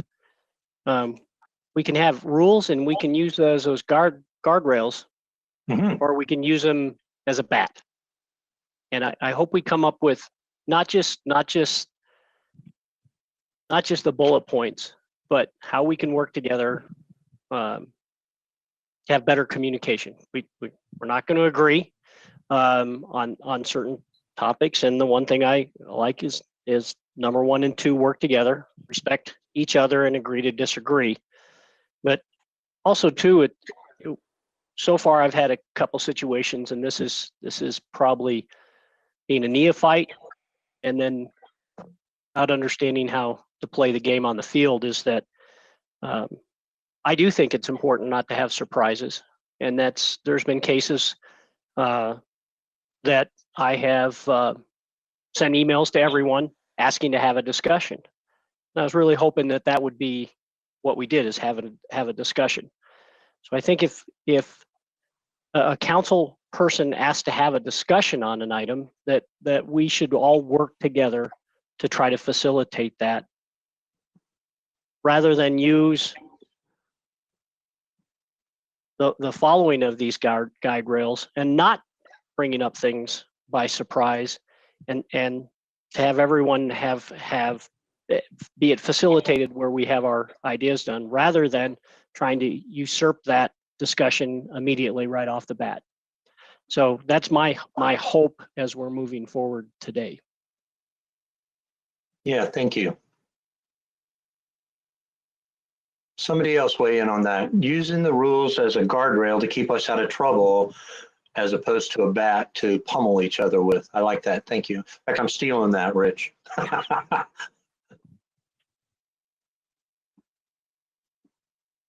Are we looking to, and just for the expectations of this, are we looking to go through this item by item, or just big picture? And I guess that's more of a conversation piece, because I do have personalities who I am. And so I'm glad we're having this discussion. I think it's a little bit late coming into it. And so I'm hopeful that we can work through these protocols and really using our knowledge as far as what we learned in the first half of the day, where we are as personalities.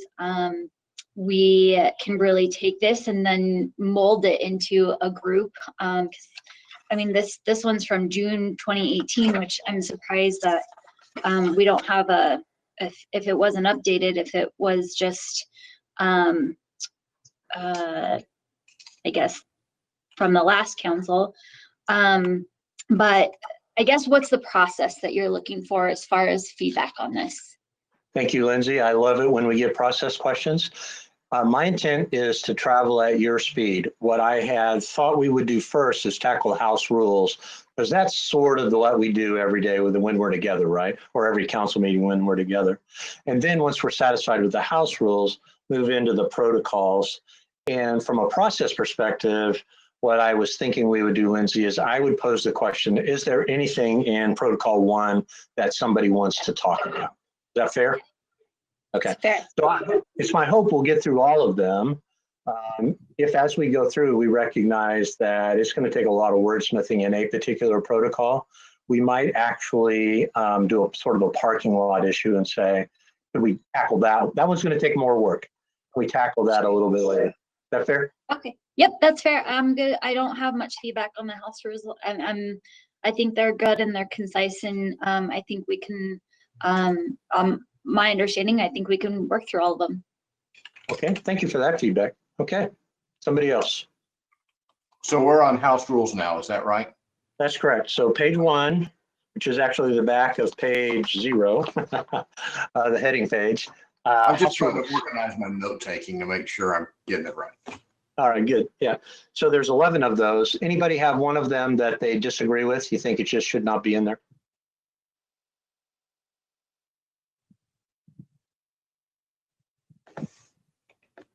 Anybody want to add one? There's something that's happened to you in your short term or long term, short time or long time on the council. You think we need a house rule for that?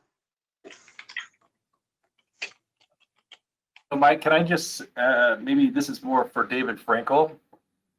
On number 11, give other feedback. I think Rich raised, or Councilor Seymour raised a really good point. We should do that. And sometimes I'm hesitant to do that because I don't want it to appear as if I'm reply all and I'm kind of voicing a policy opinion on something that may be, so I guess there's sometimes with me a little bit of a fine line whether I ought to chime in or if it's becoming like a vote online type of a thing. And so I guess a little feedback on what you think on that for me, because I think Rich raises a really good point, and I know he's sent things out and I have, or I should respond and let him know what are my thoughts, and then get a kind of a consensus. But then when does that cross over into voting? Because I think it's important we do that, but I don't want to violate as well. Thank you, John. Dave Frankel? John, so to the extent your question touches on the open meetings law, I think that giving feedback to one another in an open meeting is absolutely appropriate and necessary as council works together. And all of the house rules as I read them, I think about how these would play out in an open meeting. The concern about inadvertently conducting a virtual meeting by replying all to emails is one of the concerns under the open meetings law, that we have discussions of public business that are occurring in a non-open meeting. So as far as hitting reply all, generally we discourage reply all and trying to avoid violations of the open meetings law. But as far as raising an issue that we could then all follow up on in an open meeting, I think that's ideal, and there's really no problem. That may be a best practice, really. Raising issues ahead of time and then coming together as a group in an open meeting and discussing those issues.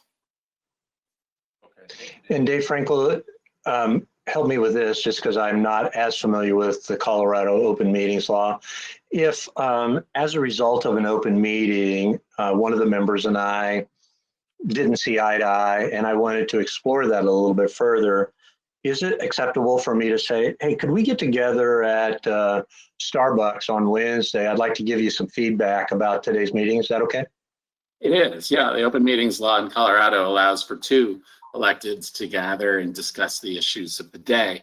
The peril is really when you have 3 gathering to discuss public business, that could constitute a violation of the open meetings law. But absolutely, meet one-on-one to your heart's content, and to facilitate an ongoing dialogue, I think would be welcome.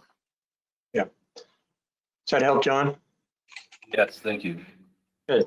I think for me on here, no surprises would be, I think we all would agree, no surprises is probably the most important. Keep others informed, and then a sense of humor. I think if we can have a sense of humor occasionally, I think it does help, to be honest. So I think they're great. I like them as they are. Is avoid surprises significant enough? It should be its own house rule, or is it okay as a modifier for keeping others informed? For me, it's fine where it is. Okay, good. All right, so here, again, we're just trying to move along. I'm not pushing you unnecessarily, I hope. Anybody not okay with saying the house rules are fine? Let's go on to protocols. Anybody not okay with that? Okay, all right. We can always come back. If something triggers something for you and you want to go back, just say go back. Protocol 1, how do we handle requests for simple information? Anybody have a challenge associated with protocol 1?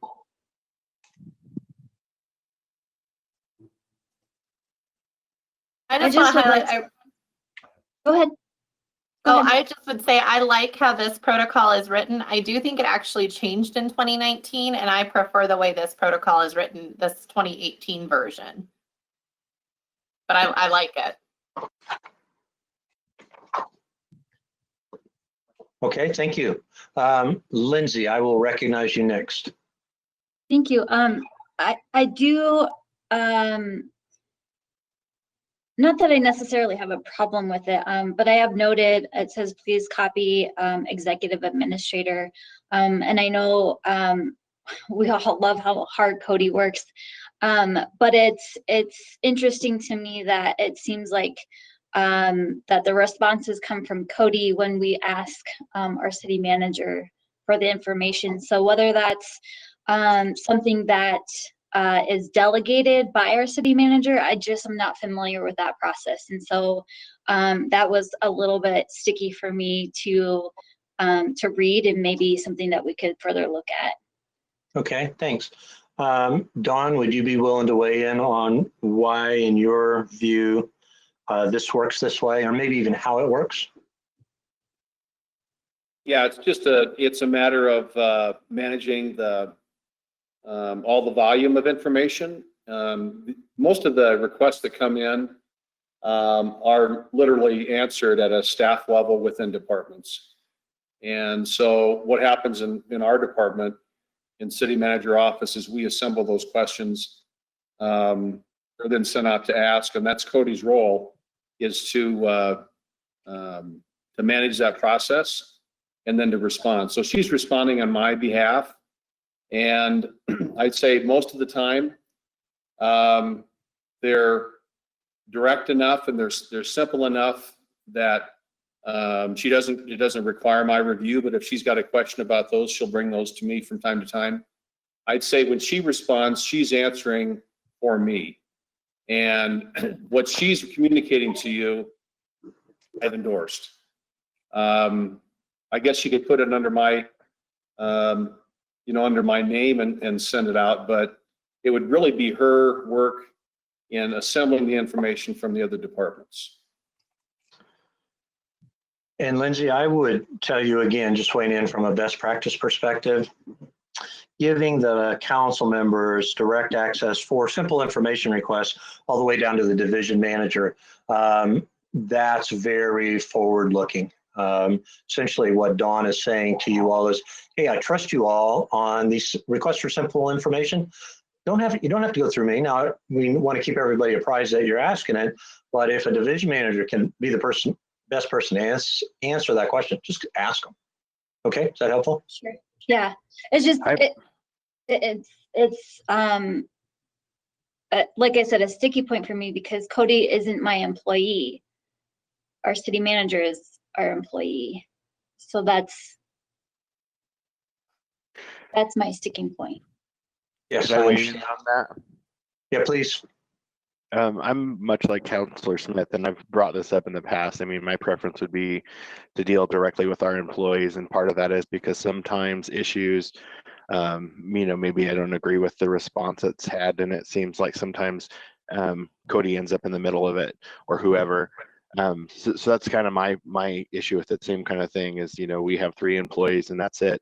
And I think that actually, and I believe that was kind of pushed by Dawn, and I do remember what Mayor Pro Tem Seitz was stating about Protocol 1, that we did make some adjustment, and I believe that that was at Don's request, as far as us going directly through Don to deal with department heads, and then from there he would decide how that would happen. And I like that change too, because again, if Don, like say for example, I have something with the fire department and I say, hey Don, I have this challenge, and Don thinks the best way to field that is me talking directly to the fire chief, okay, I'm open to that, but it's still, me talking directly to my employee or council's employee, and then working through it that way. And I think that there's less room for problem of us directing staff without Don. So, those are the couple of instances of why I would lean more us working directly through Don as our employee. And the same, same with, say, Dave Frankel's offices. If, I had something for one of the attorneys that maybe works with the police department, I think it makes more sense that I filter that directly through Dave, and then Dave decides, who the appropriate person is. If he wants to field it, if, he wants to get me in touch with, Jeff Betts or something, so that we could, make sure that I'm not overstepping and I'm getting what I need. Dave, just again, this is David Eisenberg, just for purposes of clarifying my notes. Are you suggesting that protocol, call it 1.1, you would remove the request for the CC to the EA? Is that what you're saying? I believe that we actually did. So I think that these are dated, because I believe that was a something that we are, not the executive assistant piece, the department head piece was. As far as if Don would like Cody to be CC'd and gather that information, and then I deal with Don on the response, I'm cool with that. Like Don, an organization to run, and I understand he's busy, and that's part of the reason he has an executive assistant, as well as his staff inside of his office. It's just then being able to work directly with our employee to understand the information or raise any concerns I have, so that his employee is not getting in the middle of maybe some conflict about the issue. Sure. One of the things you guys need to think about is Don's position is that of a CEO. And most CEOs of a large corporation like Westminster have a chief of staff, or someone who answers a lot of the stuff for them, just as they're doing now. This was a major change when Don came in, because the two previous city managers, everything went to them. Nothing went to a executive leadership team member, nothing went to a staff level member, period. So that moving that button over to where there is more ability for you to communicate to a lower level has been a big change in the city. But I also don't expect a CEO to sit there and answer a couple of hundred emails a day, because it's not only the council that sends emails in, it's the general public as well. And the fact that he has someone who has his authority to answer on his behalf or gather data, and if there's any question, she runs that past him. I don't think it's good business to try to start to say, I can't use my executive assistants or his team in the way I think it's most effective to use it, and let me get through all of my day-to-day work. Thank you, Mayor. Anita, I saw your hand first. So I really respect what Dave is saying, because I think the core of what he's saying is he doesn't want to be in the position where he's inadvertently directing staff. And I think that's what I heard from Lindsay too. If she doesn't like the response, she doesn't want to put Cody in the middle of it. But I think that we all have the ability, and I think we're professional enough that we can delineate between the two. So we can information gather, Cody can get it. And if we're upset with the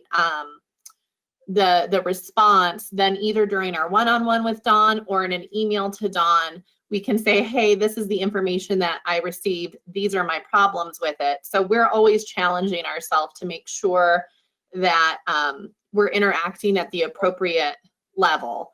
And I know you're all capable of it. And I really want to be sensitive to the concerns, because there is that implied direction that we want to avoid. But this is a big operation, and there's a lot of nuance to what we do. So I really value having access to the area experts. And Lindsay, I know you and I kind of a lot of times ended up on that same spectrum of really understanding something before we vote on it. And sometimes, CEOs are kind of got broad understanding of the organization. You and I might be looking for that in-depth information that maybe a director of that can give us. So I think it can be a yes and. And I think we should challenge ourselves to what Councilor DeMont said, to make sure we do not use that access to direct, but truly use it just for information gathering. So is that something then, Mayor Pro Tem, that you're willing to be able to put in writing into our protocols? This is kind of what you just said. Just so in that the we're all protocol. Yeah, I believe it's encapsulated there pretty specifically. So I feel like it's good as that, but if we want to put in an additional like bold letter, do not direct staff other than our 3 employees, I'm thumbs up. And perhaps to Lindsay's question. Just perhaps the title of this protocol is request for simple information. So almost by definition, it's not direction, but you're suggesting strengthening the language to nail that point. Okay.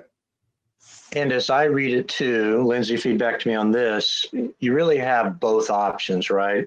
It's always okay to contact the city manager first. So if that's my individual council preference, I do that. Or if I am comfortable going to a department head or a division manager, particularly with the addition that Anita has suggested, based on Dave's comment, not to be directive, then it's really kind of, I get to do what's best for me. Is that fair?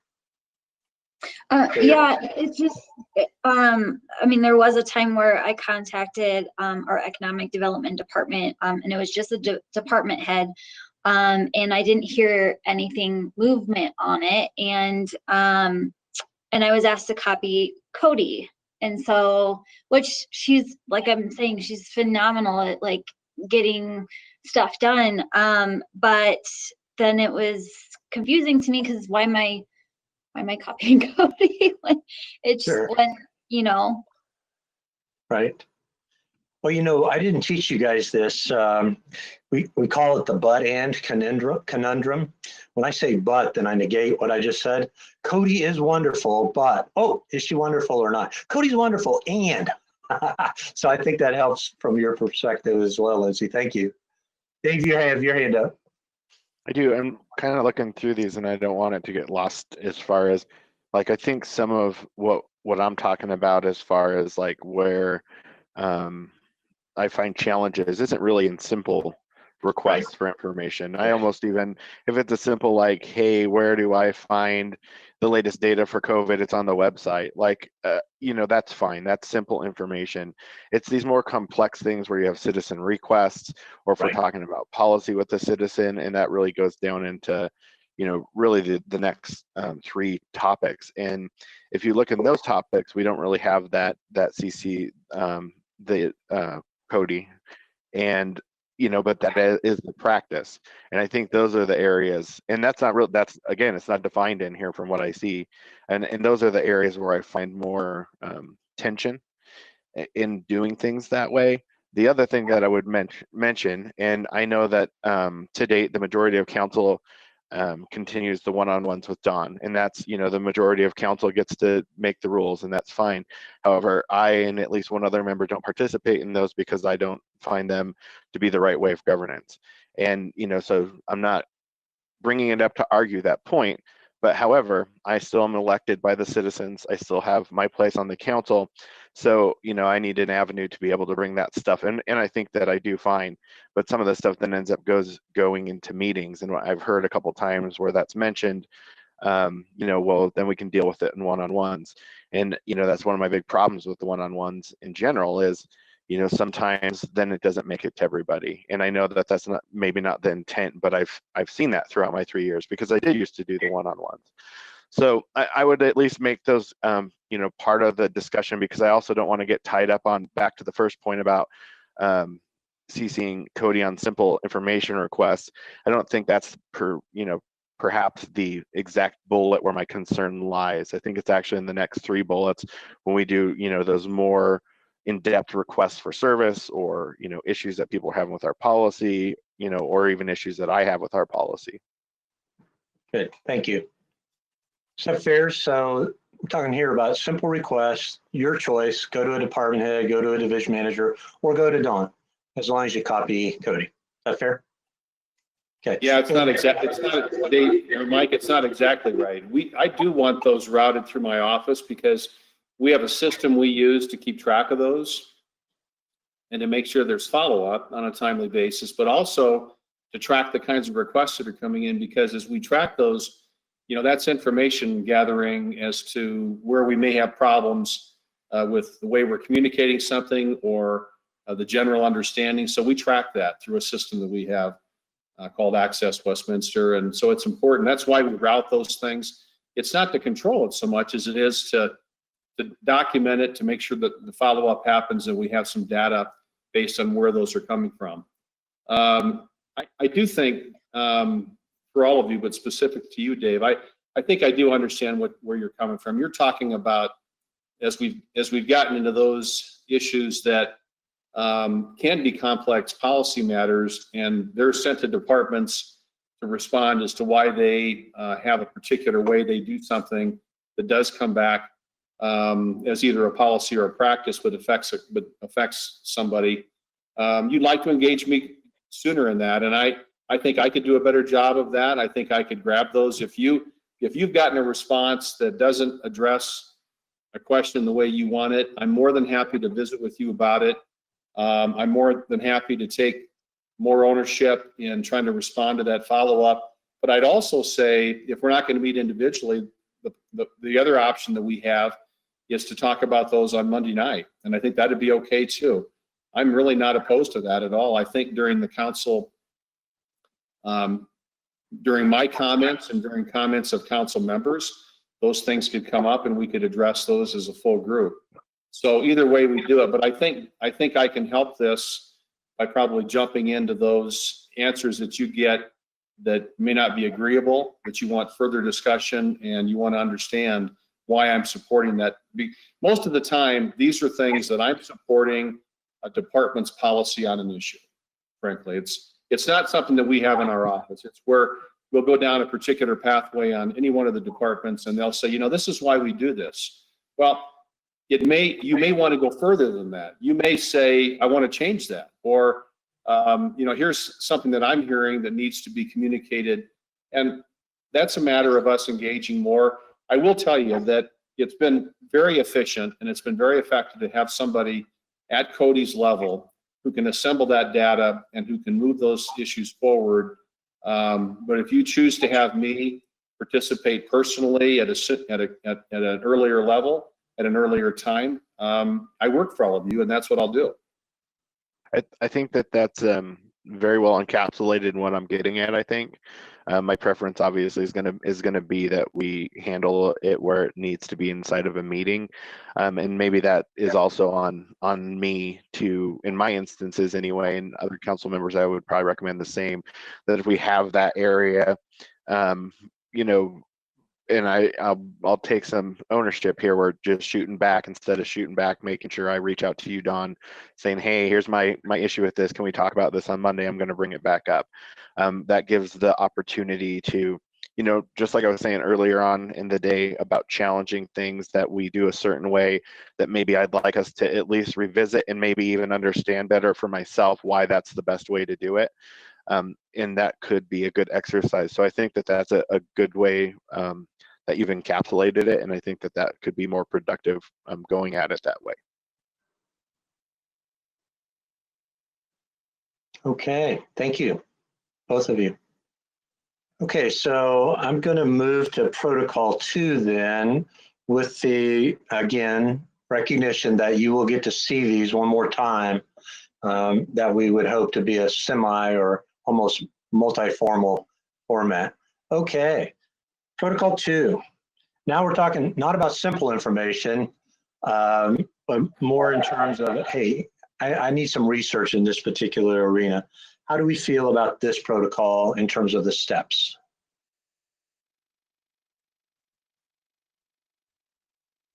See, Anita's raise your hand. The only thing I might include is just explicitly say to CC the EA, because I think that's one way of ensuring that whatever the answer is, whatever the request is communicated back fully to all of council. And then again, for those tracking purposes that Don mentioned, I think that's the only thing I'd change. What about language to accomplish what I heard Dave and Dawn talk about? Number 2 says discuss the request with the city manager. I think I heard Dave say that his preference would be not necessarily to get into a long discussion with the manager, but rather to indicate a desire to have that conversation at a meeting. Does that need to be incorporated in here anywhere? And Dave, don't let me put words in your mouth. Well, I think that, that's part of the intent is in instances where there needs to be a deeper discussion, that we have an avenue for those of us who, don't feel that we find value in participating in the one-on-ones. The 3-hour request here, by the way, for your information is, again, pretty generous. Lots of organizations have 2. It's going to take more than a couple hours of staff time. We need to make sure we got the balance of the council supporting that. 3, is that a big deal between 2 and 3? I don't know that it is. Just wanted you to know that that's pretty common practice around the country.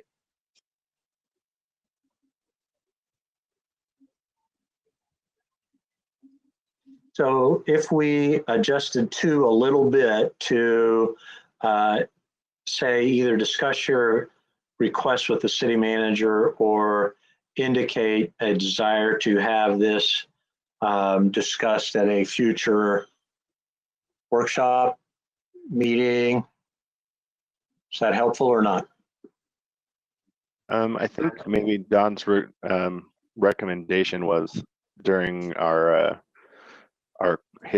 comment, or we usually, like in a typical meeting prior to COVID, our meetings are kind of condensed in the way we do our agenda because it's all one meeting opposed to a pre-meeting and the actual meeting. So I think probably prior to COVID, it's more of maybe those pre-post meeting opportunities to have that discussion.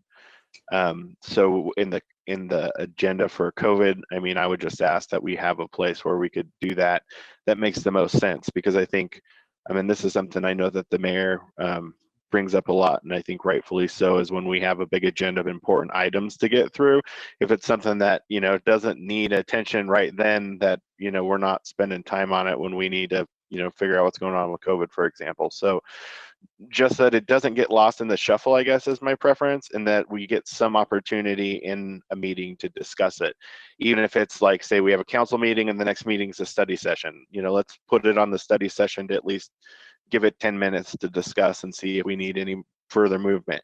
Because at that point you might get, 4 members of council saying, we don't want to waste time on this, Councilor DeMott. So, but at least give an opportunity in an open meeting to address it. So Like again, to Dave's point, every meeting, council meeting or study session, either one, there's a section set aside for council comments, and that's what those are for. Thank you, Mayor. Okay, any other concerns with 2? Presuming we'll make some of those changes. David Eisenhower, did you have a language question? Let me again clarify my note in terms of what the action item is. The clarification is that we could discuss either with the city manager directly or in a future open meeting and get a council consensus before staff resources. This is the idea, before any staff resources are expended on the request. Is that right? Yeah, okay. Good. Yep. All right. Okay, we've gone from simple to research to citizen service requests, and oh my gosh, do we get a lot of those? What do y'all think about this one?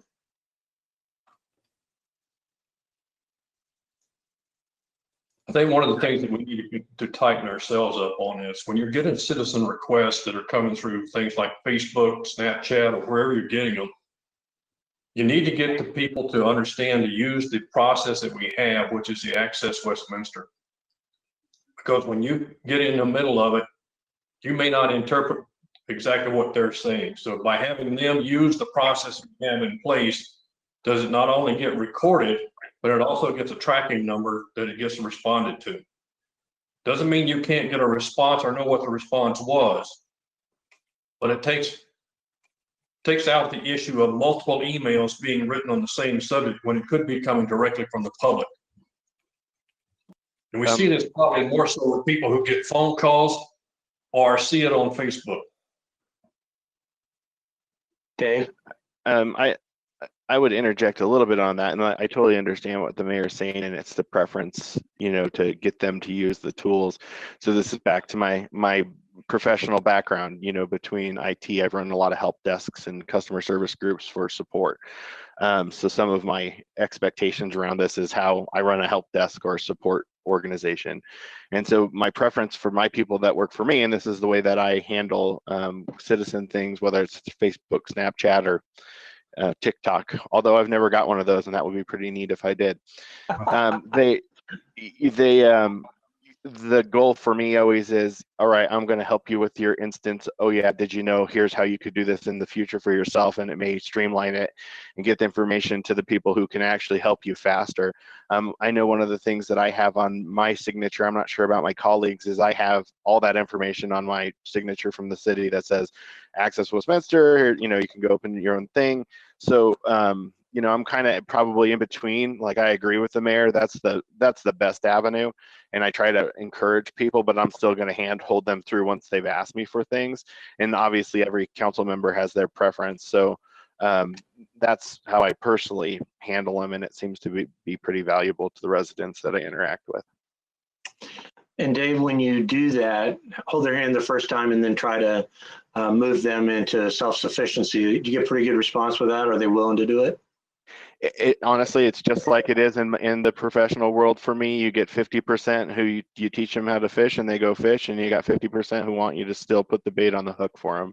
I mean, it's just the gamut. So and I think for me, then I don't lose those people who just maybe they're not comfortable with technology or going that route. I'm dropping off and then just feeling like we're being irresponsive. So, you know, and again, everybody has a different style and go about it different, but that's been my life experience with that sort of thing. Yeah, thank you. I was just going to actually really agree with everything Councilor Demont said. And there's also a digital divide in our community. Not everybody, not only is there like a level of comfort with technology, but there's some people who don't have access. And so I really feel that's part of my role, is to kind of assist the public and understand how they can be empowered, feel heard. So what I love about the process as we have it is, even if somebody is doing the, you know, writing me a letter and I'm forwarding it on to Cody, it still gets into Access Westminster, whether the resident themselves enters it or it goes through our staff. But I think we need to recognize that as much as we can shepherd people to the method we want them to use, we can't demand it, because we have to be accessible to everybody and we have to be responsive, in my opinion. Thank you. Yeah, to the extent that we can not limit ourselves to being chief customer service officer, that's better. Teaching them to fish is awesome. At the same time, if you've got somebody who doesn't have the access or isn't capable, you know, they're a constituent of yours, and as long as you're not staking out a position before you know what the organizational response is, I think that's okay. Okay, so 2, 3. What about the second part of Protocol 3? Okay with that one?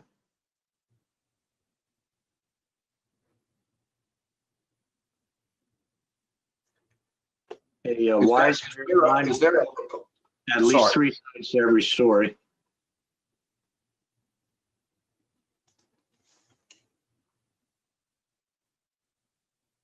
Ready to go to 4, Protocol 4? I did not catch an action item on a Protocol 3. Is there something that needs to change? I think that's the same as 2, that it doesn't spell out in the protocol that we're supposed to include the executive assistant to make sure that things don't get dropped and they get logged appropriately. Okay. I think you'll see the same thing in 4. What I guess what we're looking for was I'm going to use Anita's language about the need for council members to be accessible, responsive shepherds of people at digital divide. You need some explicit language that acknowledges that reality, or are we okay with the words that are in here? Just that's an understanding. I think I agree with Mayor Pro Tem Sites as operationally myself that we need to do that. I don't know that I'm comfortable saying every council member has to do it that way though, because everybody's different. So like, I think it's a fantastic point she brings up and I agree with her wholeheartedly. But I don't think that everybody on council is comfortable doing the same, handling people the same way. And maybe some people are better at teaching people to be fishers than other maybe. So Okay. I wouldn't actually add that in there, but I do think it's something good for us all to think of. Okay, thank you. Ask a quick question of staff and of my colleagues. Does staff feel that we shepherd too many questions to them and that we're tracking too many, and perhaps they would just like things that we know how to answer on our own for us to answer? Or is there a concern that council might answer it incorrectly or inaccurately or with some editorializing? I think when this was written, the goal was to have everything go through staff. So it was objectively, this is the way to respond. But if that is overburdening staff or seems unnecessary, let's maybe do a quick check-in on that. Thank you. Staff response? Well, I would say that with most questions that I see that come in, I think you probably already have the answer. You've either been provided that answer or you have access to that information. And I don't know how to answer it except to say that I have no problem with you making an attempt to answer those questions. And if you're confident and comfortable in doing that, I think a lot of the time you do have the answers already. And I don't think you should feel like you've got to send all those to us if you have those answers. Now, if you want to answer and copy me, a lot of times what I'll do, and you'll see this, is that I'll reply to something and I'll copy the department director and say, this is my understanding of this situation. And I think I have the answer correct here. And I'll copy them. And that gives them a chance to, like if I was thinking about it from your perspective, you copy me. And if we think there's a concern about what you've said or there's more information to be provided, you might find that a number of those never have to take the time to go from you to me to a department to a division manager, sometimes to a person beyond that to get answered. And I'm completely comfortable with that. I really am. It really depends on what the issue is. And it may, a lot of times what also happens is you've already had this answered by or asked by somebody else, and we've already answered it. So you may have the answer. So I, for one, and I would ask Jody, Barbara, Larry, others, Cody, particularly who's familiar with this, if you differ with that, but I certainly wouldn't have a problem in the interest of time. And also because I do think you're very knowledgeable on some of these things that come in, of you answering that yourself. How do you feel, Anita, about that? I'm fine with that. I mean, I think it is told we have to, as a council, just make sure that we're, puts the burden on us to make sure we're both accurate and objective and not subjectively answering, questions. I'm fine with that. So I have a question. I'm just wondering, Don, do you think it would be of value to target these inquiries a little more narrowly than they may be targeted now? I've seen some emails come through, to give an example, where it'll go to multiple people on staff all at the same time. And then it's not always clear who's got the ball. So perhaps for tracking purposes, there's a more targeted point of contact that we could suggest. Yeah, I think, Dave, that was more of an issue previously than it is right now. We used to get a lot of that, and what you're saying is exactly the case. A lot of times Cody would then go find that she had 4 departments working on something when it really wasn't. It was really best run through a particular department. So I actually think that the council has done a good job of directing those back to Cody and I, and she's now been given the latitude, you know, to farm those out from there. So I don't think that's as much of a problem as it was, but I think it's a good reminder. I think what I'm getting at, and I'm curious, Dave, if you've got a concern with it, I really think the 7 of them, you know, they know what's really serious business and what's a serious question that needs some legal input or some professional input versus things that they've had answered before. And there's just a lot of them that they'll get multiple questions, the same question from multiple people on, and they've had it answered. And if they've had it answered, I've got absolutely no problem with them going ahead and answering that. And I think it actually lends to their credibility. I think sometimes if it comes, every single thing that comes to them gets forwarded to staff, I don't think that's as credible for them as it is, because I do think they know the answers to some of these questions.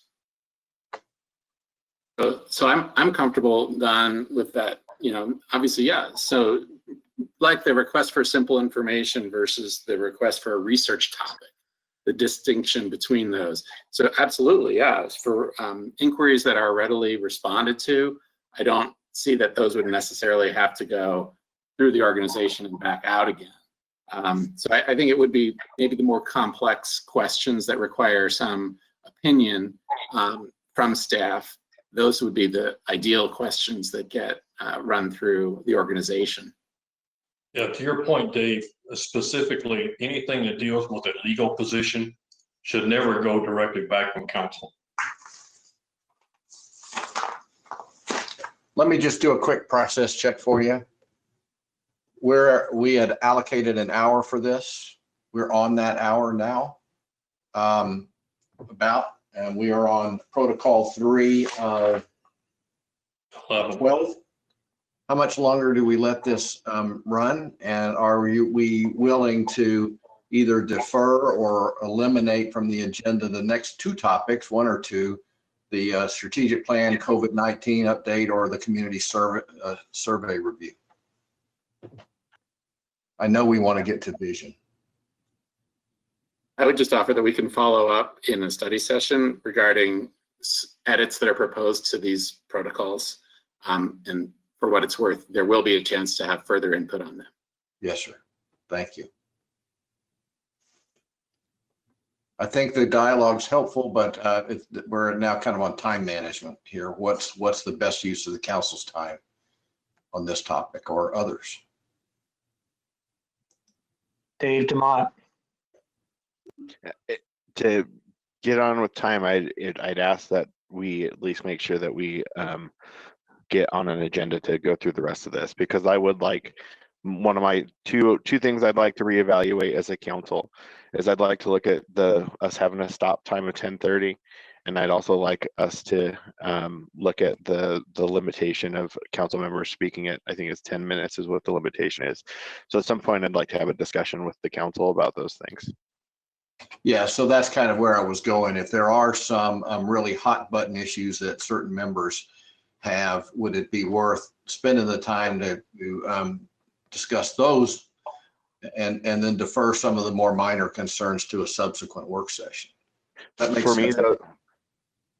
For me, those 2 topics are hot button, and I'd like them discussed at some point in the near future. But I don't think it would be valuable to punt those other 2 issues. I think that they weigh more of a priority in the weekend than this, in my view. Okay. Dave, can you repeat your second one? I'm not sure I heard what it was. Something about time, but I don't know what it was. If you recall, and I think it was right after I got on council and we did the protocols the first time, we had put a time limit about how long a council member could speak. I don't think we have one. Do you know where it's at? Yeah, I can find it. I had marked it. There's like a 10-minute limitation. Just so you know, it's in the council rules and regs on page 6, item 2B. Yeah, so it's actually not protocols, it's rules and regs. But this time was all set for one thing, correct? It was, that's correct. You're right. So mine's actually with rules and regs. Okay. What do you want to have changed, Dave? Let's just I mean, do we have time to just like nail this out, the things that people have issues with, or do we want to? Well, we're going on to the next section, Anita, where his question is really at. It's not in this section. It's in the rules and regs. The only one you need to make sure that you have provided feedback for is on protocol 5, because the names that are in here are not the current council members. So especially with, if your name's not on here, you haven't expressed a desire how you want to be contacted, make sure you've updated that with staff.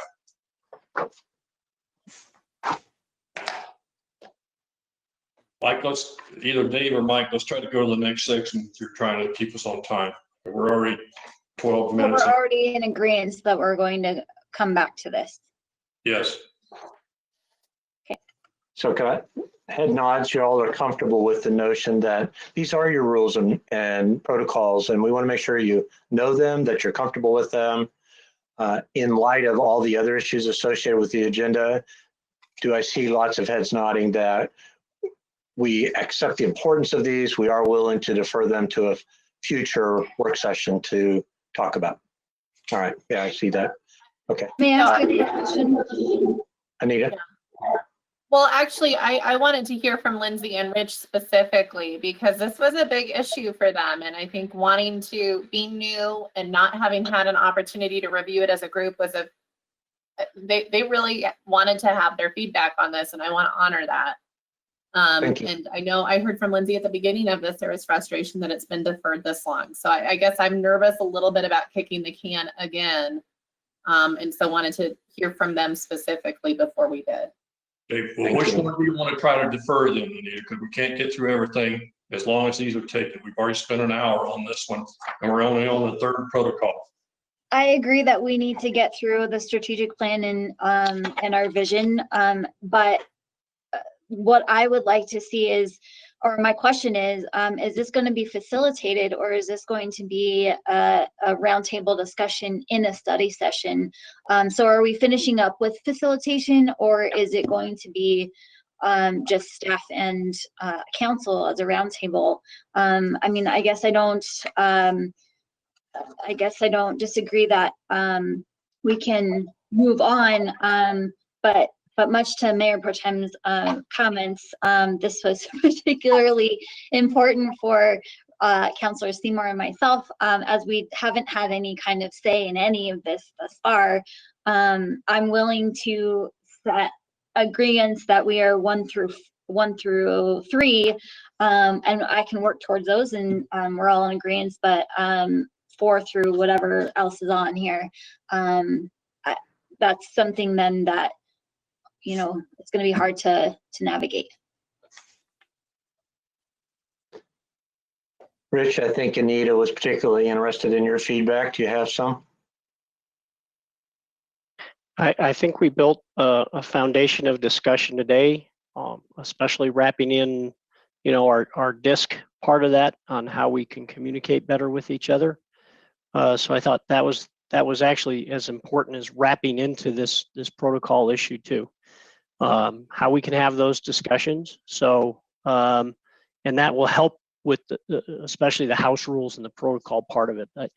So I feel our next topics are extremely important, that we spend this weekend time on it, and that I think we can answer in study sessions.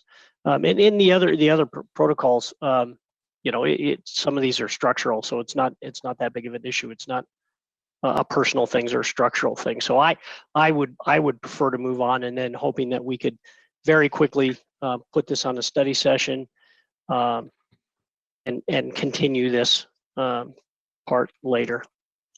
Thanks. Dave DeMott, I see your hand up. I think Councilor Smith brought up a really good point about it being facilitated, so that we don't feel, you know, it just feels less. I think that's just a good suggestion. And I think even when one of the times we went through these since I've been on council, I feel like we had the same kind of issue where the protocols and rules and regulations take so much time that we ended up having to have the facilitator spend some additional time with us. So I would be in favor of, whenever we figure that out, if we could still involve you guys to help us facilitate continuing that, to make sure that, you know, you do what you do in facilitating to make sure all voices are heard when we finish going through each of those documents. We can certainly work with staff on that. Yes, thank you. Okay, then David Eisenhower, what I'm going to suggest is that our consensus here is that we're happy with what we've talked about. There's a whole lot we haven't. We're going to move that to a relatively near-term conversation, and that we'll have some chats with Dawn, the mayor, and others as necessary about facilitating that conversation. Is that okay? Yes. Yep, that's how I got it. Thank you. Very good. All right, then we are at the point where we're ready to kind of dive into the strategic plan status, particularly as it relates to COVID-19. And David, you are on. I'm on the lead on this. I believe there's a staff discussion or presentation that will be preparatory to some council dialogue on this topic. Cody, is that right? Cody, I think That that's is you. correct. Yeah. Yes, it is. I didn't hit all the right buttons. Dawn's going to do a quick introduction, and let me just get this slides right. Here we go. So Dawn, if you wouldn't mind going through the first slide, the moment in time, and then I can take it from there if you'd like.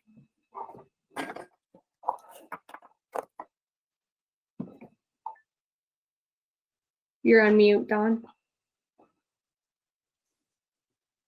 Thank you, Cody. I'm going to be really brief here and state what at least is the obvious for a number of us on staff right now. Many of us have gone through periods of history in local government where there have been really extraordinary types of things happen that cause an organization to redirect a lot of energy towards one thing. We just happen to have at this time three things that are hitting us all at the same time, and they're all issues that not just in a decade, but probably over a century, you'd have to say are very extraordinary in terms of their impact on the future of our city and the current activities of our workforce. The pandemic crisis that we're in the midst of is not anywhere near behind us. We know from the data we have that it continues to grow. We hope we're wrong in our concerns that it's going to get worse before it gets better, although that's been said. And I think we are concerned about that. It impacted our economy in a way that was predictably difficult in the short term. We're going to be sharing with you tomorrow some details about what we are finding now that we're in July.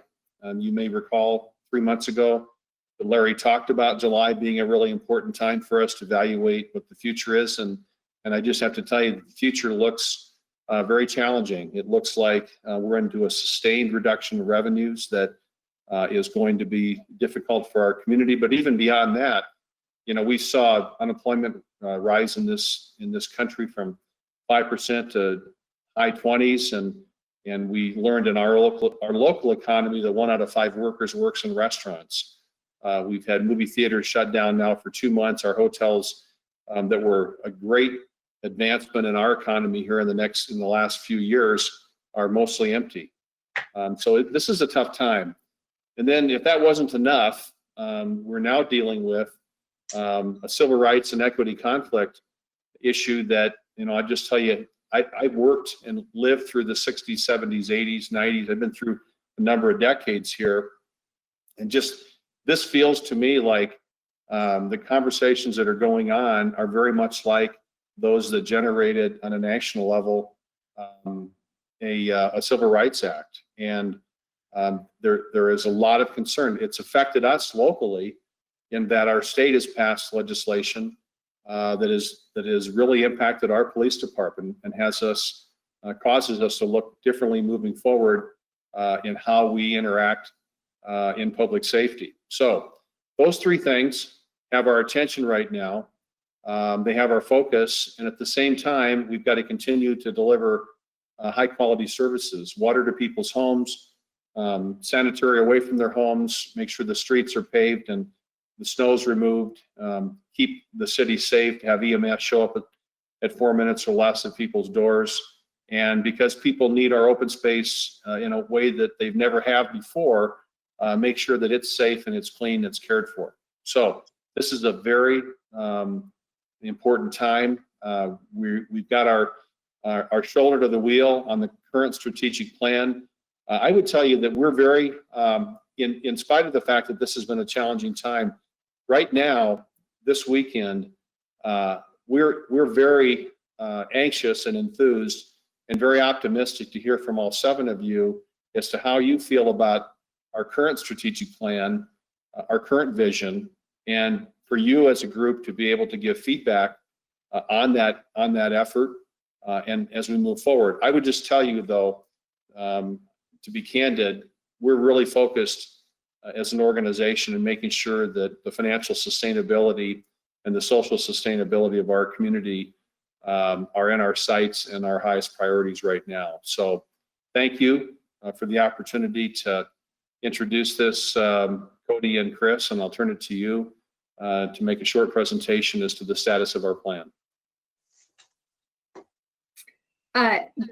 Dawn is accurate, and most of the items on the strategic plan, there are 35 action items under 6 major goals, and then narrowed down into objectives and action items. And of those 35, these 10 items are still underway. All but 4 items are still underway. These 10 specifically just had some adjustment. So for instance, as Dawn mentioned, the long-term financial sustainability plan, it looks a little bit different given our current circumstances. We're still working on it, but that's sort of adjusted its point of view and perspective. Similarly, the efforts to empower creativity and innovation have been more focused on specifically financial sustainability, but other ways to continue to engage the workforce and assist the community where needed, as you are all familiar with, through study sessions and regular updates on Westy Rise programs. We've increased our multilingual communication mediums in necessary and important proactive ways as we began going through the process with facilities closing and adjusting programs. That sort of happened faster and in new places just to make sure that we were communicating with the entire community. Similarly, the cultural arts program has adjusted. We're still working on it, but as you have seen, the recent item from Rich Newman with the golf carts going through the program, I think that's in a few more weeks up here. So we're just taking a different look at things. The next slide is just the 4 items that have been paused. Or portions of. So actually item number 4.9, the rest of the item is still underway. It's just that the part focused on teens and families has come to a pause. This item says continue to pursue local and regional strategies for addressing homelessness, including cooperation with other governments, nonprofits, grant opportunities. The focus now is on the is not with an emphasis on teens and families. It's of course across the community, given the COVID pandemic and other issues. Similarly with youth access to city services, the unique businesses, and the commuter rail extension. Those things are just sort of on pause. So this is the very high level overview. As stated, the other items are still underway. My math is, if it serves me well, that's what 21 other action items in the plan are still moving as they were prior to the pandemic. And that update came in a info only item earlier this spring, I believe in March. Chris, correct me if I'm wrong. And then Chris and I updated that same update and sent it to you as also part of the agenda memo and part of this packet as well. I have to go back and check, Cody. I think it was a little later than March. Okay. Cody, is that the conclusion of your formal presentation? Yes, I didn't want to take too much time. No, that's great. Okay. So what I'm going to do is we are going to try something kind of like a virtual flip chart. And I just wanted to, after having heard that brief update, the kind of the environment set up by the city manager. And let me say something about all of that. We were involved in some really serious consultations with Don and the management team some months ago about how best to proceed with the 2020 strategic planning process in light of COVID. We, of course, had no idea at that time about the other large issue that Don alluded to, which is the social unrest that we are seeing across the nation. But our advice was essentially this, is that it appeared to us that there were two things that were the most strategic uses of the council's time in this new environment. And one was working on the governance, the team building, the cohesiveness of the council, and it linked into that the protocols question. And second, being understanding and making sure that the council understood where the city was financially as a result of some of these external impacts outside of the city's control, and to narrow the focus from really a more strategic, traditional strategic planning effort to a more tactical effort to address our immediate reality. So to the extent that this is different from what you're used to, that's why. It was on our advice that we suggested that those two topics, and now with the perhaps a third topic in light of the or force and influence in the form of the social unrest.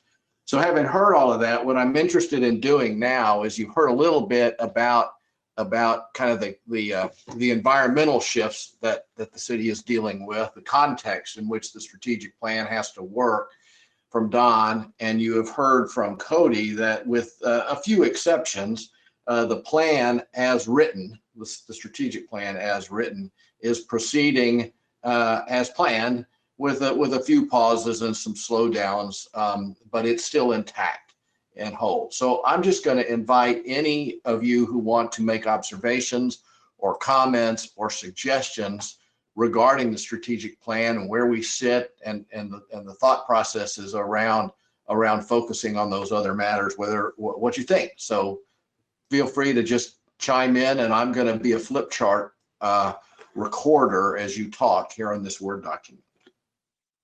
So Mike, if you'd help me kind of manage that, because I'm kind of like you, I've got very small pictures that I can see. So it's going to be a bit of a free form. Who wants to weigh in? No worries. David's looking for reactions here, thoughts, comments, suggestions. Can you see my Word document? I think you can. We can. Oh, okay. I'm anxious to grade your typing skills. David DeMott, I saw your microphone go on. My typing skills are atrocious. Just go ahead and give me an F, and then we'll be just fine. As I look through some of this, and I don't know the right way to incorporate, because we haven't went through like citizen survey, but obviously we have went through it. I mean, each of us, I'm sure, has spent a fair amount of time on the citizen survey and feedback since we've been on council. And there's a couple of things, that kind of jump out at me that, I think either could use better definition in the strategic plan, or maybe the things that we reevaluate at this place in time where we're having budget challenges. And I think those things kind of have some overlap. And so a couple of things that are important to me and have been is continuing to find ways that we decrease water rates for folks. And that's decrease, right? Increase, correct. And that's an ongoing thing. And I know we have infrastructure to maintain, and that's throughout our documents. It's apparent that we understand that.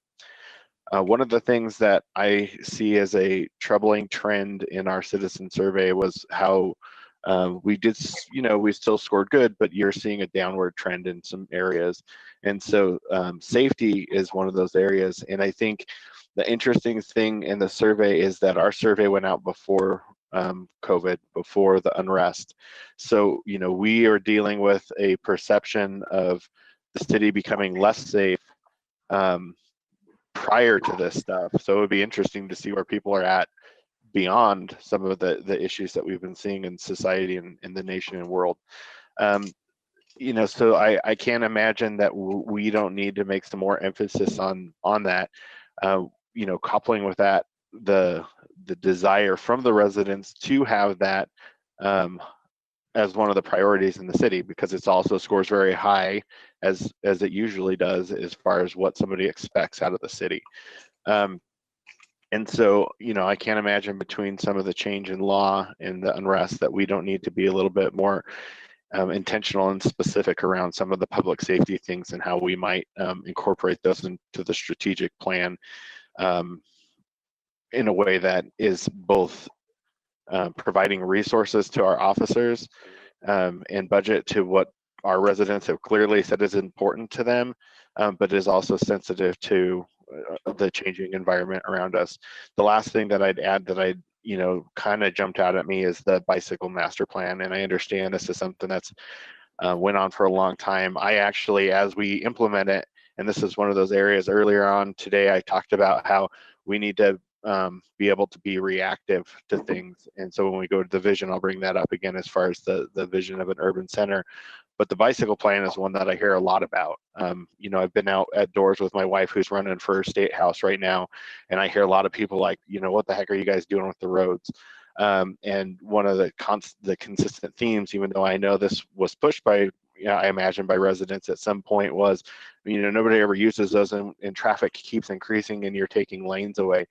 So we've put a substantial amount of time and I imagine money into that program. And I just wonder, if that's something, how much more we have to do, and is that something that maybe we should pause on, especially with, budget constraints, and reevaluate that program. But those are the handful of things that I wanted to at least make part of the conversation today. Thanks, Dave. Anita, I saw your microphone go on. Are you ready? I guess I was thinking we should look at the strategic plan in the context of the world that we're into today. And what are the strengths of the strategic plan in helping us navigate this time, right? The threats and both the opportunities that they have. And so, pulling in kind of citizen feedback from the citizen survey, I was looking at what issues are really important to our residents, recognizing it comes predating this. And so where should we put our focus in that? One of the things that I think I'm glad that we focused on, I'm glad that I saw that our residents care about it. We saw a lot of emphasis on sustainability. We saw some confusing messages, concerns about affordable housing availability, but then also concerns about growth, and like kind of trying to figure out those seem like their intention, but what did they mean by that?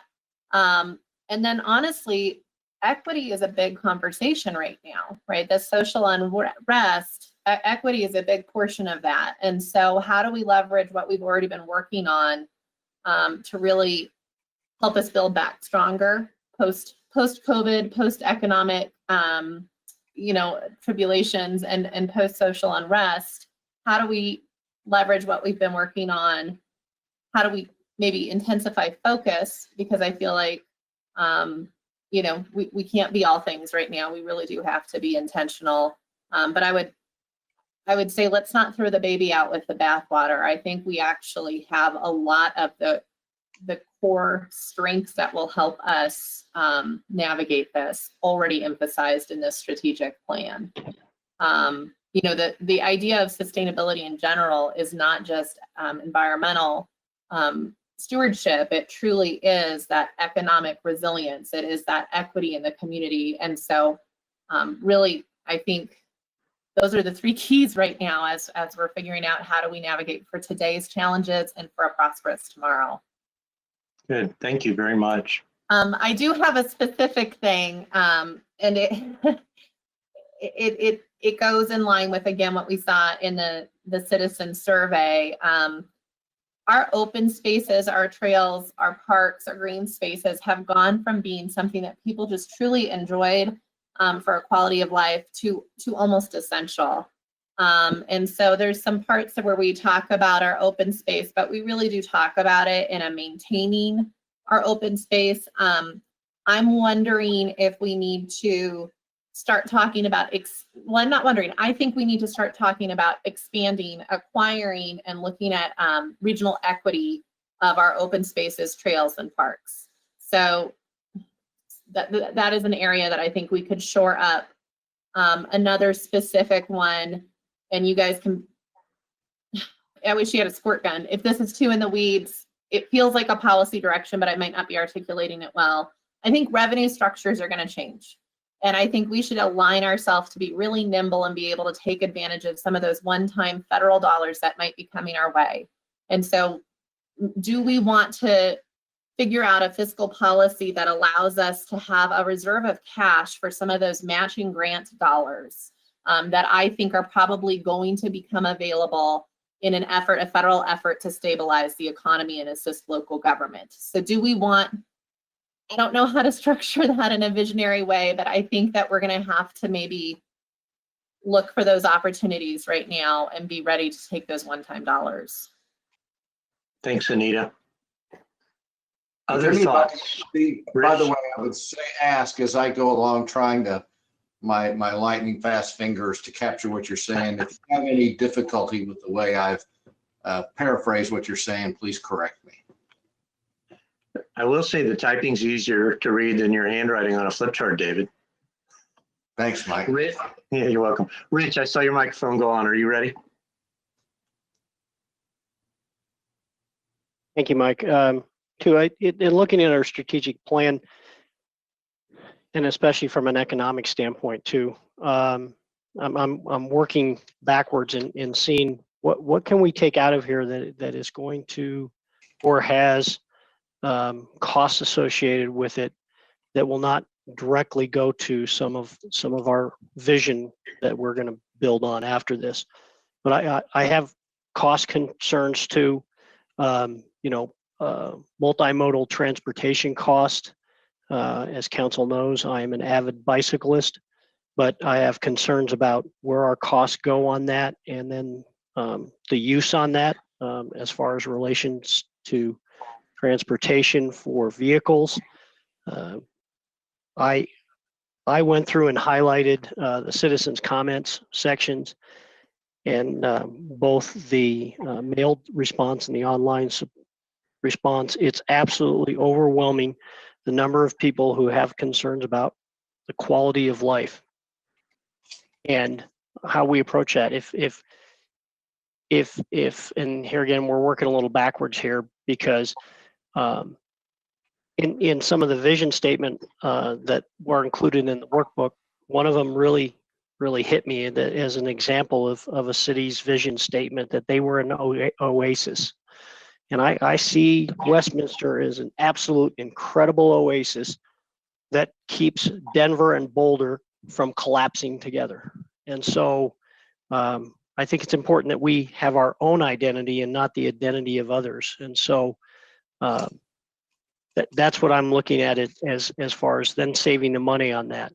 It was interesting because one of the things I had highlighted in here, and Don brought this up, and I think Mayor Pro Tem Seitz and I had this discussion at a great local restaurant opening. I'm a foodie. I love restaurants. But if we're looking at getting out of the minutia, objective 10.23, identify tools and partnerships to recruit and open unique local restaurants. I think we'd be better off taking all that out and saying, how can we structure our rules and regulations to encourage business to come here? How can we get out of business's way rather than picking what businesses come here, and then the best will come here? And then on that other side, we absolutely have to complete our review and implementation of the city sign codes as everything is changing right now. We also have to look at what are the costs. It's great to have fantastic cultural opportunities in Westminster, but on objective 5.10, what are those costs that are going to be associated with that right now? Rich, I missed that one. I'm sorry. Costs associated with what? With objective 5.10, leading the development of cultural opportunities in Westminster and to develop a comprehensive cultural arts program. I know we've done focus groups on that, but that may be something that we have to hold back on right now and not try to create that ourselves when there's Westminster. We're not out in the middle of nowhere here. We have sister cities around us that offer certain things, and we should be complementary rather than always trying to have it right here when you can drive 10 minutes and enjoy that someplace else. So it's a matter of being functional with our neighbors and not have to have everything on that wheel. Thank you. Others?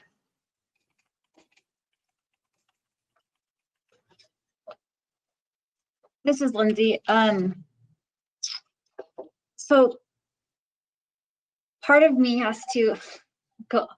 I have to apologize, but I feel like I shouldn't because that's just who I am. I have to go back and look into this because I feel like we're looking at a broader vision without a complete puzzle, right? I feel like we're still working on our comprehensive plan, which leads then into the details and the nuances that create the policy, which for me, since that's not complete, it's really, really hard to know where we're at. Like, where are we at in the city? To then say, looking at today and our present day, to then look into the future. And so I feel like we're makeshifting a vision that we can't fully set. And I think that that's a point of contention that I really like us to really try and nail down and try and focus on. Because looking at the citizen survey, looking at the comments in particular of city staff cares what I think, 4 in 10 residents agreed with that statement, which in part is a reflection of an entire council, because the staff then executes what council sets in a vision. And so with that, it looks like that, one, I think in our vision and our strategic plan, I think safety in and of itself needs to be a bigger and broader policy. And I'm not talking about necessarily safety of our like crime or anything like that. I'm talking the whole gamut, like maybe even a full like goal as far as safety, reducing crime rates or increasing the safety of our roads. I saw a couple times in the comments that traffic violations need to be enforced. Running of red lights, our streets need to be repaired. Water quality was a big one. So I'm talking about safety in all of encompassing of a quality of life of core services for Westminster. And I don't think that that's necessarily in our strategic plan that is coming across to me. So I'd like to see that more in our plan that sets out those type of improvements. Snow removal was one, like I said, traffic and water. But much to Mayor Pro Tem Sight's comment about beautification of parks and open spaces, that seemed to be a top priority for residents as well. So I'd like us to maybe take a broader view on looking at our core service and the safety, life and safety kind of component as far as our strategic plan. And I think that really could lend itself to the timing of where we're currently at in a COVID world, because that right now is of importance for all of our residents, all of Westminster. So that to me were just key highlights that stuck out. But again, it's really hard to set a plan if you don't have a snapshot of where you're at with a comprehensive plan. So that's that's my little bit of a hang up with that. Thank you, Lindsay. Catherine, are you in the queue? I am, yes. So this is really hard because to me, there's just so much and that I think we need to be focused on. And I don't know how we zero down to what's most important and what will make the best and biggest impact on our residents. You know, I feel like sometimes we're too scattered, we're trying to do too much. And I would like to be very impactful in some very specific areas. So when I was thinking about this, I was really thinking about what draws people to Westminster. And to me, it is quality of life. It's people like to live here because of the atmosphere of this city. And I think what makes that really strong is our focus on inclusivity, diversity, and equity. That creates a population or a community feeling, a family feeling. I hear people comment constantly to me what a very small city we actually have, which I think is really ironic considering we have 113,000 people that live here or more, which we will soon find out with the census. So it always humors me. And I think, well, that comes down to the ability we have as a community to come together and know each other, being active in our schools and in our open spaces and really utilizing the space that we do have in our city. So inclusivity, diversity, and equity are at the top of my list. Focus on those things, which I think just lend to making sure we have jobs here, making sure that we have good control of our traffic, and making sure that we have attainable and affordable housing. The second thing would be sustainability. I'm very concerned and always have been with what are we leaving to our children, and what will this city look like for them down the road? And specifically concerned with our water system, our housing. I want millennials and I want the Gen Zers to be able to come back and live in Westminster when they're ready to. And at this point, they really can't do that. This is not really an affordable place to live, unless they want to live in our basements, which my children don't. So they'll be moving elsewhere, I guess. And you probably don't want them necessarily, do you? Well, I'm the mom. I always want my kids at home. Yeah, there you go. Great point. And when I think of sustainability, I really think to the parks and the open spaces and how are we taking care of our environment here in Westminster. I'm a big user of our open space. I love to go out and take pictures, and I love to walk all our trails, and I bike our trails. And I love how they have become more connected. I'm still waiting for the signs, the direction signs, but I love this. I love our open space, and I know that's what really draws people to the Westminster area. And then I just feel like the foundation of everything is our education. So we need to really be connected with our education entities in our city, meaning our community college and our high schools and our elementary schools, and making sure that we are providing good education, a good foundation for our citizens to grow from here in Westminster.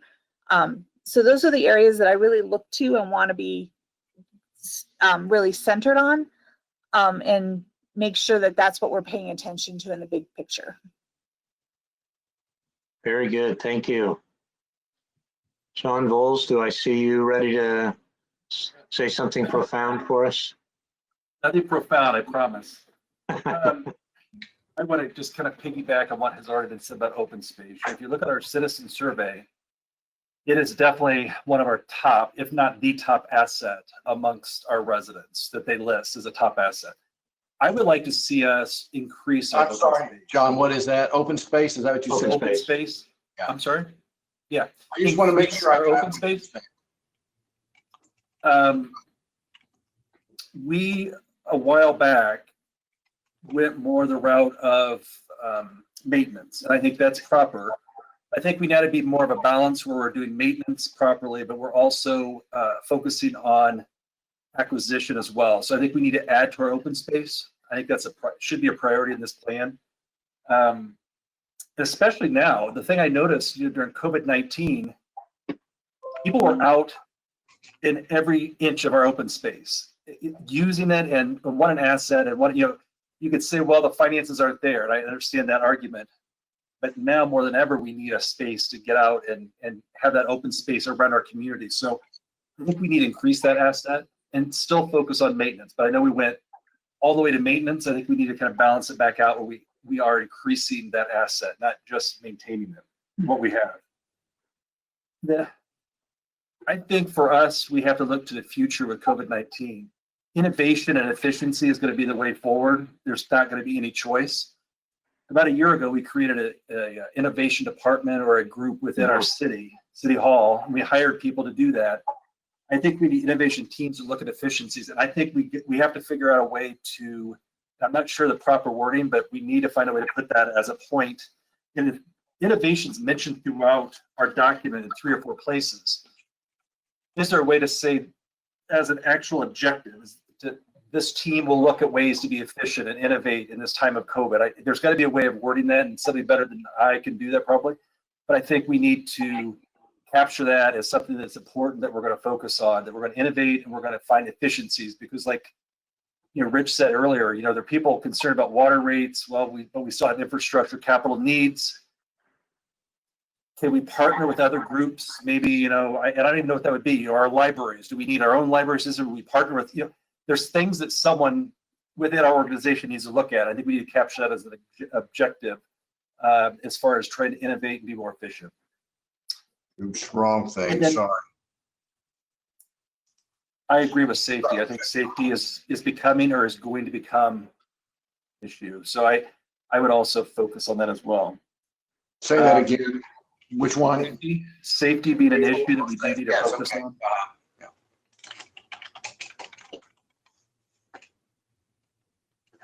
That's all I have for now. Thank you. Nothing profound, I promise. I thought that was pretty profound.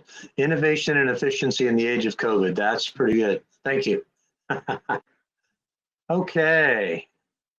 Have we missed anybody that feels like they want to weigh in? Does the mayor want to give his thoughts? Mayor, do you have some wisdom for us?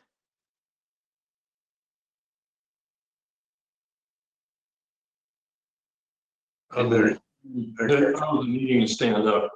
There's only so many hours of sitting in one spot and not moving you can do. There you go. We're with you. I think you have heard 2 sides of a story. One says we need to be more cautious of what we're spending. Another side says we need to spend more. Both of those may have primary objectives of trying to respond to something. The issue is going to always come back to is, how do you pay for it? We don't know how we're going to get impacted today. We have a lot of projections.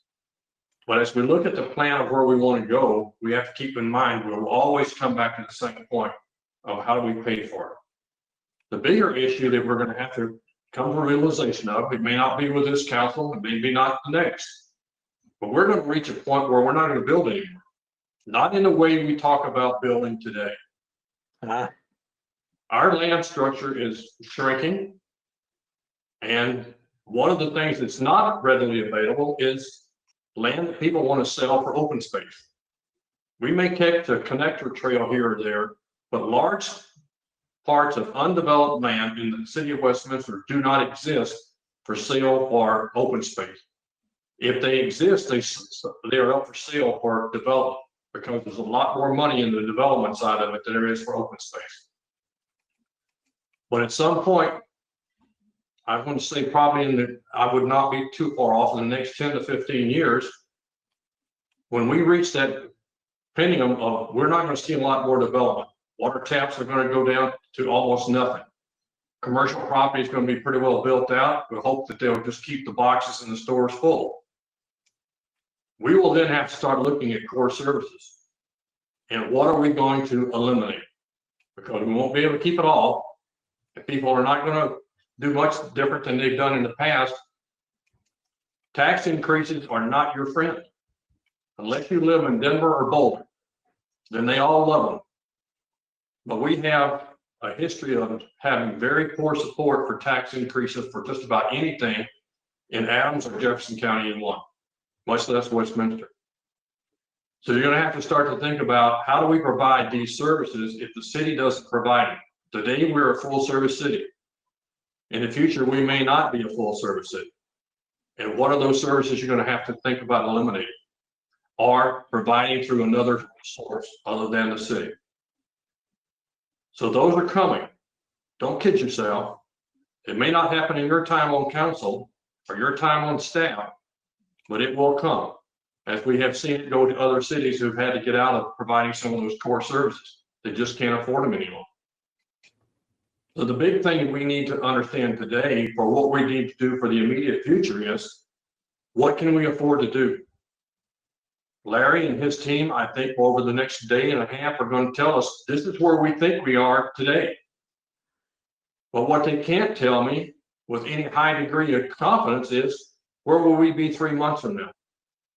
Where will we be 6 months or a year? Because we have no idea how long this COVID piece is going to go on. With the numbers that we're seeing today, we are right now looking at a hard pack of potentially moving backwards from the opening points we are today. If we can't get the general public to help us bring those numbers back down, the variances that we talked about, and we talked about this last Monday, we are on the verge of losing the variances we have that allowed us to open up where we are today. And there's not a thing we can do about it, because the numbers are going to be what's driving it. We have asked everything we can of the general public to help us with this. But yet we saw just again the other night an incident where a group of dozens of people went together to have a private party. Don't know how much of that's going to come back to haunt us, other than the fact the young woman who was the host ended up getting shot. That's criminal that it happens, but it is happening.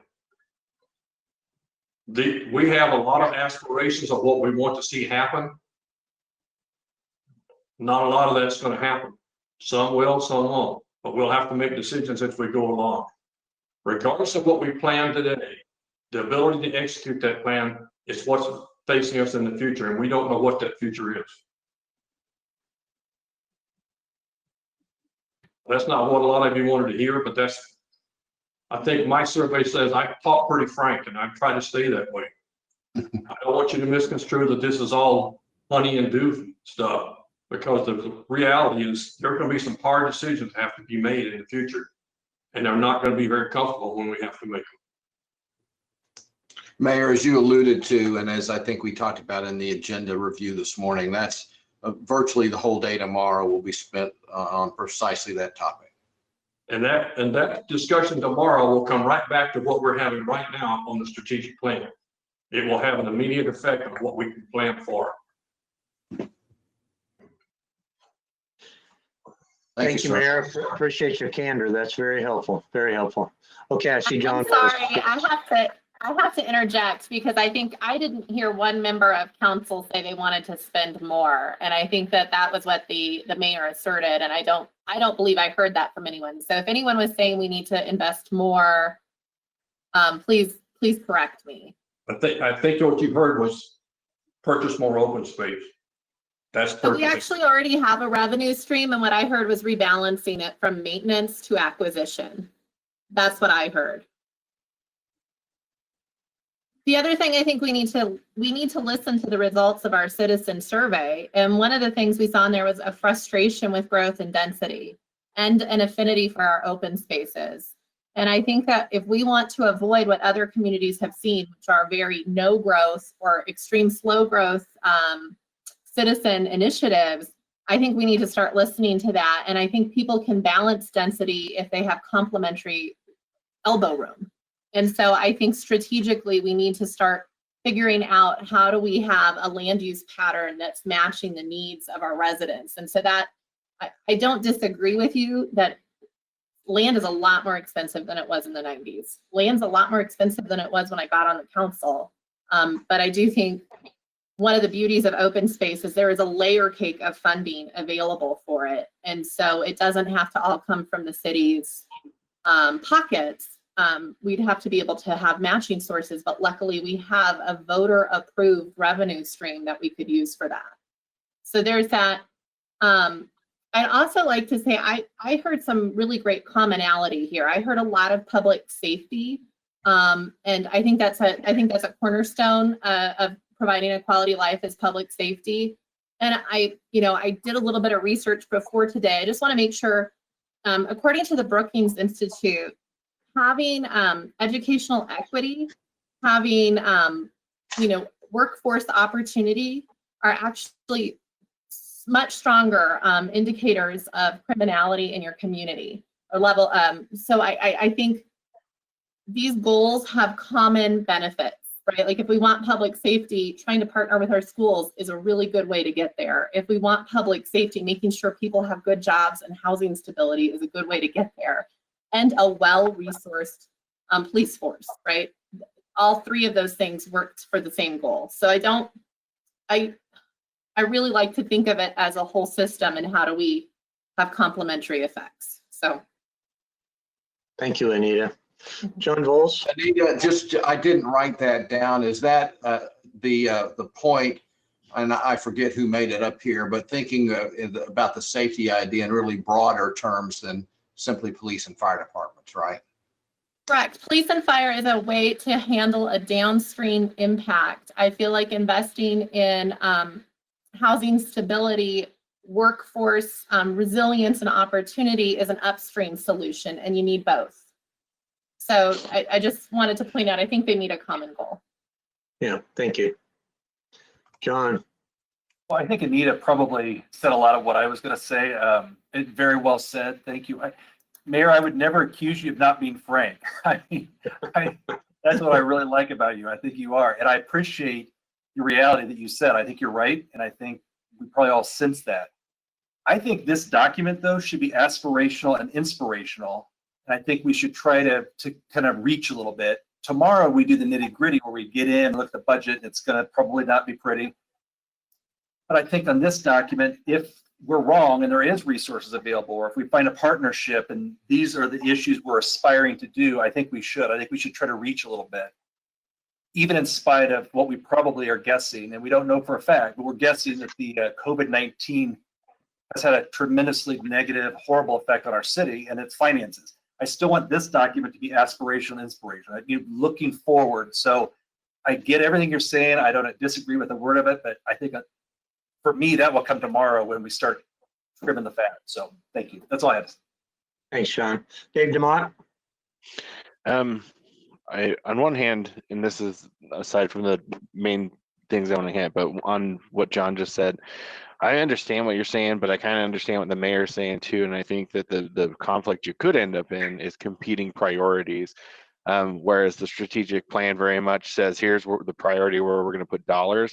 So that could get us into confusing water, I feel, in some light. But I also agree with Anita. There's specific revenue streams that are set aside for parks, like the voters voted on that, and there's specific taxes around that.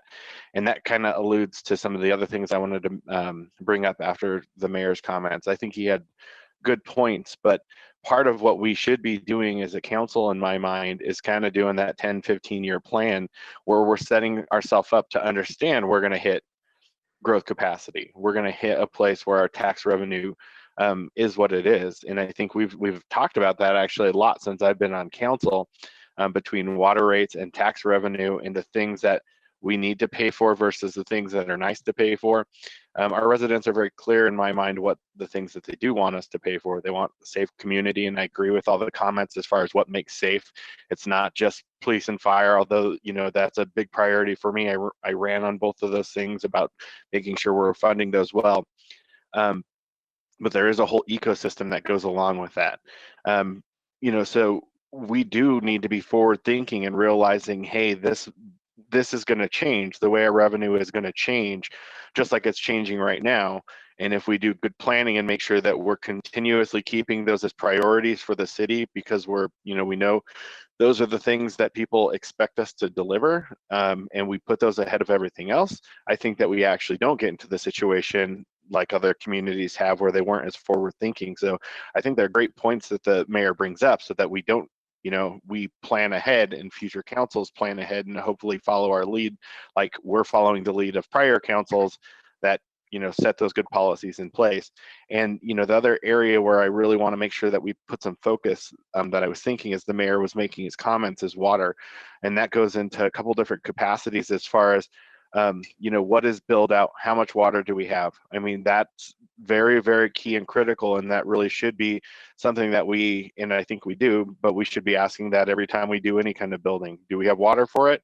What's that going to do to our supply? What's it going to do to our costs to our current residents, future residents? And one of the things that water cost is a constant theme of mine, and hoping that at some point we understand our water system well enough and we're planning 20 to 40 years ahead, that when we do rate increases, we're as close to cost of living as possible, because we understand at some point what build out is, what our water system is. And, this is back to my infrastructure background. I know, in IT planning, I always have a cost. In 5 years, I'm going to have to replace all this stuff. What's that cost going to be? What does that do to my year to year? How am I planning for that? What's our revenue stream going to be? And so we should be able to start getting to a place as we reach build out where we understand some of these services. We understand how many residents we can, actually fit, what that means to police, what that means to fire, what that means to water, streets, and, and so on. So I think proper planning and prioritization of those things really could help us not get into the situation that the mayor's talking about. Granted, you always are going to have your kind of curveballs, like things like COVID, which I think, God forbid in my lifetime we hit another one of these situations. Hopefully we leave whoever's in our seats in the future a good road plan of how what we learned from it. Yeah, thanks, David. Catherine Scully? Yeah, I really appreciate everything that all my peers have said so far. That I think that you've said a lot of what I wanted to say, but what I really saw us doing here was this is like taking our temperature, making sure that we are all on the same page and that we still all agree with the strategic plan, or if there are things to be added, this is where we add them. To me, a strategic plan it's like planning a budget.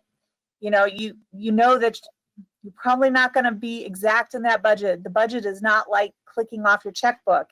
This is what we want to be able to spend our money on. And this is how much of that resource we're willing to put there. And that to me is what a strategic plan is too. This is what we think is important and what we think the residents really want and will need in the future in order to continue the quality of life in our city that we currently have, or better, because better would always be great, right? We aren't here to keep the status quo. We're here to continue to create a great city. So for me, it was just, I know that some of it may have seemed like asking for more money. I don't think it was really asking for more money as much as it was, these are the areas that are important still to our city growth and our city betterment.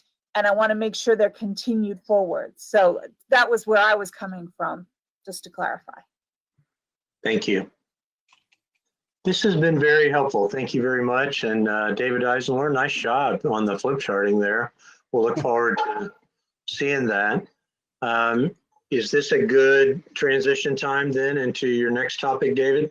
I believe it is. The next topic will really lead into the visioning exercise after a break. The break is due in about a half an hour, so we can really break after what will be a staff presentation about the results of the more recent, both the community survey and then the more recent engagement efforts that Cody has been and others have been working on.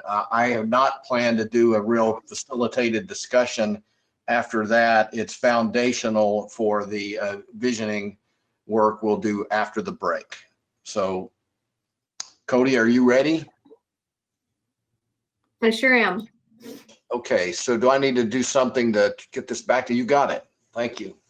No, I got it. I just need to make my guy a presentation so it goes through. So it takes a second. Sorry about the delay. I didn't want to turn your screen off.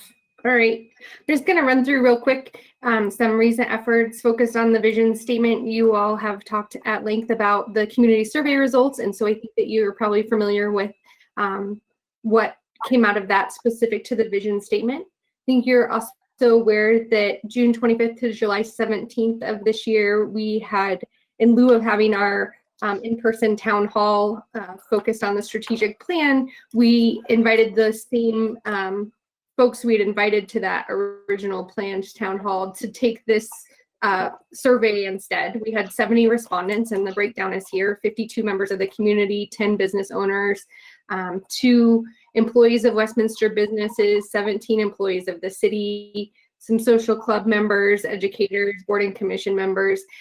Folks were allowed to select more than one or self-identify for their group. That survey went out, and we had it open for a couple of weeks. Part of that survey had an option to also participate in focus group virtually with David and Mike. So I'm just going to run quick through those results.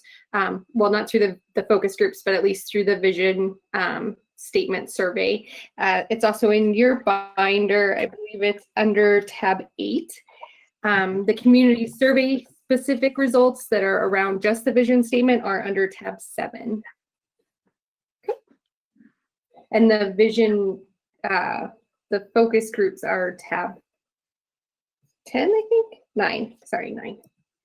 Well, maybe it's, hold on. It's 9. Yeah, it's okay, here we go.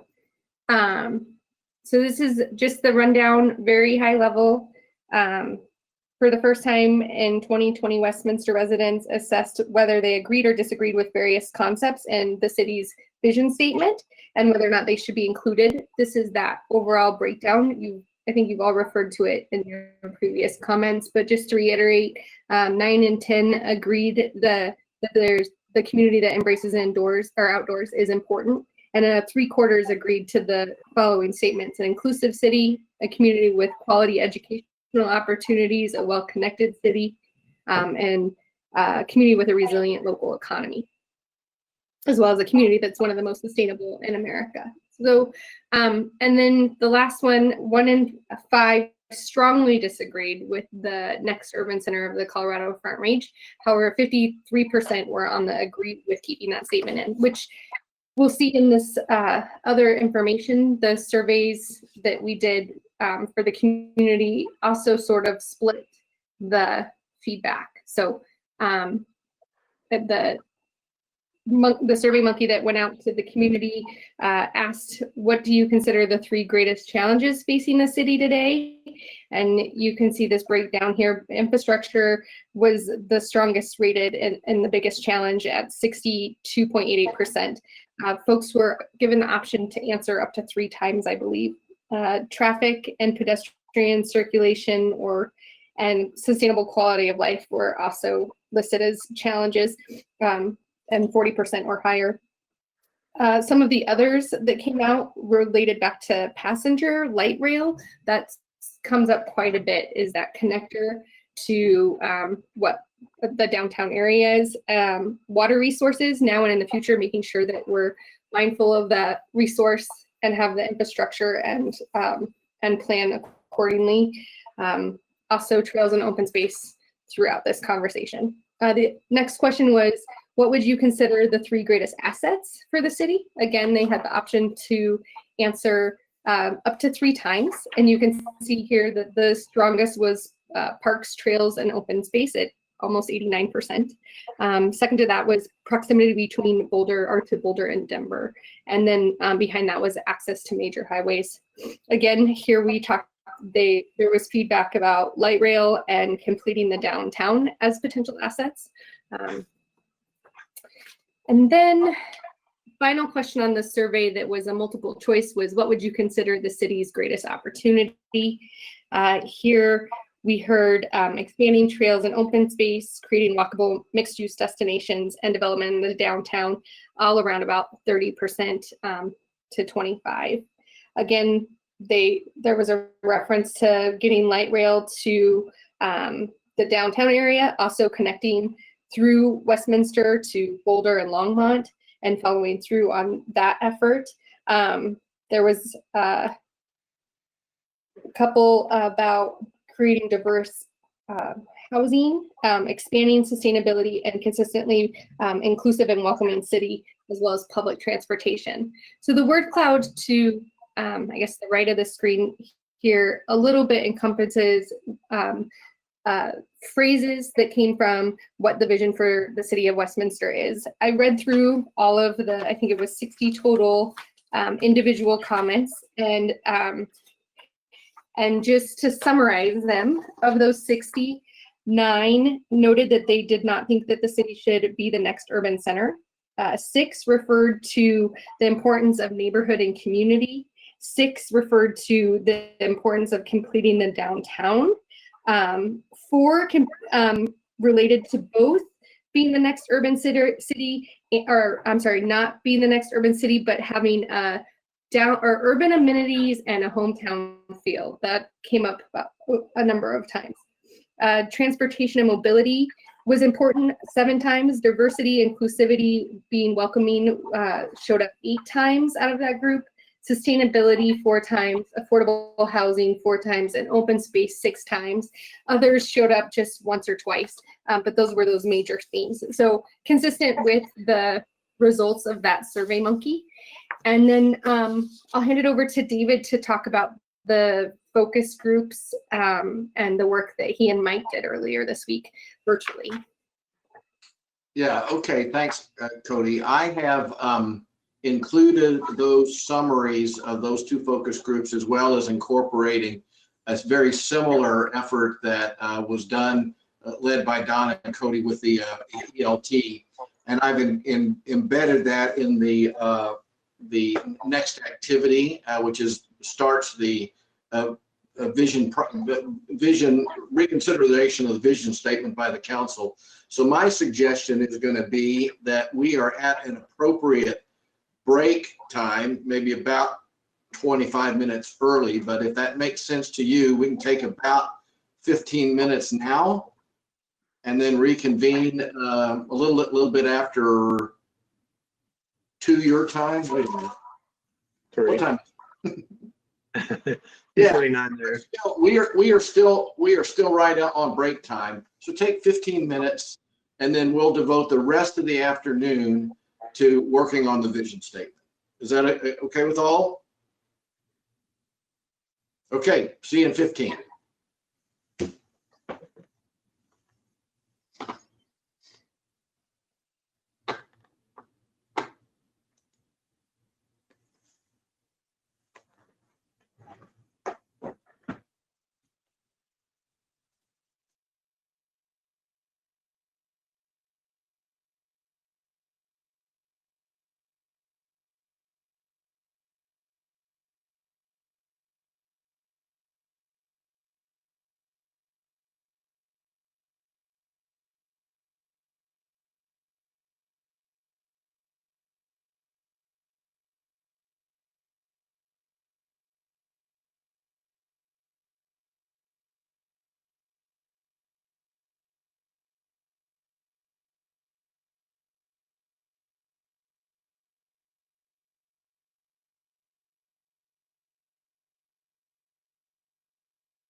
How you doing, Mr. Mayor? What are you snacking on? Applesauce. Oh my God. Anything in it other than apple? Probiotics. Probiotic, oh. That stuff you think is healthy for you? Yep. I'm hoping it's healthy for me. Seems to be helping. I've had real stomach issues like for the last, I don't know, probably 6 months. And so I started taking a probiotic with applesauce every afternoon. It seems to be helping. A nice big chocolate donut would have been better. I think that's what caused my stomach problems. But I agree. I love a nice big donut. I never have been much of a sweet eater. It just doesn't do a lot for me. Candy, soda, absolutely not. I've never really enjoyed Coke, Pepsi, either one. I think I eat it mostly out of stress than I do because I like it. Because I live just fine without it when I don't have it.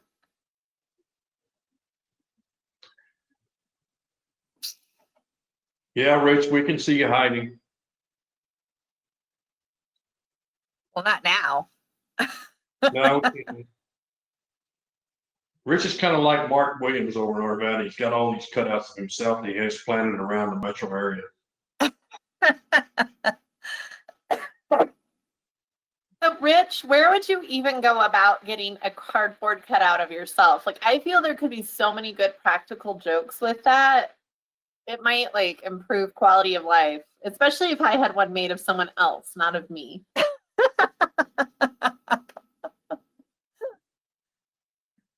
You're muted right there. You go. I got this idea from a good friend of mine who is another insurance agent, and he was being installed as our state president at a convention, but he had a company thing that he had to be at. So he got one of these made of him, dressed, and then we brought him up on stage with his hand out like that to shake the national president's hand, and then took it. I think it stood guard in his office for about 15 years. So it kind of taken on a life of its own. So I stick him out on the corner every once in a while when I can't be there.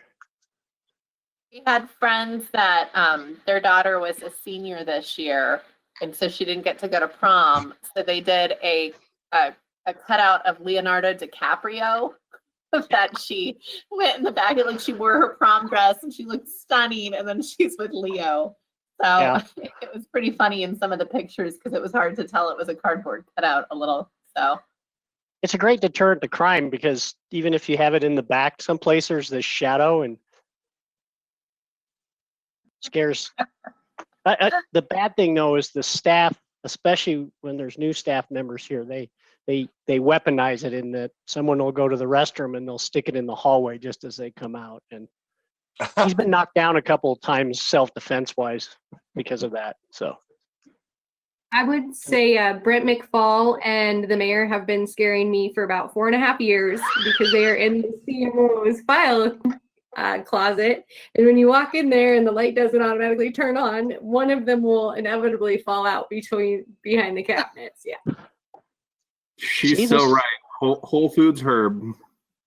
wait, you were telling me we have a cardboard cutout of Herb Atchison. Yeah. He's got the hat on too. I was gonna ask, does he have the hat on?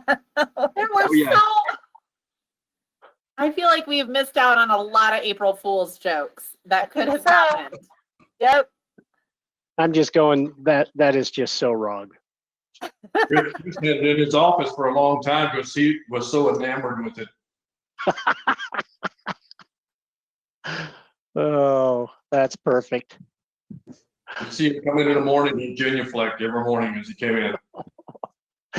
Oh, as long as it's not fused. Larry almost put it One more orientation item.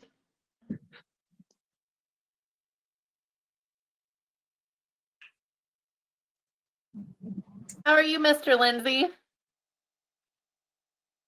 Doing very well. I was I'm joining you later in the day. So we did a good amount of a good hike this morning and some Legos right before I got on with my children. So Oh, it's a good well, day already. absolutely. Where'd you go hiking? Stanley Lake. I was gonna ask, did you go to Stanley Lake? Did you find any eggs? We already have our egg for the season, but we were looking for the goats today. Oh, yeah, yeah. They're only here for a couple Find weeks, them? right? We did find them. So people think that I have apparently GPS on the goats. I've been getting questions on where are the goats specifically. Do you get that too, Rich? Yeah, I For told any Jason. public watching, we don't know the exact specific location of the goats at any I given told Jason they need a map with dates and areas. Chris, have you found the poop yet? Could we get a goat cam? Like the eagle cam, but a goat cam? They move them around. I know, put it on the dog who hangs out with them. I love that idea, but I think it needs a Like a little little GPS. And a love GPS, that, yeah. Cody. Put the GPS on it. I'm here. there- Creative problem solving, it's my thing. All right, David and Mike, are you ready? Yes, sir, we are.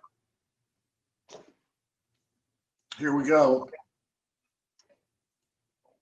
You should see a screenshot now. Nope, I'm on the wrong one. There we go. That's wrong too. This is the right A one. screenshot, just not the right one. Yeah, you had a screenshot, but not the right slide. So we're going to spend the rest of the day working on vision. As you may recall from our last round of meetings, we've taken this visioning activity, if you will, broken it into two parts. Our goal for the day, by the end of the day today, is to get really your thoughts, your impressions, your concepts about what a future vision statement should contain. We're not going to work today on putting those ideas into a paragraph form. Mike and I will work on that overnight, and in the morning we'll put 1, 2, 3, depending on what we come up with, attempts at a vision statement involving the ideas that you believe are important to be included in that, and let you wordsmith that tomorrow, reserving the possibility that even then we won't get to a final one, but get a close enough draft that will help shape or inform your conversation about budget priorities in the afternoon session tomorrow. So it could be another thing that might have to come back, much like where we wound up on the protocols for some further exploration. But we'll get as far as we can get within the time, and maybe lightning strikes. Maybe we do get one that you all will agree on. As Cody alluded to, Mike and I, with Cody's help, facilitated a couple of focus groups last week from people who had participated in the SurveyMonkey survey and raised their hands and said, yep, we'd be interested in being on a focus group. And I think help me with the numbers, Cody. I think they were about 14 total, roughly two groups of 7. Is that right? That's about right, yeah. So we asked them,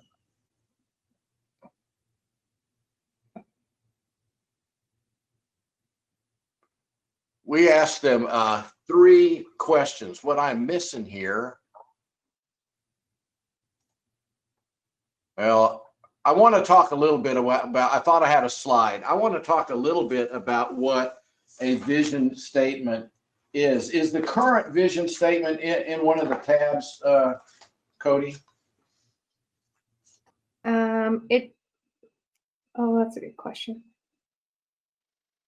It should be under strategic plan, number 10 at the top.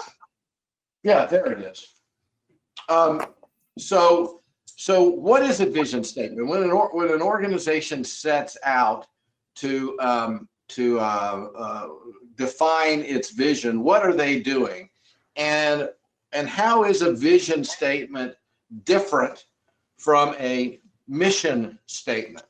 Does anybody want to take a stab at sort of giving the group what your impression is of vision versus mission? No?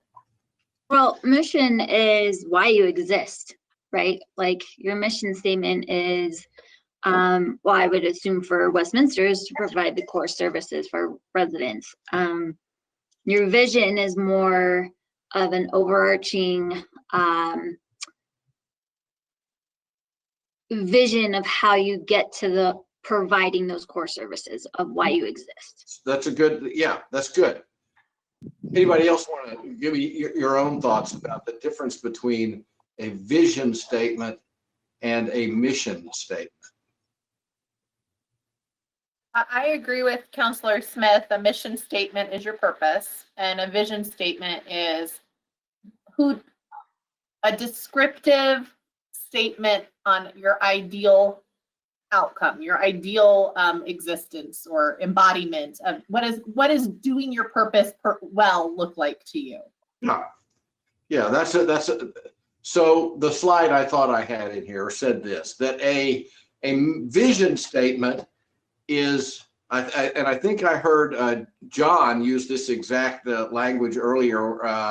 It is both aspirational and inspirational. It defines what we want to be, what we hope to become, what we aspire to. It is an idealized description of the community's future state. It's probably something that you'll never achieve, that you'll never reach, that you're always striving for. It's intended to pull you in its direction. What do we need to do to get there? And we're always striving for that. And a mission statement, so a vision statement is what do we want to be? A vision statement, as both of you have already said, is what is it that we do? It's really the how. It's if the vision statement is the what we want to be, it's how do we get there? How do we become there? It's our purpose. What do we do as an organization to get the community to where we want it to be? And the literature will tell you that the best vision statements are concise, that they are they're memorable, they are intended to give purpose and meaning to the work of the employees. They're typically shorter rather than longer. So whereas mission statements will tend to be a little bit longer and be a little more descriptive of aspects of what the organization does and who they do it for. So let's look at your current vision statement, and you have it on behind tab 10. Westminster is the next urban center of the Colorado Front Range. It is vibrant, inclusive, creative, and well-connected city.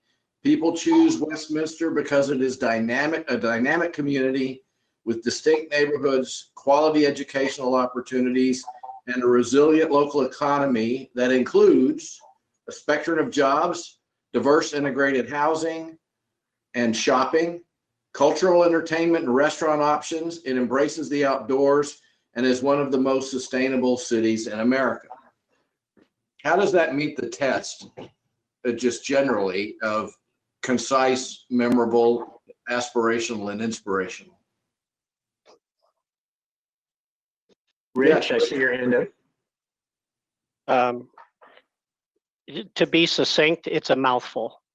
Yep. And it's a lot to then, from a marketing standpoint, how can someone grab a hold of that and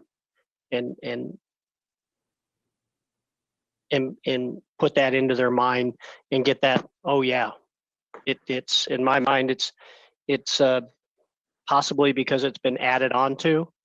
I don't know the full history of it, but it's, you know, it's not something that just grabs hold of me. Yeah.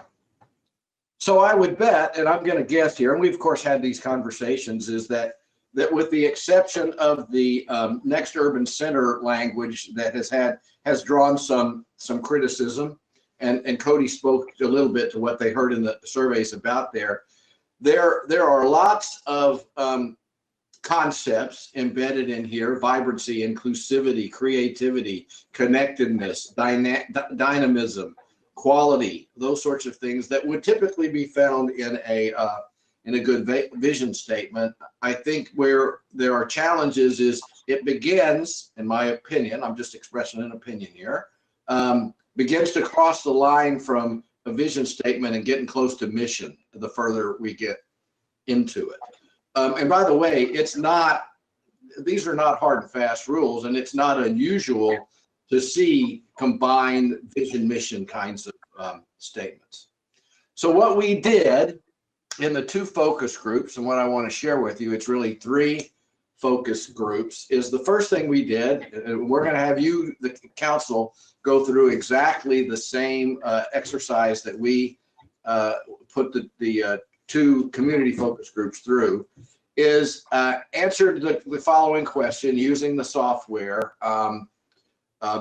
What one word describes your vision for the future of Westminster? You have 5 choices. So we said word and 1 word and then 5 choices. So here's what you see. And the way the software works is that the more times a given term is repeated, the larger the text. And these are basically arrayed from high to low in the order in which we obtain them. So actually that's wrong. The one at the top was our second focus group. So the second focus group, citizen focus group, the words that jump out at us, the concepts, are describing our vision for Westminster as being safe, sustainable, family friendly, diverse, open, and neighborhood based. Those are the key ideas, at least that's not analytical, that's just how I see it. The other group, you see the big words. It's accessible, it's growing economically. Some people cheated on this one on the one word constraint. It's vibrant, it's sustainable, it's inclusive. And then the staff did the same thing in their own ELT: vibrant, sustainable, innovative, community. So you pretty quickly see, and you can look, into the smaller text, a lot of consistency in my view across these 3 clouds of words that begin to describe what a vision for Westminster ought to be. What do you see in these word clouds? And what do you perhaps don't see? David Eisenlohr, do you want to facilitate or do you want me? Because I just saw David DeMott's microphone go on. Sure, yeah, actually he's off the bottom of my screen, so I didn't see him. Go ahead, anybody just speak up. Mike, if you'd keep notes, I'd appreciate it.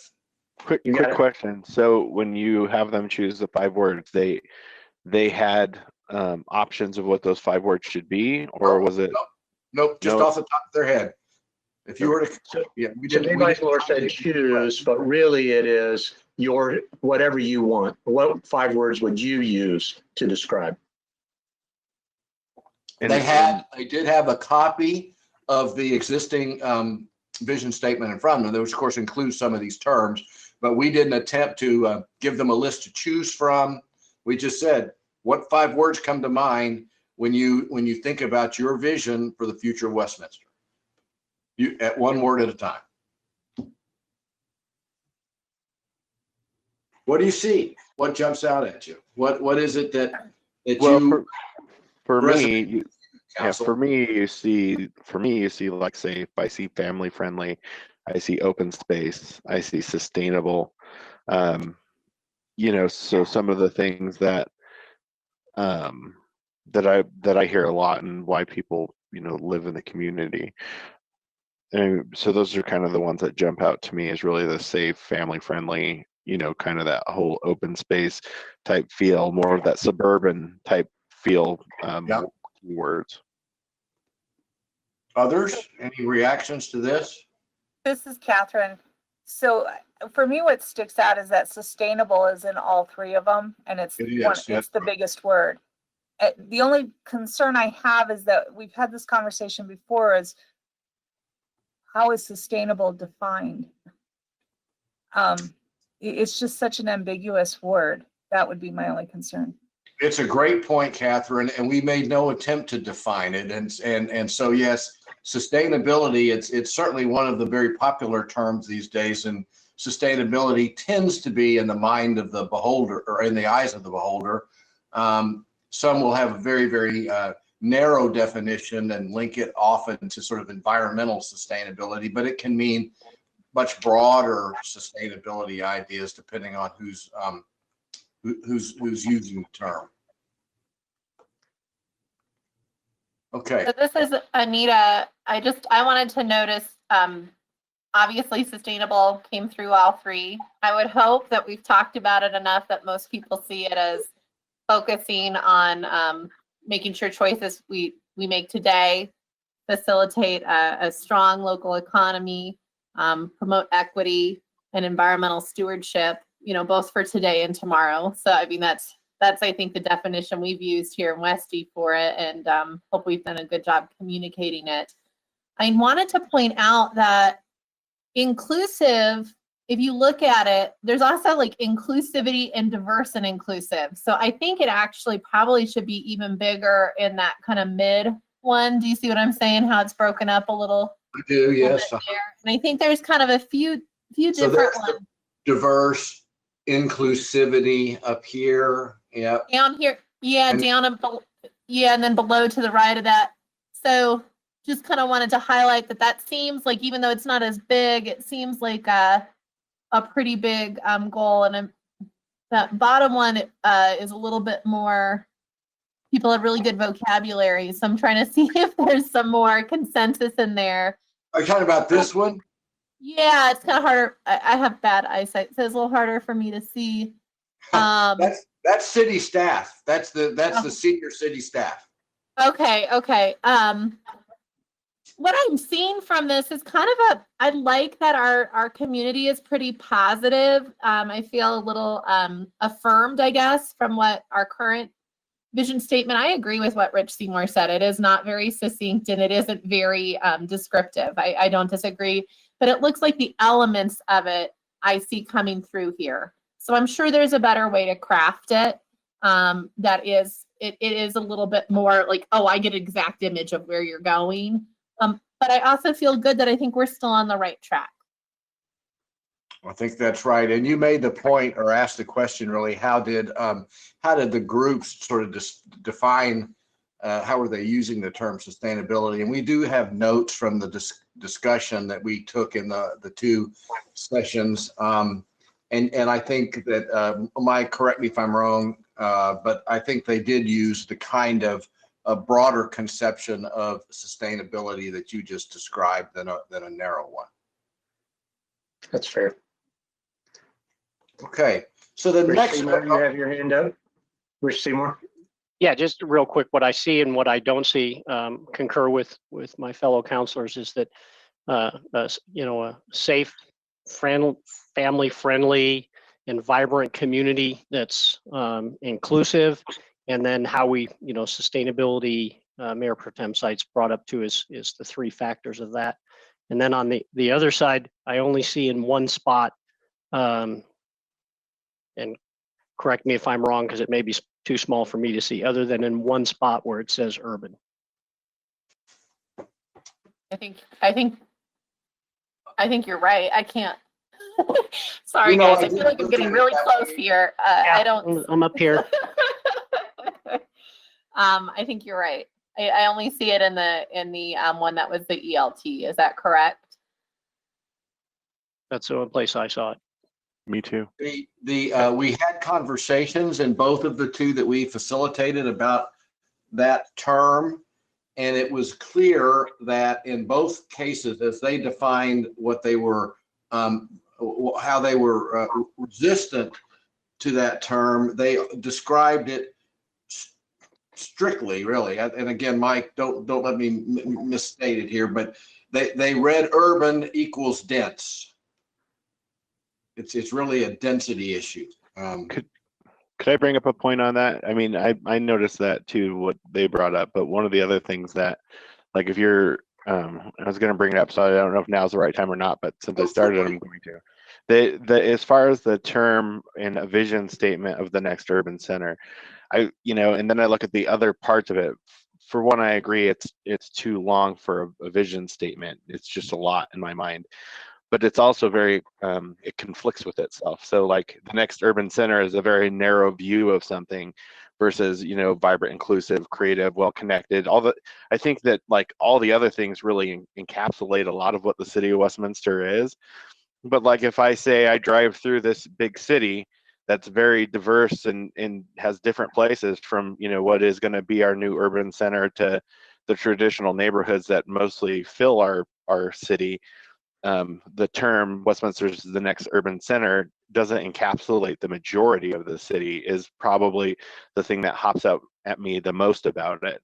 And the point why I think that's in conflict, because the other things that do well define it as you go through that big long description probably do it better. And I don't feel like that main vision statement really encapsulates the city. I understand, and I think and again, this is your vision statement. I think it's fair though to note that urban center in urban planning terms has a different connotation. It's more it's a planning term of art, which may or may not be significant to the average reader, but it doesn't necessarily, it doesn't at all exclude the idea of open space and low density residential or any of that. It's a term of art, but may be opaque to someone who doesn't have a degree in urban planning, perhaps. The council will take and back away from your screen just a little bit. Look at the chat, and Mr. Andrews is giving you a way to make those words grow so you don't have to squint so much. But urban center is defined in a lot of our regional documents, especially in Dr. Cog, where we're required to report anything like urban centers. And we have to have it as part of our vision statements, our vision plans for Dr. Cog. So that's where some of that definition of urban center comes from. But it is a planning document. I understand all the points made. I guess my point is if my vision is this is what my city is, that doesn't align with what my city is. Sure. It may align with what part of my city is, and I understand if you're going to go to specific definitions of what it is, but it's very clear that our residents see it as one thing. They see that they look at our downtown and they think, hey, they want to do that to the whole city, and I don't, that may not be the reality. But they want to make sure that we can, and I think it's a fair point, that we continue to focus on the city as a whole. And I'm not saying that we're not, but that's the message that it conveys to people when I speak to them. And we are painting a kind of a word picture of what the future for the whole community is. We understand your point and agree with that point, that people have to understand it in the same way, right? So here's the next. Yeah, I'm sorry. Go ahead. Oh, no, I was going to say something that's unnecessary. So. Okay. I agree. So the next question, and this is, I think you have a hard copy in your binder. It's small text and it's hard to read on here. The next 2 or 3 slides will be that. But the next question is, we said, well, okay, focus group participants, if this is what your vision is as captured in your word cloud, what gets in the way? What are the things that we would have to overcome as a community to achieve that vision over the long term? And so again, here you see the 2 citizen groups that Mike and I facilitated, and we have a similar second page chart to see the staff. But take a few minutes and read those. And again, the same kind of question. When you take a look at that, and we're going to ask you the same question, what do you see as the obstacles to the achievement of that vision that these groups defined?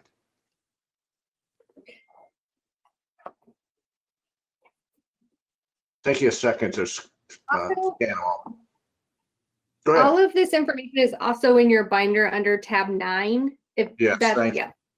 Just wanted to help with the Yeah, it'll be small fonts. probably be easier to read there.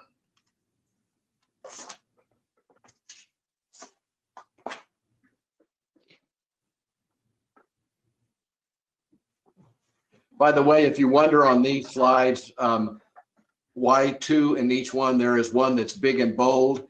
It's just a feature of the software. It tends to it cycles through. It's sort of a rolling, and it'll highlight I'll highlight one from time as it rolls through. And this just happened to be what was big when I did the screen capture. No significance to the big text.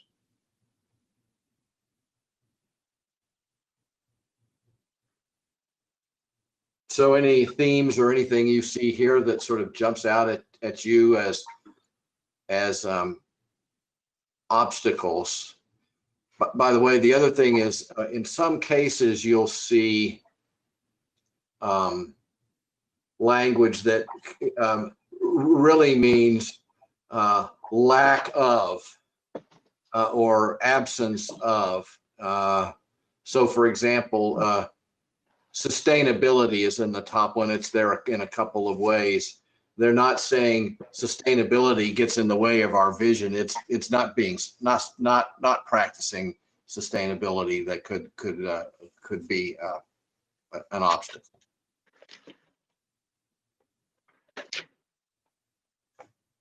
Any observations before we go on to? What I see from it, and it kind of runs across all 3 groups, even our ELT, yes, is the focus on core services, the water, transportation, the traffic. So I found that particularly interesting, that it kind of waterfalled on all 3 areas. Yep. I might be looking at the wrong thing. Where is that? I'm not seeing that either. The same. I don't Well, so if you look, let me see here. If you look here, this mainly on this lower one, public transportation, walkability, rideability, transportation. Oh, those are opportunities. I thought we were looking at obstacles, right? You want us to look at the opportunities? This is on They're on obstacles. Okay. There's one on traffic congestion, water shortage, traffic. Yeah. Yep. Okay. Sorry, they're on different. In our binders, they're separated. Oh, I'm sorry. Okay. Yes, that's correct. So yeah, you see, they're presented in your binder by group. I've commingled them here by topic. Okay. And here's the ELT, a little bit different format, but the same idea.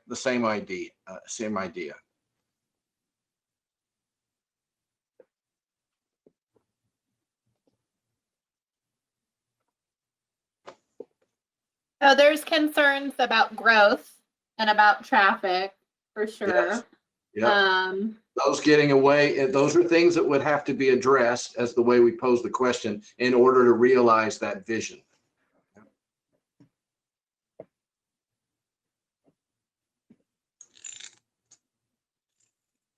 All right. Thank you so much, Counselor Smith. I was not seeing this other page.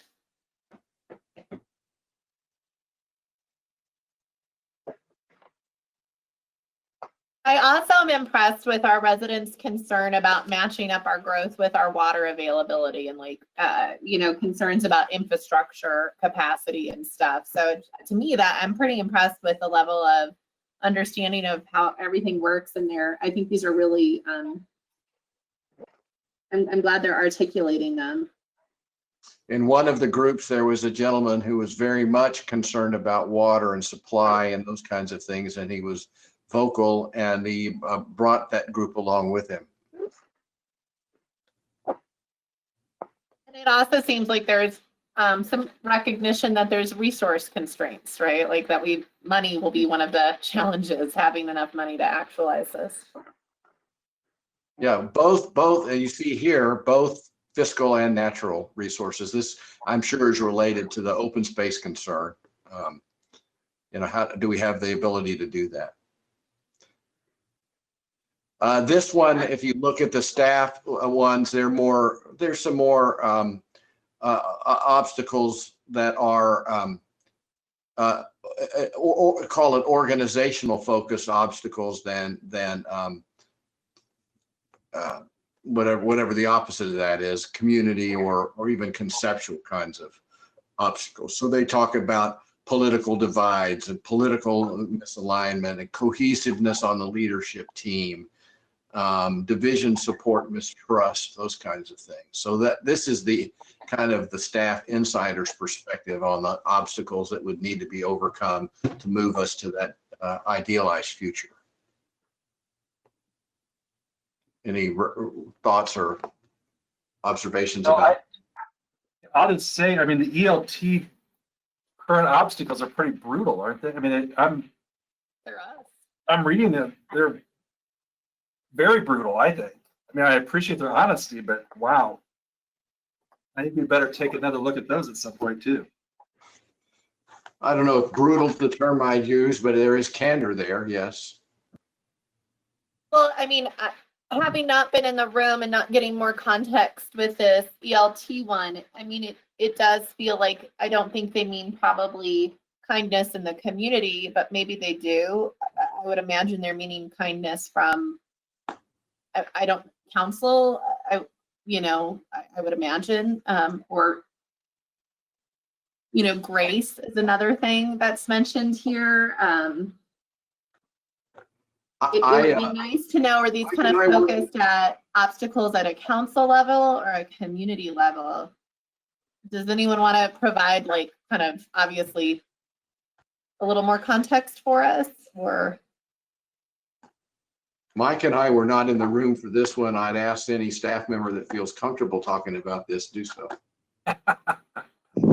So we were not, their survey ended up having to be a written survey. It was done via SurveyMonkey as well. We were unable to do it in a way that there could be discussion. So this is literally verbatim from the feedback. My apologies for not having more insights. No, I appreciate it, and I appreciate the candor. It's just, you want to really honor the feedback, and it's sometimes hard without. That's always the thing. I always like more context. That's sure. I appreciate the feedback.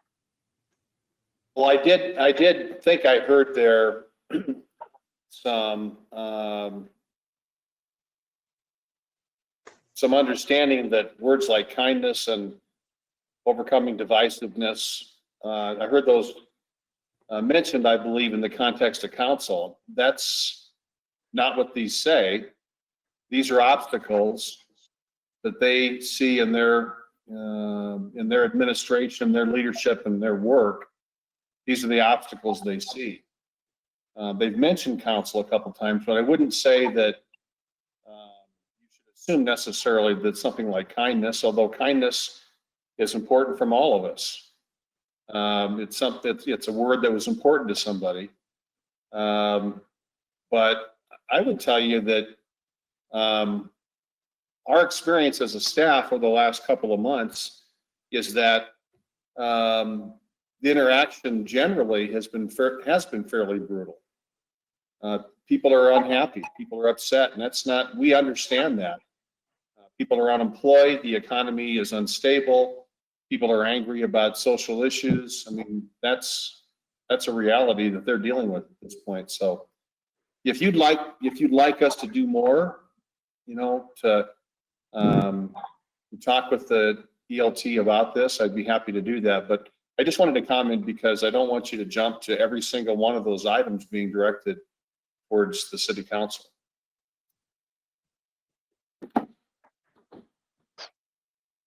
No, Don, this is John Bowles. I would say I don't need a follow-up on that. I would just make an they were asking for an observation. That's right. And, words like political courage, that kind of, there's a lot of that laced in here. I would just make an observation. To me, it felt brutal. So, and that's on me. So I've got to marinate on that, think what I can do and how we put that moving forward into our plan and how we operate. But no, I don't. I'm not Probably a good example, John.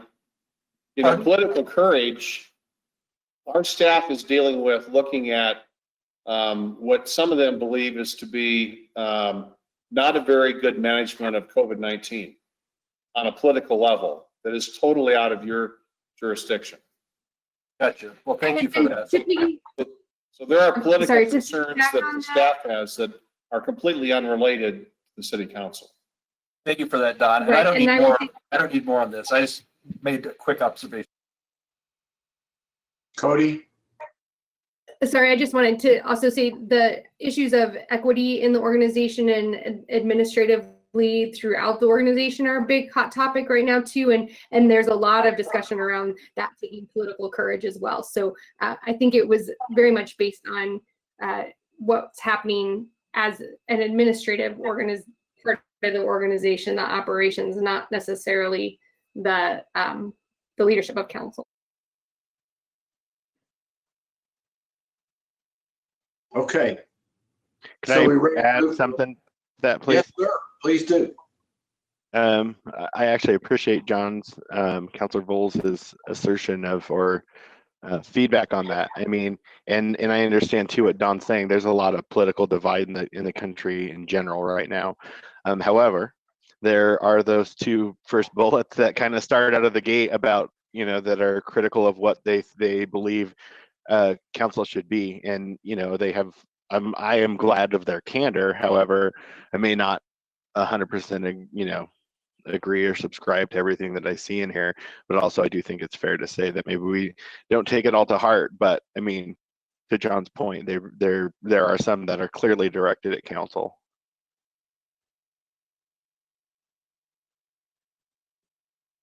Which you want, correct? Yeah. Okay. So the next question then was, again, trying to kind of narrow in on the funnel, if you will, is, okay, you've described a vision. You've told us what's in the way of the vision. Now, what are the opportunities? The flip side of the same coin.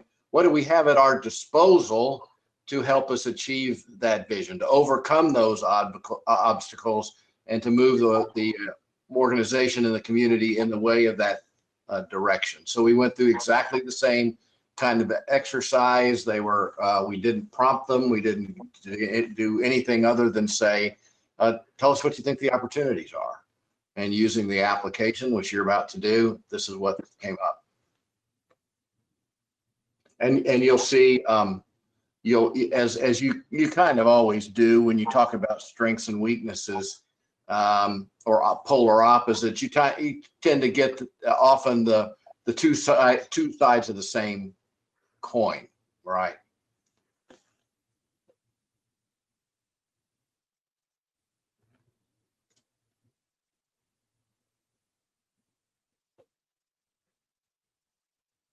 Just take a few minutes and just let me share any impressions you have, or just take them to heart when we ask you the same questions.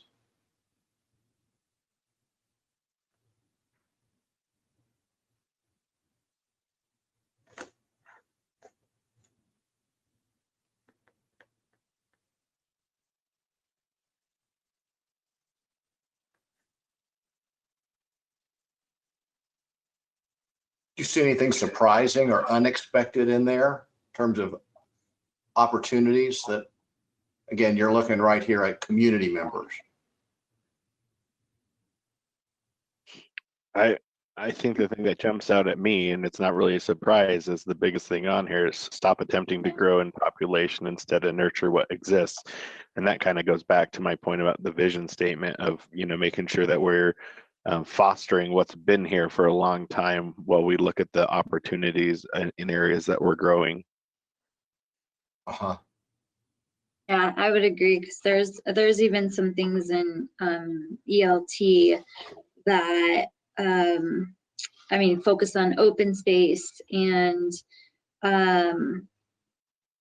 one was better connections, and that seemed to be on at least focus group 2's on the transportation piece, collaboration. It seems like for the most part, it seems what Councillor DeMott has said, that there's a overwhelming thought to just growing what we have, what organically what we have, instead of focusing on,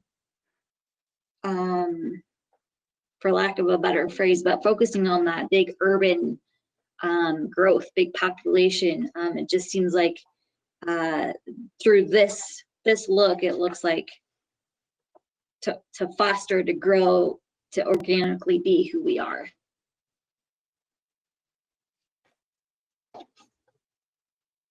You want to see the next page, which is the staff? There's the staff.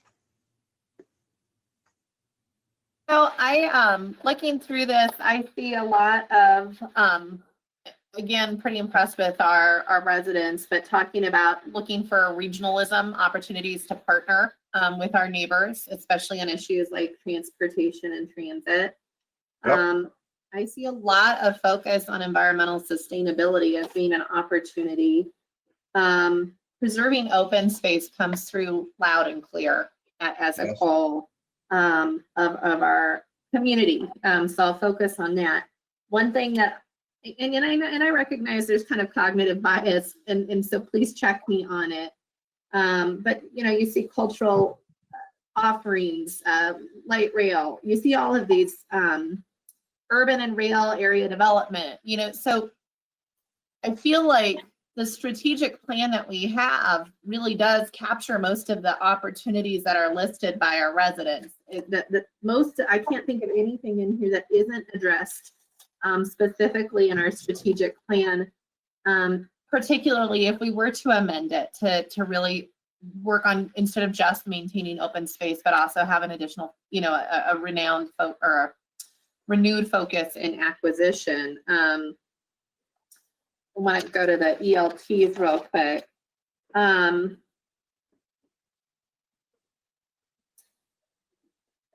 one was interesting because it really, one thing that caught my eyes, it said, housing mix and infrastructure realities. So really asking us to have a clear-eyed view about future development in the city and what can we truly afford. And I'm hoping that those conversations are happening as we're actualizing our comprehensive plan. But that was interesting to note that the growth concerns aren't just at a community level, but there might be internal, a little bit of heart palpitation about density and the cost of realizing our current comprehensive plan. So that was something I didn't expect to see there. There was actually, even on the staff level, the strategic pause on pursuing next urban center, which I thought was interesting as well. So one thing I want to say, that maybe I don't want to be confrontational, but pushing back on the earlier conversation, I've actually seen throughout all three different populations a lot of emphasis on the multimodal. Seems like what our residents want. They want the bikeability, they want the walkability, and good transportation. So, I think maybe budgeting is where we, as I think Councilor Bowles said excellently, strategic plan's a little bit more aspirational. The budget is where we really are prioritizing those dollars and dealing with the economic realities of today. But I think I'd be reluctant to remove some of that from the strategic plan after looking at this. Okay.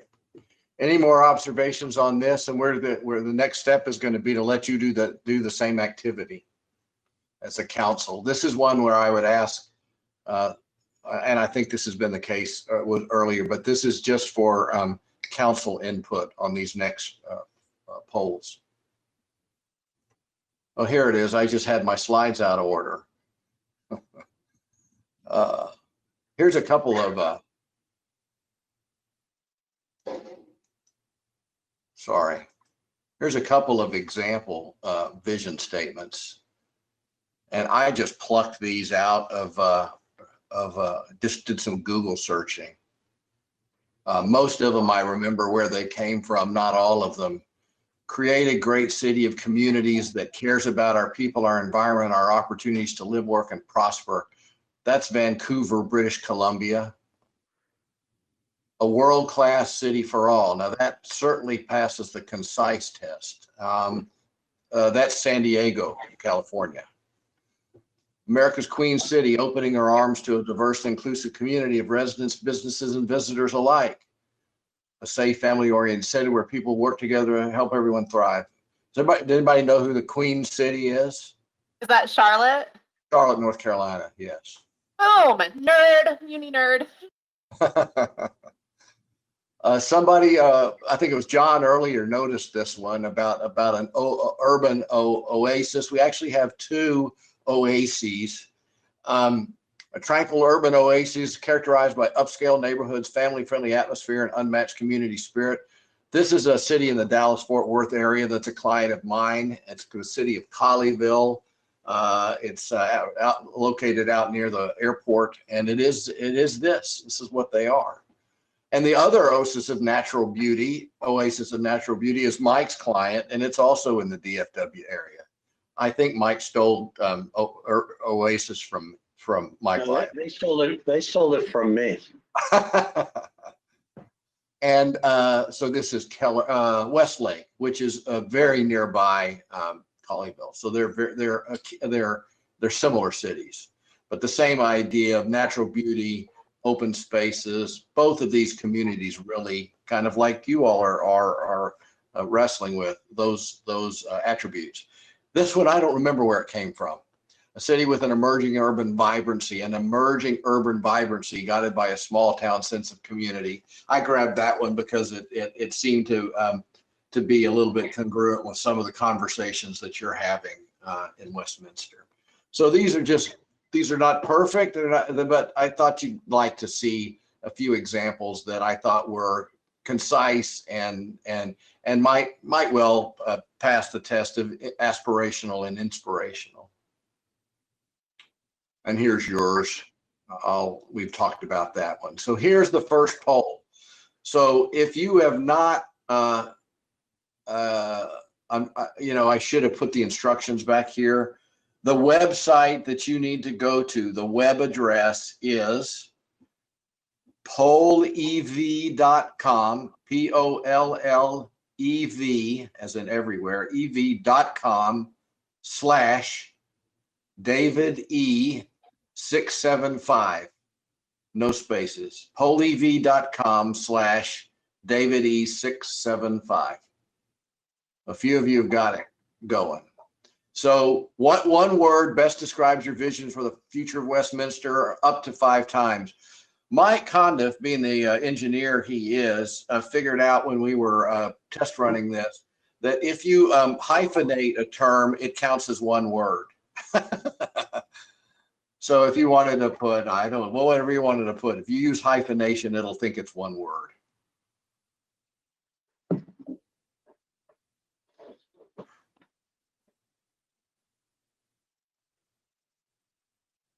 So we've got 7 participating. So the maximum number I can get here is 35.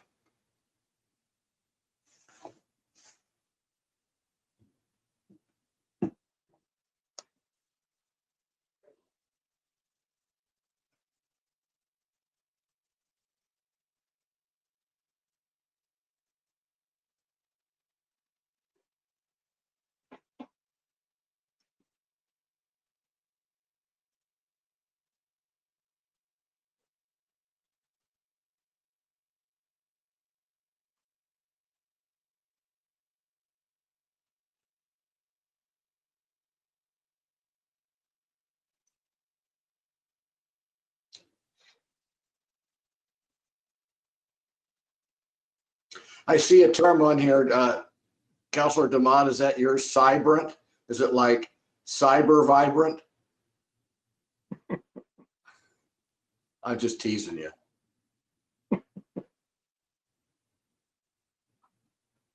I did use the app on my smartphone to do it. There you go.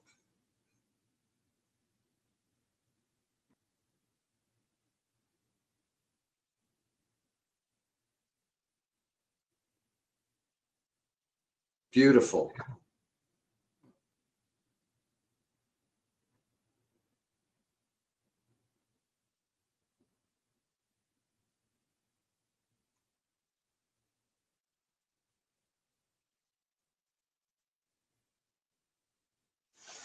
See, here we've got, this is an idiosyncrasy, I guess, of the software. We have open space, open and space. So I think, you know, those are, it's treating those all as different terms.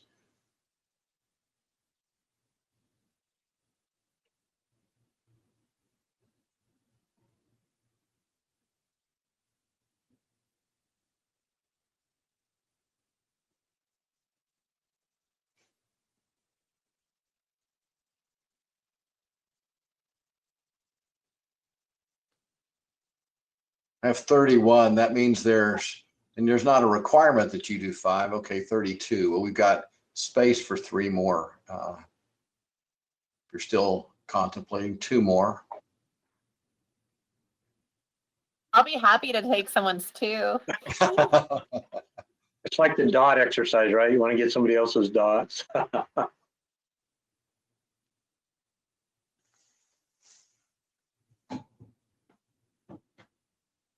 Just 1 more. Unless you're exhausted.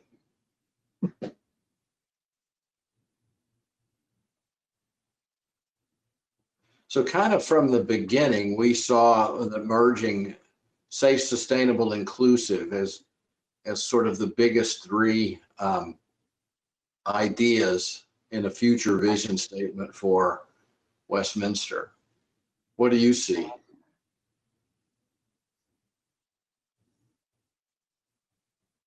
I think beautiful is a nice one too. Yep. So kind of that next level is beautiful and suburban, just judging by the size of the text.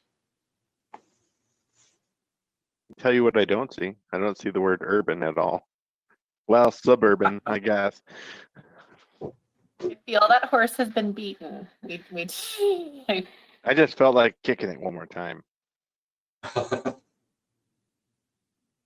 I feel like open space would be much larger. It's set, I think it's been typed in 3 different ways. So it probably didn't expand because it's hyphenated, it's a 1 word and it's 2 words, I think. Or I see space up there. Yeah, that's right. I agree with you. Or at least a couple. Yep. That's a fair reading of this. Had they all used exactly the same formation of that concept, it would be, I don't know the numbers behind the big text, but it would certainly be more highlighted than it is.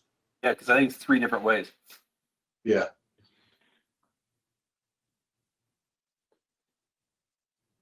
If we were to craft a draft of a vision statement that emphasized those ideas to the extent that we could get them all in there, safe, sustainable, inclusive, beautiful, open, will we be close? Did you say inclusive? Let me ask it a different way. Yeah, go ahead. I'm sorry, did you say inclusive or welcoming also in that? I said inclusive, yes. Okay. And that's an interesting point, you know, so inclusivity and welcome are very, very closely aligned terms, yeah. Right. I would lump accessible in with that too. You know, looking at it too, I don't see much of, I see more hometown, family friendly, not big planning, big growth. So more suburban, just that connectivity of, and kind of aligns with our resident survey of having distinct neighborhoods. So that's kind of what I'm seeing out of this. Are there terms or is there a way to even an even more economical, concise way to capture? Is there a term or terms that are an umbrella that would include safe, sustainable, inclusive, beautiful? I have something in mind. One of you used it earlier today in our flip chart discussion. I would hope the word home. You get Home. on the poll, how many responses did you get? I'm sorry, how many responses are reflected here in this particular word cloud? Yeah, so if you gave each person 5, Yeah, I got 34. That means one person only took 4. how about one person only took 1?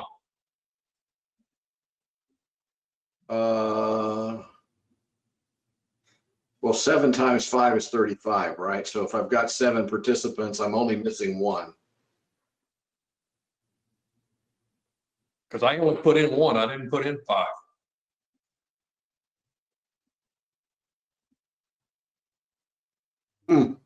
So your number is not. Looking at Dave DeMont, your IT guy. Did you game it? Somebody hacked us. So I don't see that the numbers are adding up. What was? Somebody try to put in another one. Did any of you get locked out? I got locked out after I did 5. It said I couldn't do it. The poll was closed. Yeah. I'm locked out. Yeah. Okay. Mayor, I'll take your words if you let me. This isn't balloting though, right? It's just. Yeah, so now I put in a new word, so I put in a second one. It got bigger. Yeah, we're now over 35. Is my math bad? Isn't 7 times 5 35? Mm-hmm. I can't explain that unless somebody else inadvertently played. I plugged in the word test so that you can blame me for the word test appearing. Okay. So now we're set perfectly. Yeah.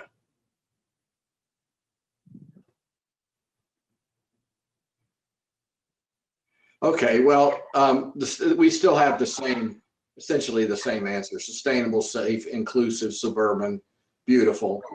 But rearrange the words. How would you summarize this? Catherine, I'm thinking you. Don't call on me. I don't know. Where I was going is you talked a lot about quality of life in our earlier, I think it was you, Catherine, that talked about the importance of quality of life. Is that what this says? Is this, you didn't use those terms, but are you describing the kind of quality of life your community wants? Yes, I think we are. Absolutely. Yeah, David, this is Rich. I brought that up when I was highlighting the citizen survey and trying to find all those statements that had around quality of life. And maybe I forgot who had said it. I apologize, Rich, but I knew that someone I think we both said it, so it's fair. Exactly. Okay. And open space, which we've talked about already, would be highlighted more, and that's part of from your conversation, a good part of your quality of life vision. So we'll treat it as such. Okay.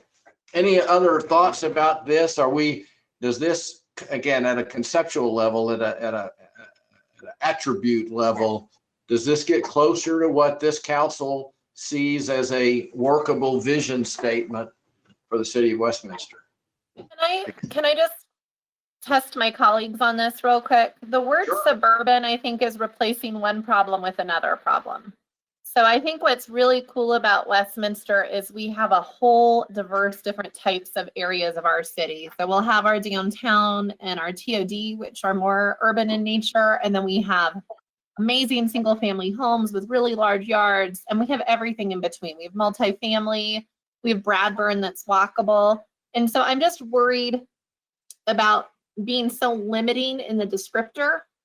And so I'm wondering if, I mean, I don't know where everybody else is at, but I would be nervous about having the term suburban in our vision statement. I'm with Anita. I have to agree 100%. I think the way urban carries a certain connotation, I think suburban can as well. I would prefer to say something like family-friendly community versus suburban, or something more along the lines that are a different description of what you mean by that. I agree. I don't really like that word suburban, but I do like the word community. I do too. And I think that might be a really good word. Like, Westminster is a sustainable community where everyone has access to a high quality of life. Everyone is safe, blah, blah, blah, something like that. But I like the word community because I think it's more inclusive of the different types of typology we have. What are everybody else's thoughts? I think that if you substituted that out with something like diverse communities, because I think was the point I've been trying to get at for a while, is we have different kinds of communities and they're very diverse in nature, whether you go down to historic Westminster, go to Bradburn, which is kind of like, I would be like more of a newer age, old town kind of thing. It's trying to get that same feel, but it's more modern. Or if you go to Countryside or the new downtown, it's just a diverse, different kinds of communities. So I think that's a really good point. And I think the word community encapsulates it, but I think that you would probably want something like diverse community or family-friendly communities, or something that's even widens up community a little bit more. I worry about family friendly, not including our retirees or people who don't have kids or empty nesters. I just get worried. I get worried about how inclusive that term is. Is there does anyone else hear that, or is that just my ear? No, I agree with you. I would worry about us, especially leaving out the up and coming generations that are living in our city who may not be as established yet with kids and families. And family, how is that defined? I mean, some people define it one way, other people define it another. I would be very cautious in using that term. But I think the other side of the coin is, if we use that term, we also use the term welcoming, inclusive city, which is everybody. So I don't have the same heartburn on that particular issue. So I don't either. Sorry, Yeah, Counselor. Oh. I don't have kids, Go ahead. and I think family friendly is a good. I mean, it's family is what you make of it. So I'm not as hung up on that word as others might be. Rich, go ahead. And thank you, Mr. Mayor. Yeah, and I put in both the suburban and the family friendly. And I would concede that's an excellent point on the suburban, is we do have many unique neighborhoods. And so that's what, so I would definitely, I'm not stuck on that one. So I would, withdraw that if I could. And also I put in the family friendly, but also we see family friendly, we see friendly, here again, like Councilor Voles mentioned, we see different iterations of open space, but we also see different iterations of friendly too. So I'm not stuck on that one either. I put in friendly because I do think that's my neighbors are my family now, right? Like it could be something like where neighbors are family or something, because I love that about our community. Everyone is nice. I want to get to your point of that you brought up the retirees, and I had made note of it when I was going through the citizen results last night. And one of the things that stuck out to me from the work that was done in the prior councils, if you look between 2010 the 2-year cycle, I think it was 2010, 2012, you had a lower rating on place to retire. And then in 2014, that number had jumped up and that number has decreased again. So I thought that was interesting because one of the things that I heard a lot throughout my campaigns was, that people don't feel like it's a good opportunity to age out here. And so 2 things. One, I think that's something, that we need to continue to look at. And I know there's been a lot of work because we've added a lot of different senior options in the city. But I also think that's a really good point, Mayor Pro Tem, that you brought up about, about the retirees, because specifically around that being a portion of the citizen survey feedback that we've done worse than that. So, making sure that we don't do something that excludes that population, I think is important. John, what do you got? Your light's on. Oh, yeah, thank you, Mayor. I just wanted to say in all of these words, so our previous vision statement talked about a resilient local economy, a spectrum of jobs. We haven't included any business stuff in our entire, not one word is related to business. Is everyone okay with that? Because our last statement had quite a few references to educational opportunities, jobs, resilient local economy. We don't reference that in this at all. Is everyone okay with that? Do you think it's encapsulated in sustainable, or do you think we should spell it out? Because sustainable is, economic. It's supposed to be thriving, economy, local economy. And so maybe we need to define what we mean by sustainable if we include it. Because you're right, I did put thriving too. That was one of mine because I feel like we want to say prosperous, right? Like we want people to know that we're doing well. This is a great place to invest your business dollars, or, there's job opportunities, but we don't want to get into the, paragraph descriptor that we had before. Yeah, I don't know that we got to say, retail and restaurant, but there, maybe one word, but none of us included it. So maybe it's not that important. I don't know. I just wanted to throw that out there. It's a big change from our previous vision statement where we included a lot of issues, retail, resilient economy, and now we don't reference it at all in this one, except I do see thriving now, and that's good. And I'm not saying it has to be, I just wonder what's the group think about not including anything related to our retail or our jobs, our employers, small businesses, or what have you. Hang on just a second, Rich. Catherine's been waiting, then Rich. So I like the word prosperous, and I'm kind of disappointed it's not in there because I think that would be a really good word.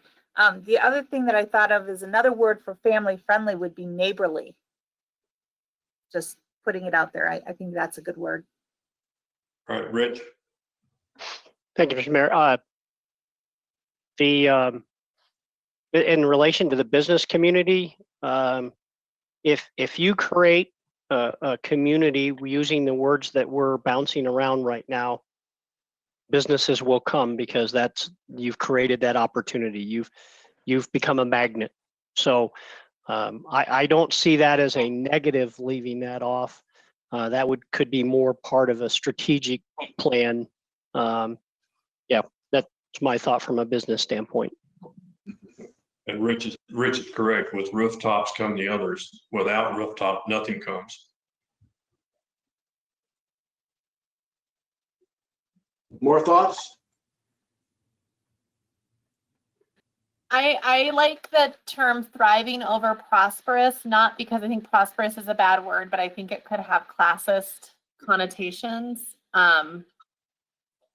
Maybe I'm overthinking that one. That's my only concern with the word prosperous, because I liked it at first too, and went with thriving. What is sustainable is big on there. What do people think about defining what it means? Because even Councilor Scully at the beginning did talk about what did they mean by sustainability? And so while we don't want to have a novel, do we want to say where we have a strong economy, promote, do we want to spell it out, are stewards of our environment and promote equality throughout our community? Something like that, so people aren't thinking that it just means we care about the environment, because I do care about the environment, but I want to make sure they know it means the whole thing. I don't know the whole history of how you got to where you are on the current vision statement and how you feel about the idea of a separate this is a community vision. And then typically in strategic plans that I work on, we have an organizational mission statement. And I'm wondering why there isn't a mission statement. Maybe there is and I'm not aware of it. And it is a place that you can talk about those things that you have to do to implement the vision, and sustainability, for example, might fit there. A number of these ideas. I am confident that whatever we draft up isn't going to have every one of these words in it. It's not. If it does, it's going to be as big, if not bigger, than one you already have. That's right. So you haven't cut down, you just changed the words, but you're still talking a document as big as it was, even if you take down some of the repeat items.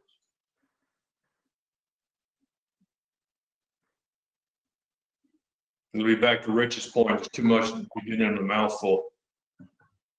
I don't think it was ever the plan to use every one of the words. I'm really excited that there's so much alignment on this, and that I think we've really had a great discussion. I feel like we've given enough that there's probably ability for someone to come up with a pretty clear vision statement.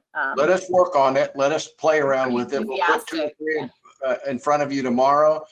You won't like them. They won't be perfect, but they'll be a starting point, right? Okay. Not that we're going to set out to do something you don't like, but it won't be perfect. Okay. So the second poll, as you saw before, is okay. Since we, to use Anita's language, since you're pretty well aligned on the big picture aspects of what you want for your community, what's getting in the way? So this begins to make the transition away from the vision statement and really informs a strategic plan. What obstacles do we have to ultimately overcome, and what opportunities do we have to seize? So what are the challenges or the obstacles that you need to overcome in order to move Westminster towards that bright, shiny city on the hill that you just described? Brief phrases, and we've limited you to 3 each.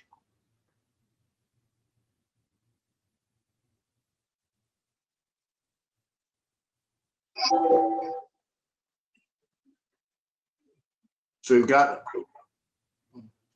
limited resources. We've got to overcome our tendency to focus on wants and not the needs or the necessities. The economy is an obstacle. Understanding and trust are obstacles. Words mean different things to different people. Yeah. The pandemic, certainly. Limited resources again, I think. No, that's the same. It just was enlarged. Money, same as resources and focus.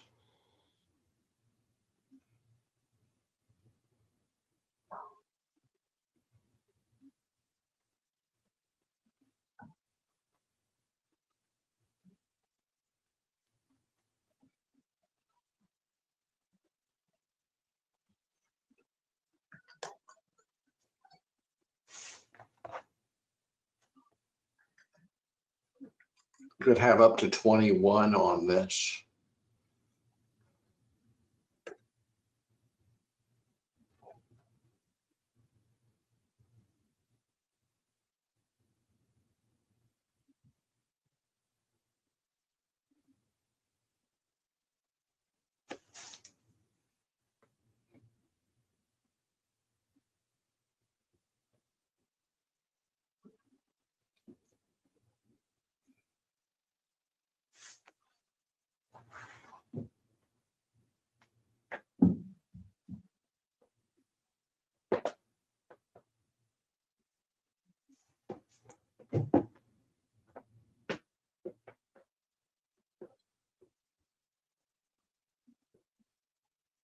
I think we're maxed out now. So talk about this, and any of you that are comfortable doing so, and want to talk about specific things that you feel like are important obstacles to address, please do so. This is intended to be anonymous and some safety in that. But if you're comfortable, maybe there's some things in there worth talking about. You talk about trust and leadership, lack of trust. Some of what we worked on perhaps this morning as obstacles to your ability to achieve the vision. Hey, Rich. Thank you. I'll throw out, I put the word focus in there. And I think some of the words that we've talked about too is that if we can focus on these things, and some of these items don't take a lot of money. They take outreach. I know nothing is free, but we can be, as a council, be a catalyst for that outreach and and promote how we get along and how we deal with each other. And the agree to disagree part of it is an important concept that then will roll over into our residents, and then it's part of that neighborly feel. I like that word, neighborly. Okay. Do any of these seem insurmountable to you?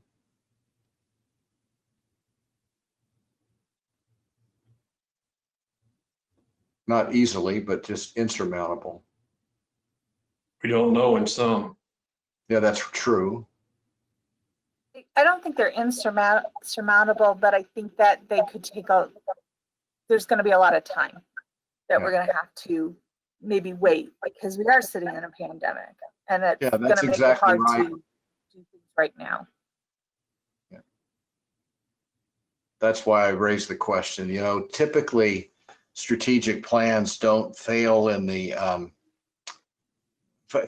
plan, but they fail in the execution. And so part of this is making sure that you're realistic about the timing and the sequencing and all of those kinds of things, even as we focus primarily on the next budget cycle. You can't do everything. So any other observations or thought? Let me ask it a different question. Are there any clarifications that some members might ask from their colleagues, or what's meant by these ideas? They're all pretty straightforward, I think. Go ahead, Lindsay.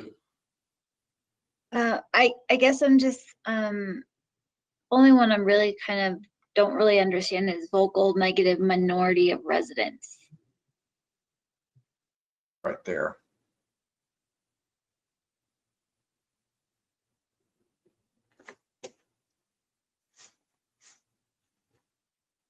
Well, you know, we always hear, I'll take a stab. I don't know what was in the mind of whoever posted that, but we often hear sort of the opposite idea, which is the silent majority. And sometimes, certainly my experience, and I imagine Mike's in our days in city management, is that sometimes those that are the loudest get the most attention, not necessarily the most, if that makes sense.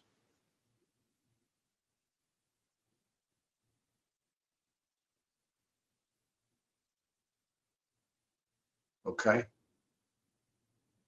Watching time.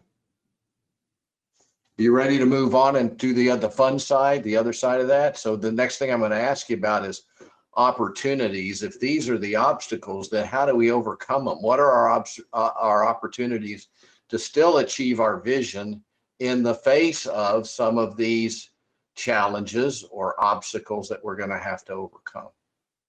So again, thinking about your vision, what do you consider the most important strategic opportunities for the city of Westminster?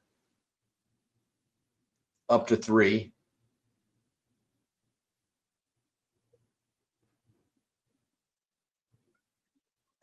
Yeah.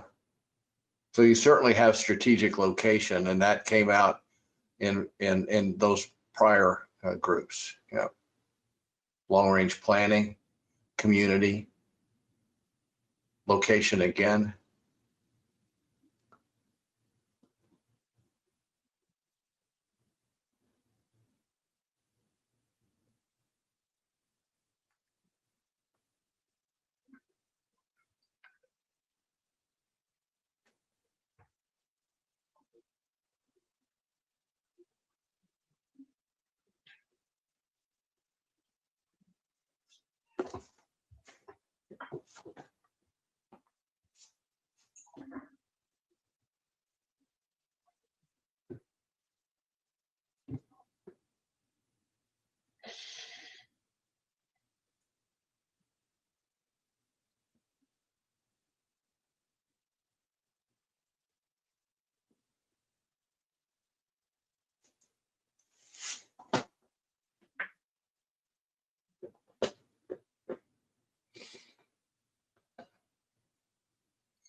15.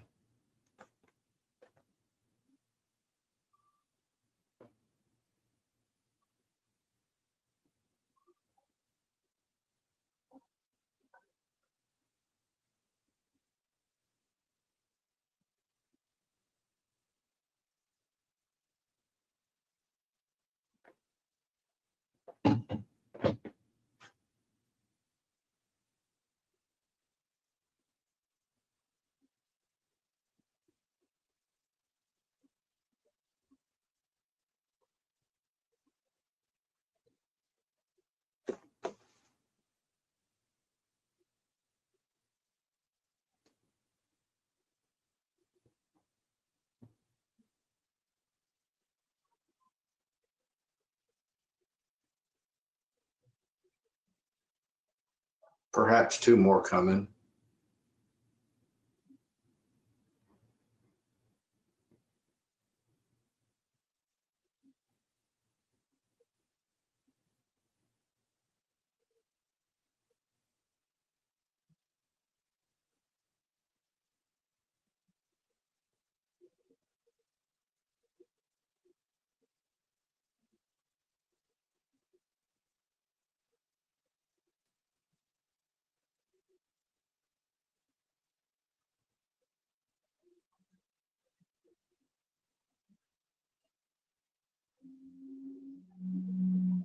Anybody have any other ideas?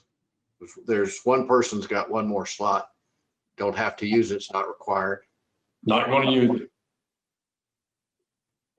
it.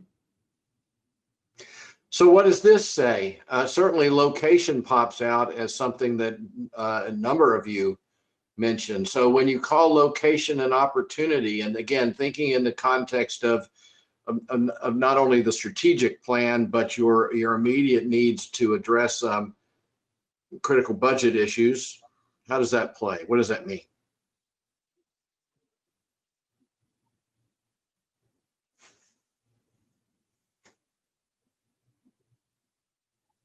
Does location cure all of potentially? Is it good things coming your way no matter what? I think with the, because I put in geographical location, and I think I was more thinking just where Westminster lies in the region. We're in a good geographic location to work collaboratively with our neighbors and regionally, and that's more of what I was thinking, more on a regional scale as far as placement and where people want to live, because we're, you know, less than an hour from the mountains, if that. We are 20-30 minutes away from Denver, so just geographically we seem to be in a very good location. Yep. Rich? No, I just echo what Councilor Smith said exactly. You know, that's what, we can't move the city, but it's great we are where we are. Catherine? Well, and I think it gives us an advantage on resources. I like the idea that we're close to the mountains, we're close to the city, but we also have water resource. We're a first source city, and I think that gives us a bit of an upper hand. It gives us something to build from. It gives us a foundation.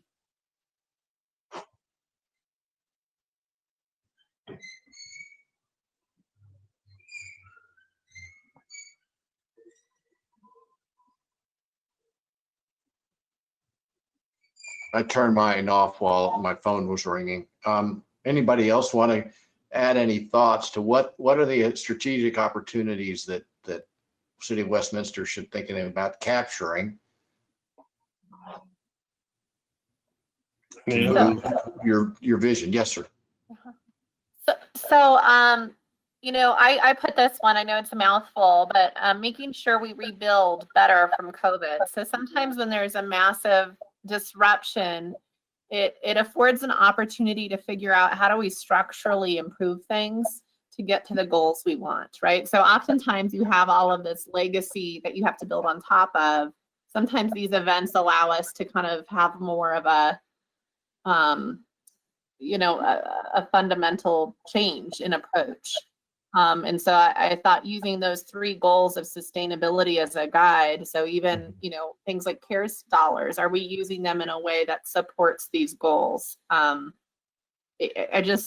been in some working groups with CC4CA, and this has been a big topic of conversation. And I think it's well warranted.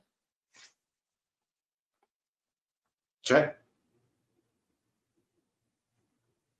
So I added budget in mine, and it's actually almost very closely aligning to what Mayor Pro Tem just said. Just because I was thinking, do I put in pivot or being nimble, or because I landed on budget because I think this gives us an opportunity to do a deeper dive into what we're truly needing to focus on because of the environment that we're in. So I think there's an opportunity to kind of focus more directly on that budget. So you're saying, if I understand you, that really the upcoming budget process that you're about to enter into is a venue to help make those decisions and allocate resources in a way that moves you forward. Is that right? Right. It's not just the dollars, it's more the process of making those resource decisions. Yes. Okay. Other thoughts or observations? Okay. I see planning's there a lot, which is Yeah, good. true. Uh-huh. Multiple people, I think almost everyone. Long-term budget planning, long-range planning and strategy, resource planning. You could argue that that's what a budget is too. That's a resource plan. Maybe a tactical resource plan if it's an annual budget, but yes. Long-range planning out here. Good point. Planning right there. Who wants to talk about planning? Anybody? I will. Yeah, I will. So one of the ones that I put in was the long-term budget planning. And so, you know, I think that again is a big opportunity, especially going through something like COVID, figuring out how we, you know, properly weather this and using some of that experience to look 10, 20 years down the road and figure out how we make sure that our budget and our tax revenue is set up in a way that build out to the mayor's earlier points, that we're not in a situation where we're cutting services, that we're, you know, we've built a sustained, built out city.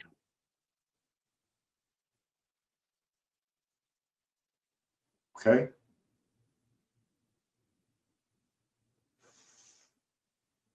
So that almost means, I'm just thinking out loud here, is that the decision to, in a sense, put the pause button on coming up with new or expanded or different strategic goals this year, and to rather focus on our upcoming budget process and what could be planning for the recovery, which we don't have a good sense yet of what the duration of that is going to be, makes some sense. That might be one of your real budget priorities for the coming year, is what I'm suggesting. Is that right? I would agree with that, and you know, always being thoughtful of how long term that plays out, and even plays out with the goals, because I think the term pause is appropriate in a lot of ways, because we're not saying that those things aren't still in our plan and they're not still priorities. We're saying we gotta pay the bills first, I guess is the best way to put it. Like what do we have to take care of right now to make sure that we can take care of those things and we're not cutting services. And then more long term, using this experience as, you know, that long term planning starting point. Great. Does that make sense to others? Is that right? Hearing no objection. Okay, well, let me tell you then, let me talk about what's next with this material. As I've mentioned, we will work to craft a couple, 3, maybe some number of alternative vision statements to put in front of you tomorrow morning, and try to get some close to closure on a new vision statement, and then we'll quickly pivot to some presentation, staff level presentations that sort of lays out the fiscal realities that you're facing in the upcoming budget year, and probably to some extent beyond, and then engage you in some conversation about, given everything we've talked about today, what are the most important things to focus on in the upcoming cycle. So we're at the end of the, does that make sense to you all? Is that a good use of your time tomorrow? Okay. So we've really reached, with about 25 minutes under the wire, the end of our agenda for the day. Let me just ask, what, if anything, how do we assess whether how'd this go for you? Was this a good day? What went well? What would have made it better? What about tomorrow?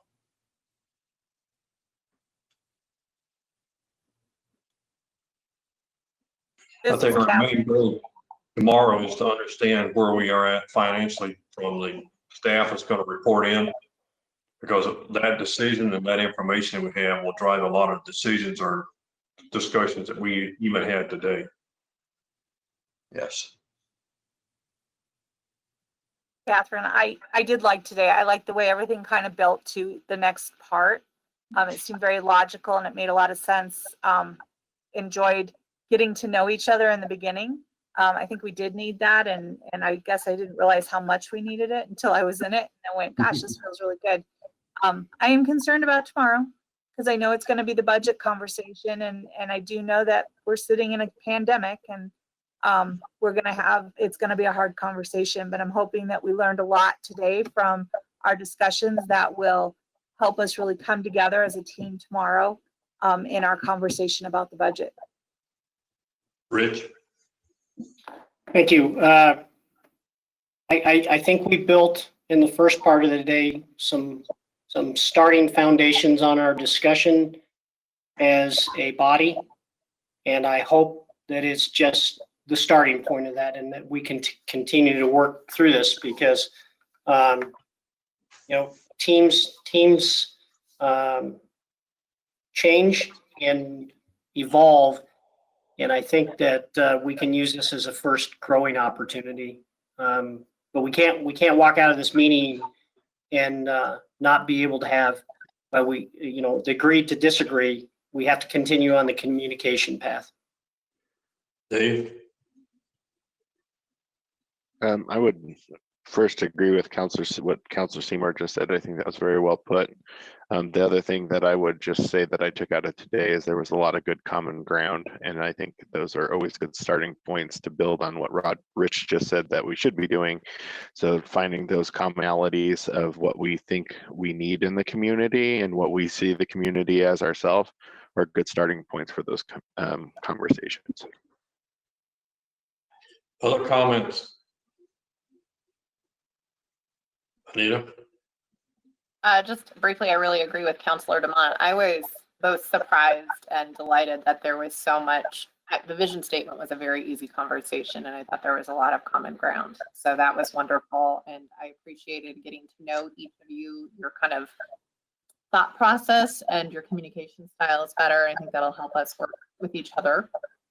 So yeah, thank you for the exercise. I definitely want to make sure you had really voiced your concerns about the protocols. So I just want to make sure that we're honoring what you needed there. Lindsay? I think I'm just gonna echo what everybody said, because you've all said it very gracefully. So, but I will say I'm still going to say I'm a bit concerned and a little disappointed we didn't have enough time to go over protocols. Understand that there's not enough time in the day to cover everything, and we have big goals to cover. So that's something that I hope we can get on our earliest study council session. So, John, you want to wrap up with anything? Yeah, so I guess I do need to say something. So thank you guys. I think today went very well. I think everyone said the same thing. we had a lot of common ground and it felt really good. So I think from my perspective, this was a good day where as a team, we were cohesive and found a lot of common ground, and that's what a good team does. And we have difference of opinions on some stuff, but we were able to narrow it down. So thank you for that help, gentlemen, and everyone, and our staff as well, Cody and everyone else. So thank you. And I look forward to tomorrow. I think it's going to be tougher, but hopefully we'll continue this great positive teamwork. It's been a good day for me, so thank you. Cody, the login for tomorrow, are you trying to use the secure password again? Or are we going to do No, one? sir. Just use the link. I'll update the calendar invitation right now. I think it might still have the password in. I'll make sure it's updated. No password. Don, you have any closing comments? The only comment I have is thank you on behalf of the staff. Thank you for the time you spent today and for your great discussion. It was our pleasure to listen to that and participate where appropriate. Mr. Franco?